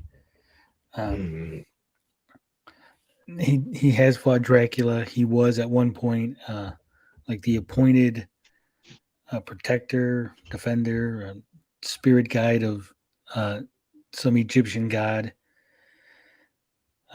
He's had multiple personalities. Yeah, no shoes, some shit like that. His weapons were actually created by Hawkeye. Yes, with the whole Kang situation. I know about that. Yeah. So I mean, this shit's all over the place with fucking Moon Knight. But yeah, I think a more grounded show. I think they're gonna get rid of all that convoluted backstory. And hopefully, I mean, you had I think an interesting idea of that Kingpin show, because I know like people are giving you shit for that, but I thought that was actually a really good idea. And on top of that too, there was Kingpin comics. There wasn't a lot, but there were. Like there was one in like 2017. It wasn't that good, but I think they need to experiment more with these shows and movies instead of us just giving us the same assembly line. Yeah. I think on Mad Max's show, sometimes the chat gives me shit just because of who I am, and not necessarily what I say, but it's fine. Yeah, I think you're a really chill guy. I mean, I thank you for letting me on your show and boring you half of the time. But yeah, the reputation that you have is very weird, especially with your personality. It's very like you're very chill. So I don't know where that comes from. Maybe it's the trolling. I don't know. Yeah, I don't know.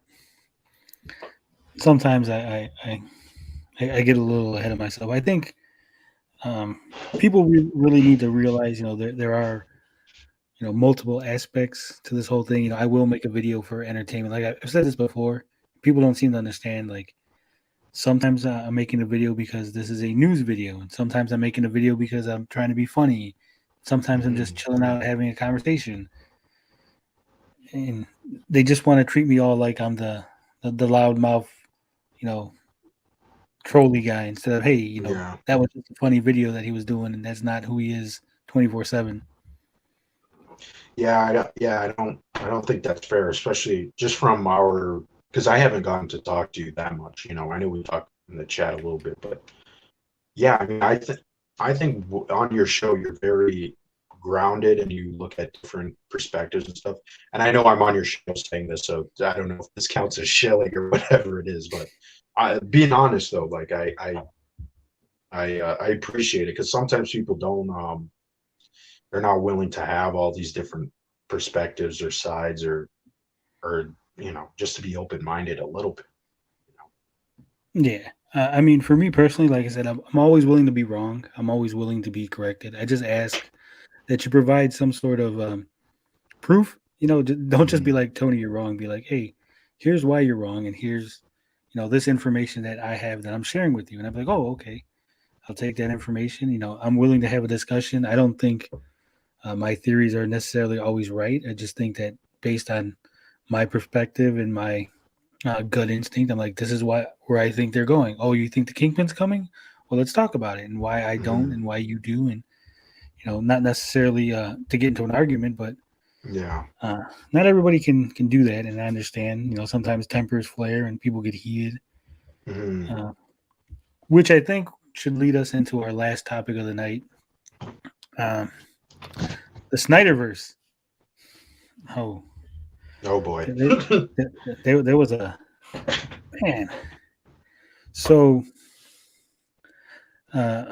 Brian, Master of Noms, great dude, nice dude, love him. Apparently he said some stuff that really got some Snyder fans upset, and a lot of things were heated. I don't want to rehash old arguments. People have calmed down.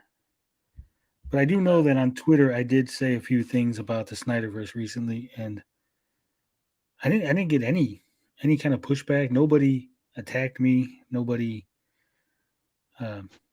came at me from the Snyder fandom, So I'm thinking there might have been more to the situation, more to, because Brian is closely associated with Mad Max and Saggy is closely associated. I think, me being an outsider, I'm just some rando who said some stuff on Twitter and no one cares. But, you're like right there with the big Snyder guys, and you're saying something anti-Snyder, and we can't allow that. I think that's probably more why they came at them the way they did. I know RJ, Resident Justice, he was saying that, perhaps Snyder should come out and say, hey guys, nothing's going on, chill out, just wait and see. And I think I agree with that. I think Zack Snyder, I know everybody thinks he's a great guy and he loves his fans and whatnot, but I do think on some level he realizes that he does kind of have these individuals that are going to go out to bat for him, promote him on social media, help him get more jobs, more access. He'll be able to look, he'll be able to point to you guys and be like, hey, DC, look at all these people that want me back. Shouldn't you hire me back? And he knows that that's going to happen.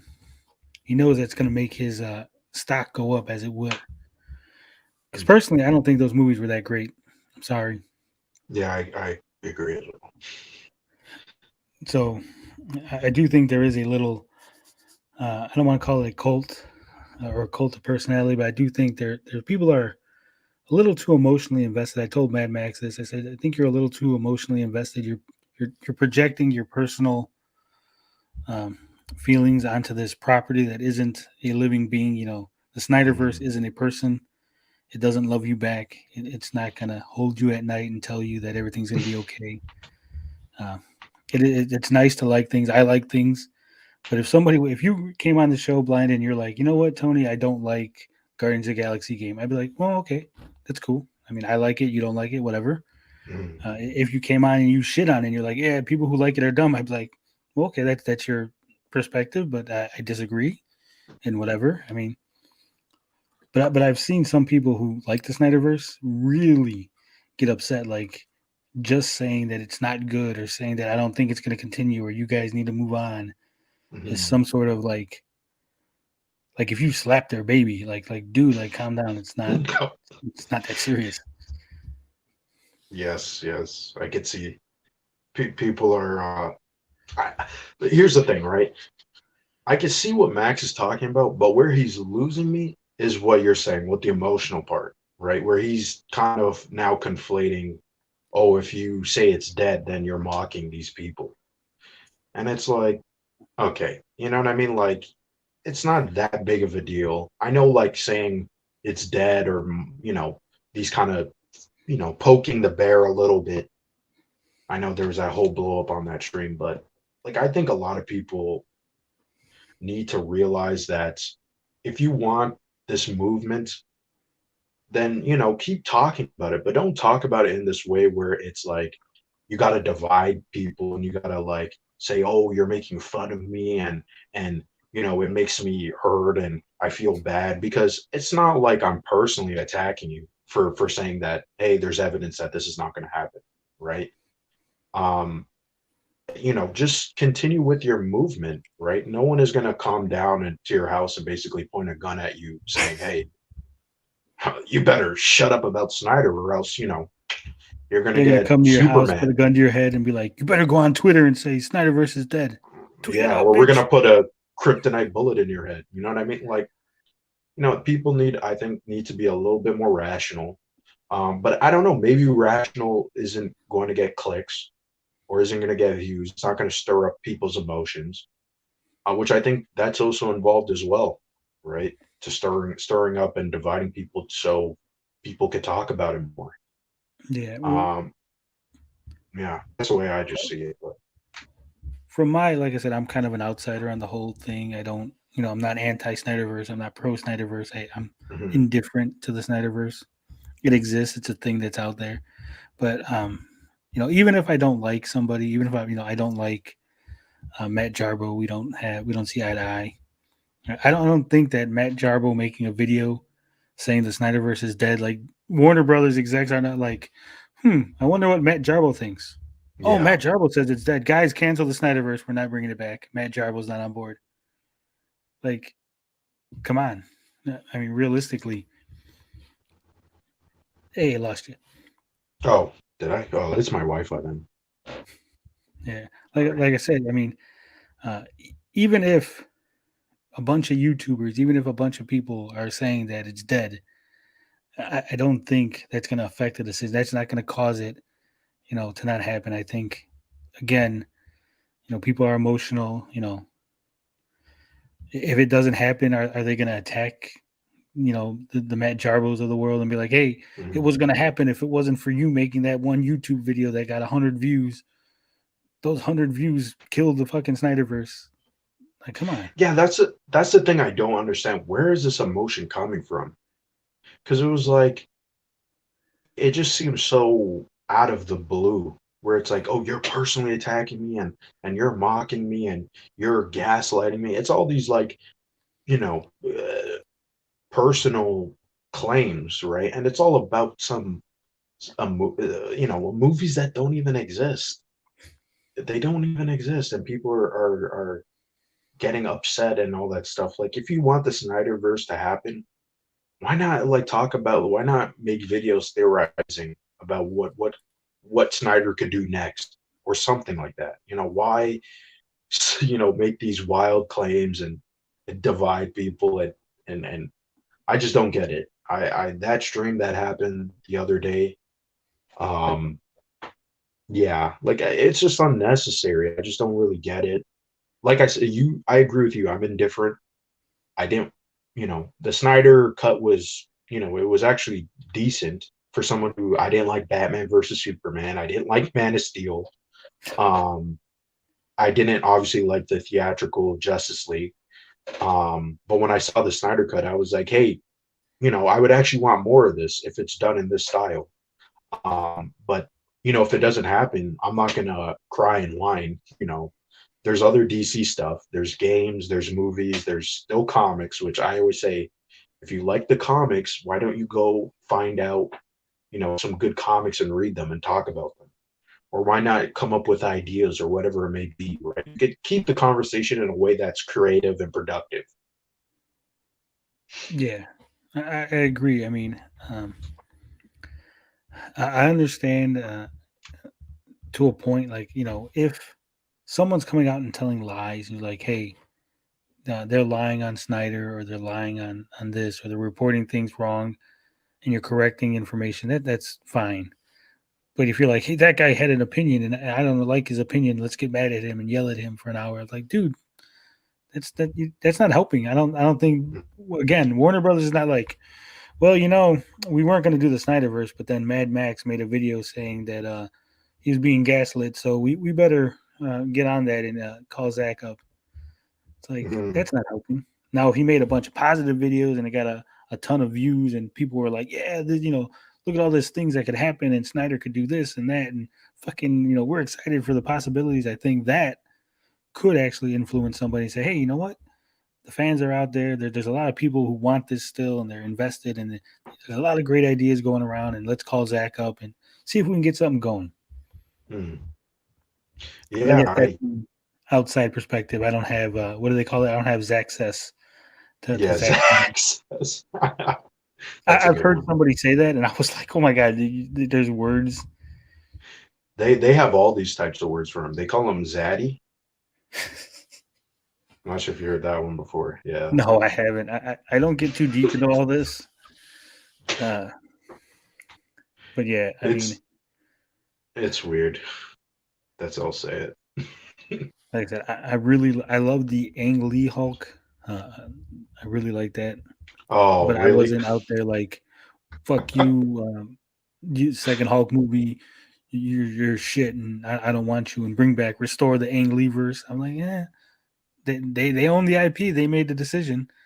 If We I don't should like bring what they back. produce going forward, I could just not watch it, right? Yeah. We should bring back the Ang Lee Hulk. That movie terrified me as a kid. I I don't just know love the why. fucking the panels where they did the whole like comic panels and Oh yeah. everything. The cinematography on that was great. The storyline, not so much, but the cinematography. Oh man. That was the movie that was like, this is why I'm terrified of, like, as a kid, of the Hulk. I'm like, Jesus Christ. That would be terrifying to see that thing in real life. Holy shit. Oh, Oh yeah. I would just stop right there. I'd be like, you know what? I'm dead. I don't care. I'm not running away from this thing. Holy shit. Oh, Uh, yeah, like I said, I really love that movie, but because the Hulk is one of my favorite characters in the comics. But I mean, I wasn't upset that they didn't continue it, and I didn't take it personal that someone said that they liked the other version of the Hulk better, or that mm, they like Mark Ruffalo's version better than fucking Eric Bana's version. Just like, yeah, mm, that's your opinion. You have an opinion. I have an opinion. We're both allowed those. And I understand you like the Snyderverse and you wish it would continue. But ultimately, Warner Brothers holds the IP. It's their decision. You can choose not to watch the movies going forward. And if uh, the non Snyder Justice League going forward bombs, that would lead them to go ahead and maybe restore the Snyderverse. But I think mm, part of it is they know they have no self control. They know that whatever WB puts out, they're gonna watch it. So if WB puts mm, out non-Snyder stuff, they're gonna support it, and they're gonna end up causing the Snyderverse not to happen because they couldn't control their consumer habits, if you will. mm. I like, a lot of people were hating on the Suicide Squad because it wasn't Snyderverse. And it's like, are you serious? Like, I didn't personally like the movie for different reasons. I Oh, just the couldn't. second It's one? just one of, yeah, the James Gunn one. I just didn't connect with it. I was just like, and I really wanted to like that movie, but I watched it twice. I went out of my way to watch it twice, and I still didn't like it. But anyway, like, yeah, I just think a lot of people, like, it feels like they're not. They're. It's like, are they DC fans? Are they Snyder fans? Or are they just obsessed with this one particular creation or product, right? Because it's like, if you're a Snyder fan, go, support him and his creative endeavors. right? He's not under a franchise or a big studio to, meddle with his creation. And if you're a DC fan, like I said, there's a bunch of DC content coming out, and there's decades worth of DC content, right? So, I just don't really understand what is this one thing that draws people, that fascinates people, right? Yeah. It's an interesting topic, but I still don't understand why people are like so enamored with it. It's whatever, like it exists. It's not my favorite interpretation of the characters, but there's been so many interpretations of DC characters. And that's the thing that just trips me up. It's like there's no one definitive version of Batman, right? We can kind of Adam guess West. and speculate.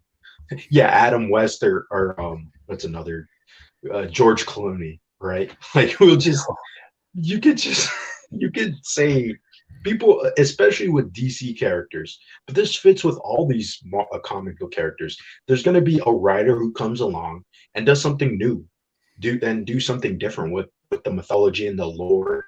So I don't really see the outrage, and I don't really see the such of the personal connection, right? Because you'll fall in love with another interpretation of Batman and Superman, right? So Yeah, I think Show got part of it right. He says fans of being part of a movement.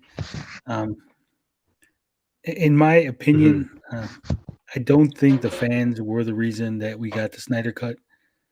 I think they're taking credit for something that happened simply from a financial. Like you had HBO Max, they needed something to draw buzz. Fuck it, make a Snyder Cut. That's my opinion. But I mean, I think a lot of people were like, we took on the corporations and we made them bend to our will. And, that's what they're drawn to, like this idea that we have the power. If we just work together and tweet enough and fucking yell on YouTube, DC will do what we want and fucking WB will give us. And again, I mean, when Man of Steel came out, I remember there was a ton of angry DC fans. Yeah, there was a didn't like lot. the movie. Yeah. People were like, Zack Snyder's no good. It's too dark. It's too grim. This isn't Batman. This is Superman. He's fucking destroyed the character. And I was like, man, everyone's fucking mad. I didn't think the movie was that bad. I didn't like it, but I was like, it's not that bad. And then Batman vs. Superman happened, and you had a lot of angry people about that. And, Lex Luthor was ruined. The fucking, that's not the origin story of, the fuck's his name? Doomsday. Doomsday, yeah.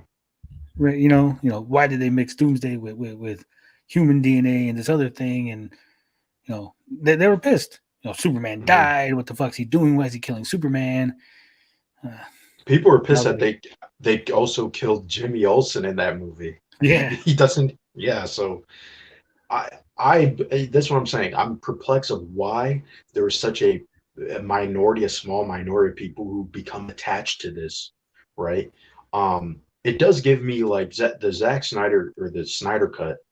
It gave me vibes like what Frank Miller did with the Dark Knight Returns, or like those type of one-off Elseworld stories, right? Where like a writer comes in and doesn't really follow continuity or changes it up or does whatever they want, right? That's the vibe that it gave me.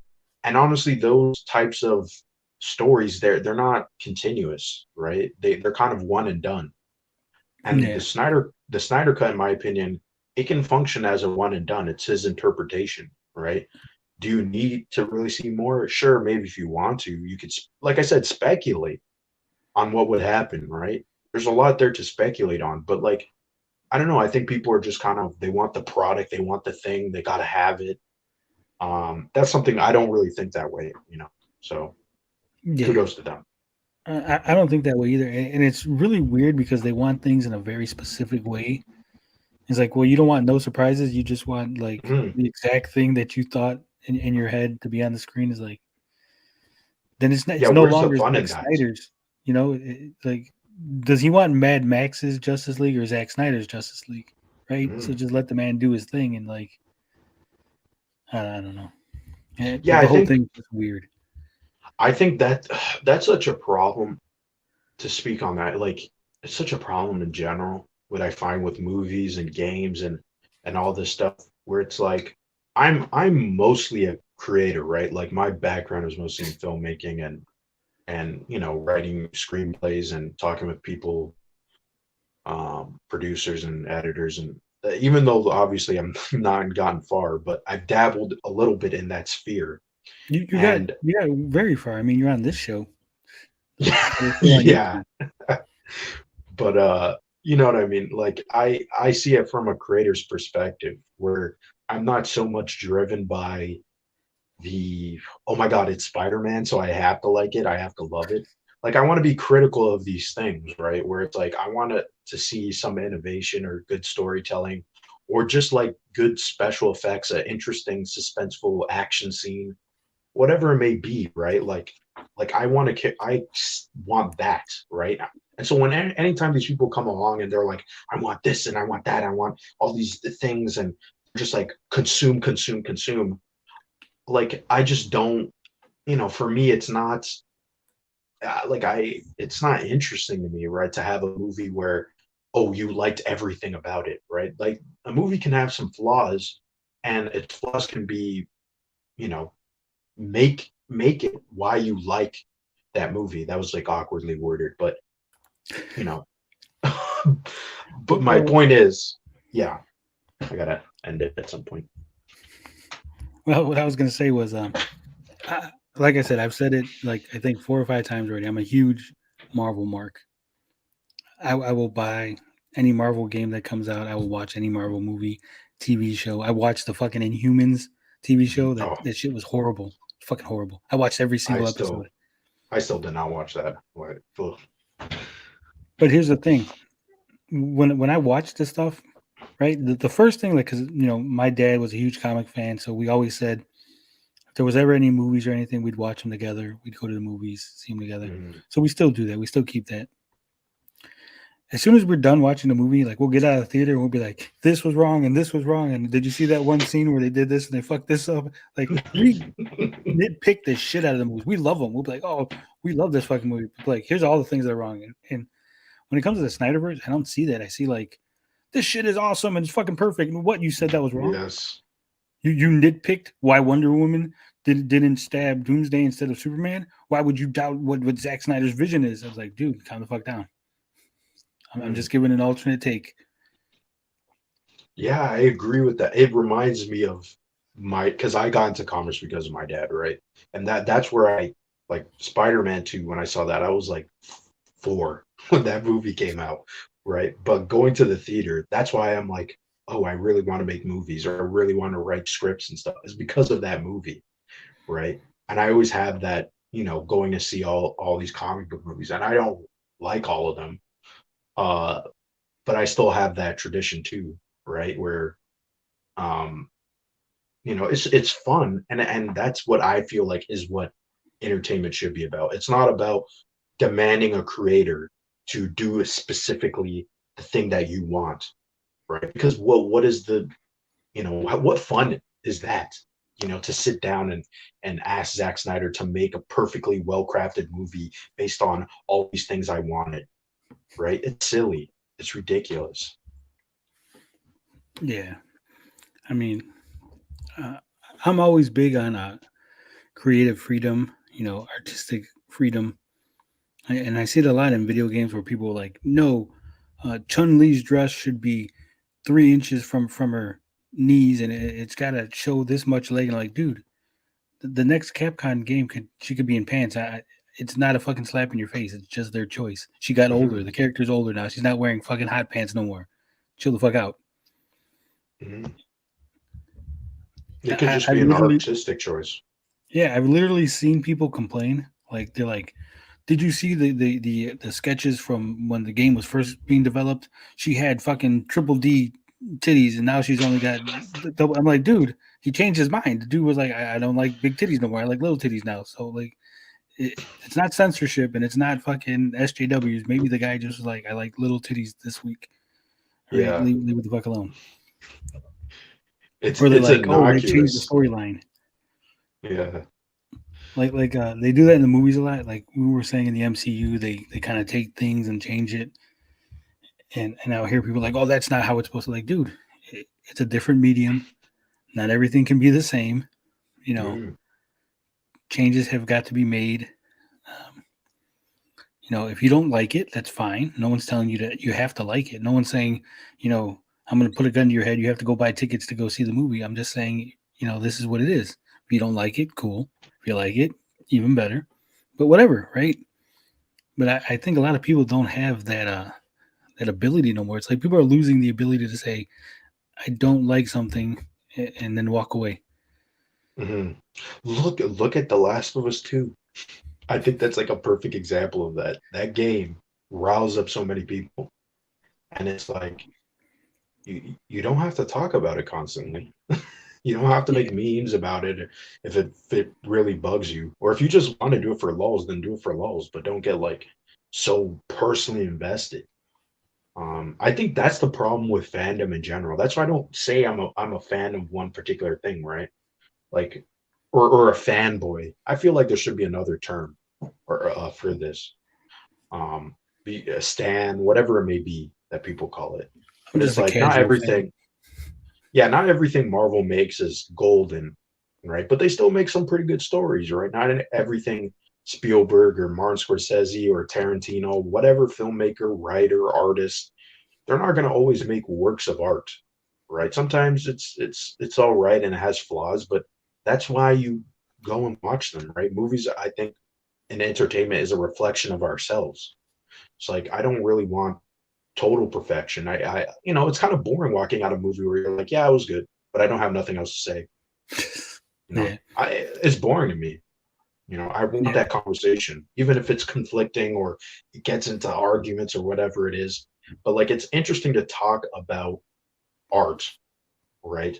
And I feel like the Snyder fans, they don't really care about art. They don't care about preserving someone's vision, right? They say they do, which is the irony of all of this, but they really don't. They just want a product that they can, it's like buying a toy. It's all flashy, but give me the next toy. Give me the next one, you know? yeah. It's, yeah. I think maybe not everybody's a creative. Not everybody has that in them. I do enjoy writing and making things, and I always have ideas. And Mhm. like you said, I mean, if I watched a movie and I was like, "Man, that movie's great," but I have nothing to say as how I can improve it, I think the movie would not be one of my favorites. I mean, Mhm. I want to be like, you know what, that movie's great, and here's how I would have did it better, or here's what I would have did for this scene, or because I have that in me. And I think, like you said, with the Snyderverse fans, it's a lot of that movie's perfect, and there's nothing that could ever be improved, and you can't change it, and don't ever even suggest that something can be, different. It's like, do you like the movie, or you just like the idea of the Mhm. movie? You know, you just want to It's say you like it. You don't want to discuss it because if you discuss it, we'll realize you probably really don't like the movie. hmm. Yeah, I don't really know. Maybe it's like some psychological thing. I don't know. I'd be very interested to see someone do some research on this because it does seem very common. It seems very common in video games and comic books. Um, these types of entertainment. It's very bizarre, and I understand that people aren't creative. Um, but I feel like, if you're drawn to this medium and you talk about it every day, I feel like you need to have that sort of balance and perspective and realize, there's people making video games that put their ideas, their art, sometimes it's not even just an idea, it's something that they lived, right? A Yeah, perspective. So, like sometimes you kind of have to give and take, right? Like not, play The Last of Us 2 and be like, well, I didn't like the story or whatever. And that's it. Or put it down when you don't you're playing the game and you're like, this is boring or I hate the story. Like I feel like people get so emotionally invested in something that is not, well, to be fair, entertainment is about emotions, but I think this is a different kind of um I can't even really articulate it, but like something else is deep in there that's making people do this. Yeah, it's like a deep-seated issue. They're latching onto it for some reason. Mhm. Show says that he thinks that Snyder fans just want drama. At some point, it stopped being about him and his cut or vision.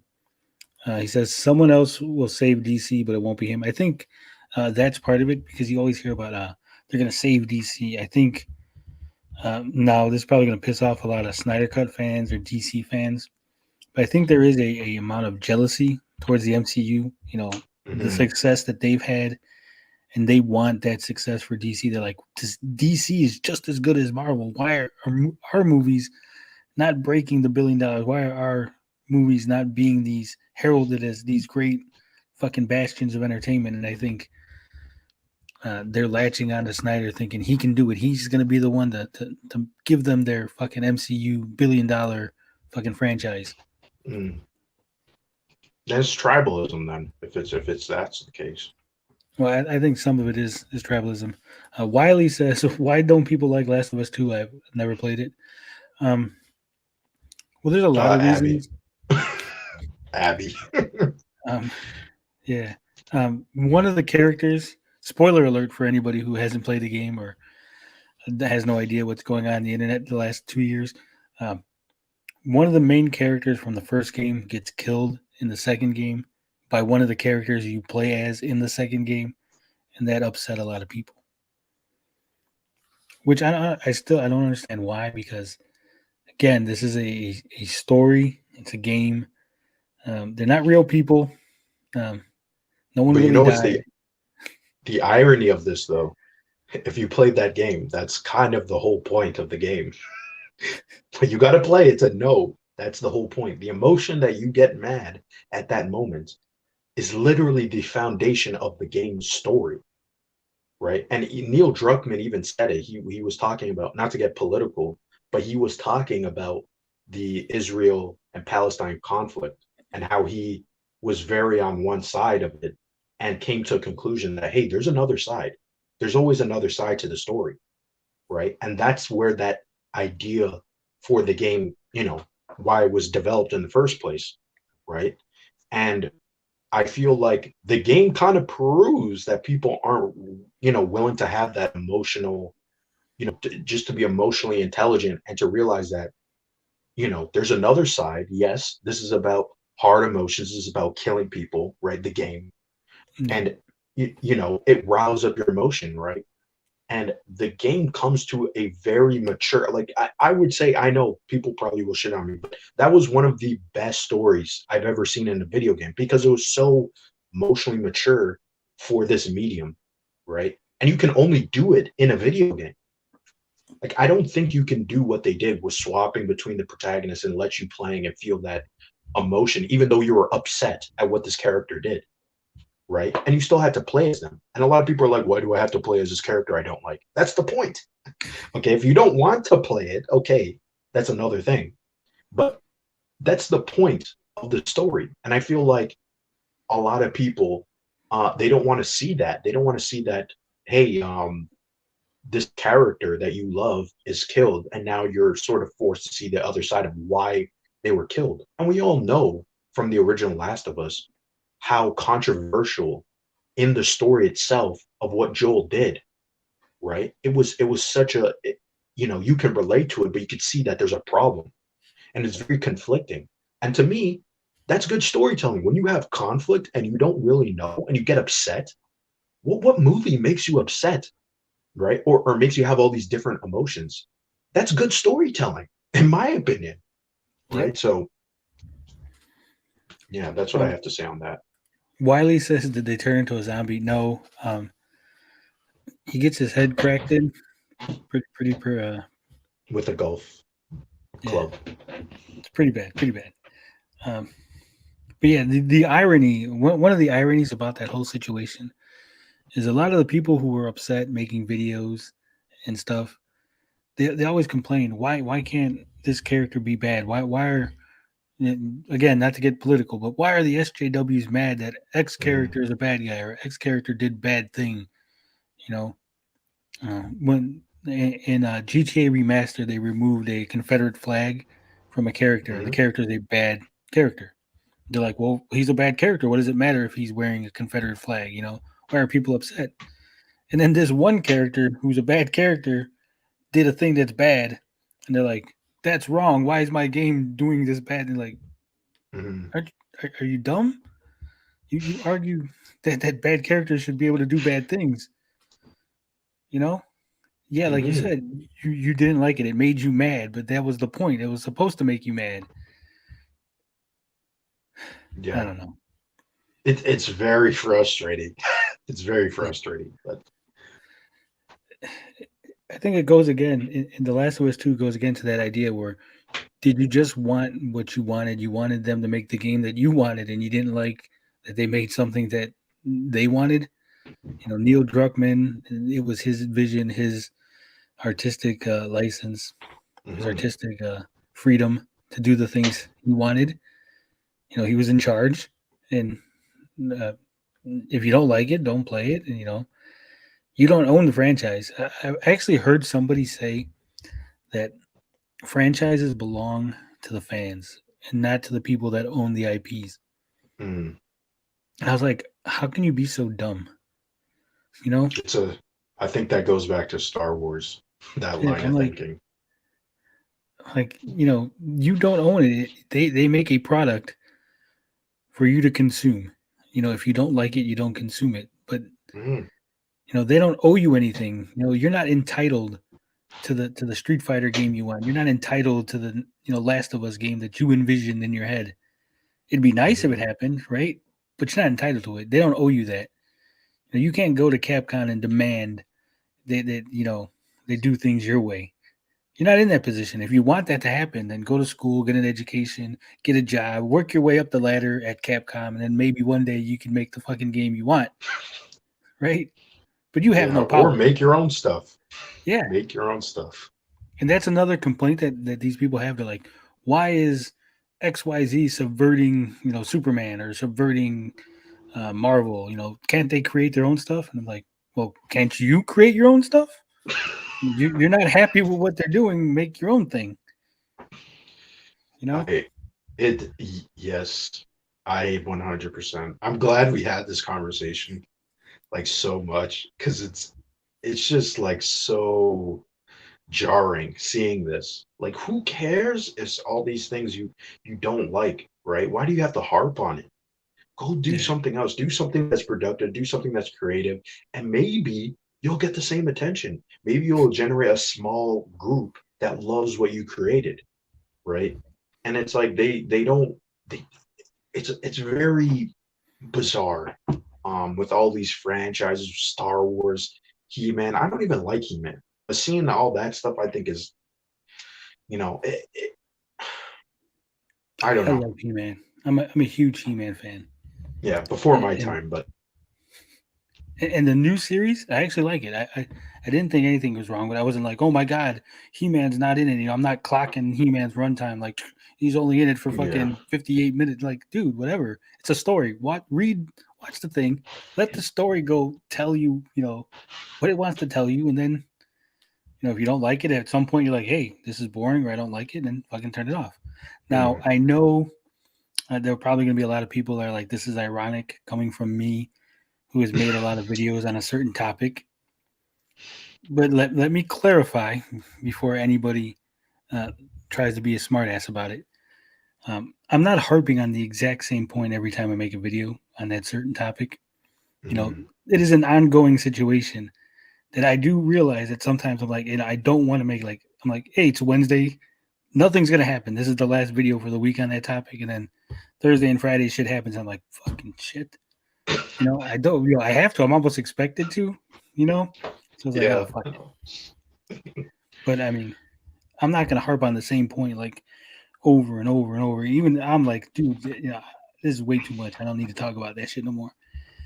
yeah. And You I just need used to a be real break. angry. I used to be one of these angry, like, fucking, why are they making this character a woman? And I'm like, then I was like, what does it matter? I mean, just fucking whatever. I Yeah. don't know. Evil Knievel says, do you like the CG animated one? I saw the first 2 episodes of the He-Man and the Masters of the Universe. It was decent, a little more kiddie. I am 40, so it's like I don't really want a kid's show, Mhm. but it wasn't terrible. It's completely different from the original He-Man. Like it's almost its own thing. But I mean, it's not horrible. Wiley says people need to understand life can be harsh sometimes. I like films with open endings. Yeah, I mean, I like films that where the ending's not 100%. There is some what happens after the credits roll type situation. Mhm. Yeah, I don't know. I think that's all I can say on the Snyder. I think we've exhausted this topic. I'm sure I'm going to get a couple angry letters in the mail. Yep. I'm always Wiley says he's always frustrated. One of the best movies to watch, Wiley, is Princess Bride. It's one of my favorite movies, It's and there is so much open-endedness. What's going to happen after the credits roll? The possibilities are endless. Yeah, your profile picture's been gone since you came back. When you dropped out and dropped back in. That's so weird. It just never gave me an option. I don't know. Yeah, I don't know. My Wi-Fi is like bugging out. Oh, I should just switch my data next time. Yeah, mine was going in and out earlier. I was having some issues. That's why it's always good to have more people on the panel, because if you hear me being quiet, it's because my Wi-Fi is probably going out and everybody's sounding all wonky. I just don't want to draw attention Oh, to it. okay.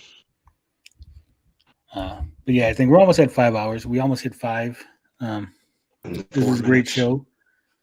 Yes, it was a really good show. Unfortunately, Gary wasn't here. Carl cut out early because he wasn't feeling that well, or he was just really bored with the topics. I don't know which. I'll find out tomorrow or today. I mean, it is already 12 o'clock today. where I'm at. Yeah. Yeah. Thank you for joining us, Blinded Braille. Anytime you want to come Yeah. on, just let me know. Yeah, it was a great productive conversation, and honestly, I got to know more about your perspective, and I have a lot of respect for what some of the points that you're giving. Even though I don't entirely agree with some points, but I do respect, especially the conversation that we just had. I'm glad that a lot of people at least aren't in this mindset of just consume. It just drives me nuts. But anyway.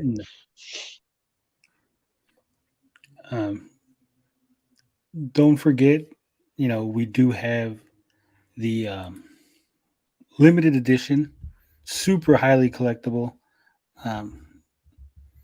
limited quantities, special mailed edition of Good to Be the Frog King cup, a mug, excellent for hot cocoa. I will put the link in the description of the video in case you're interested in supporting the channel. We will have more merch.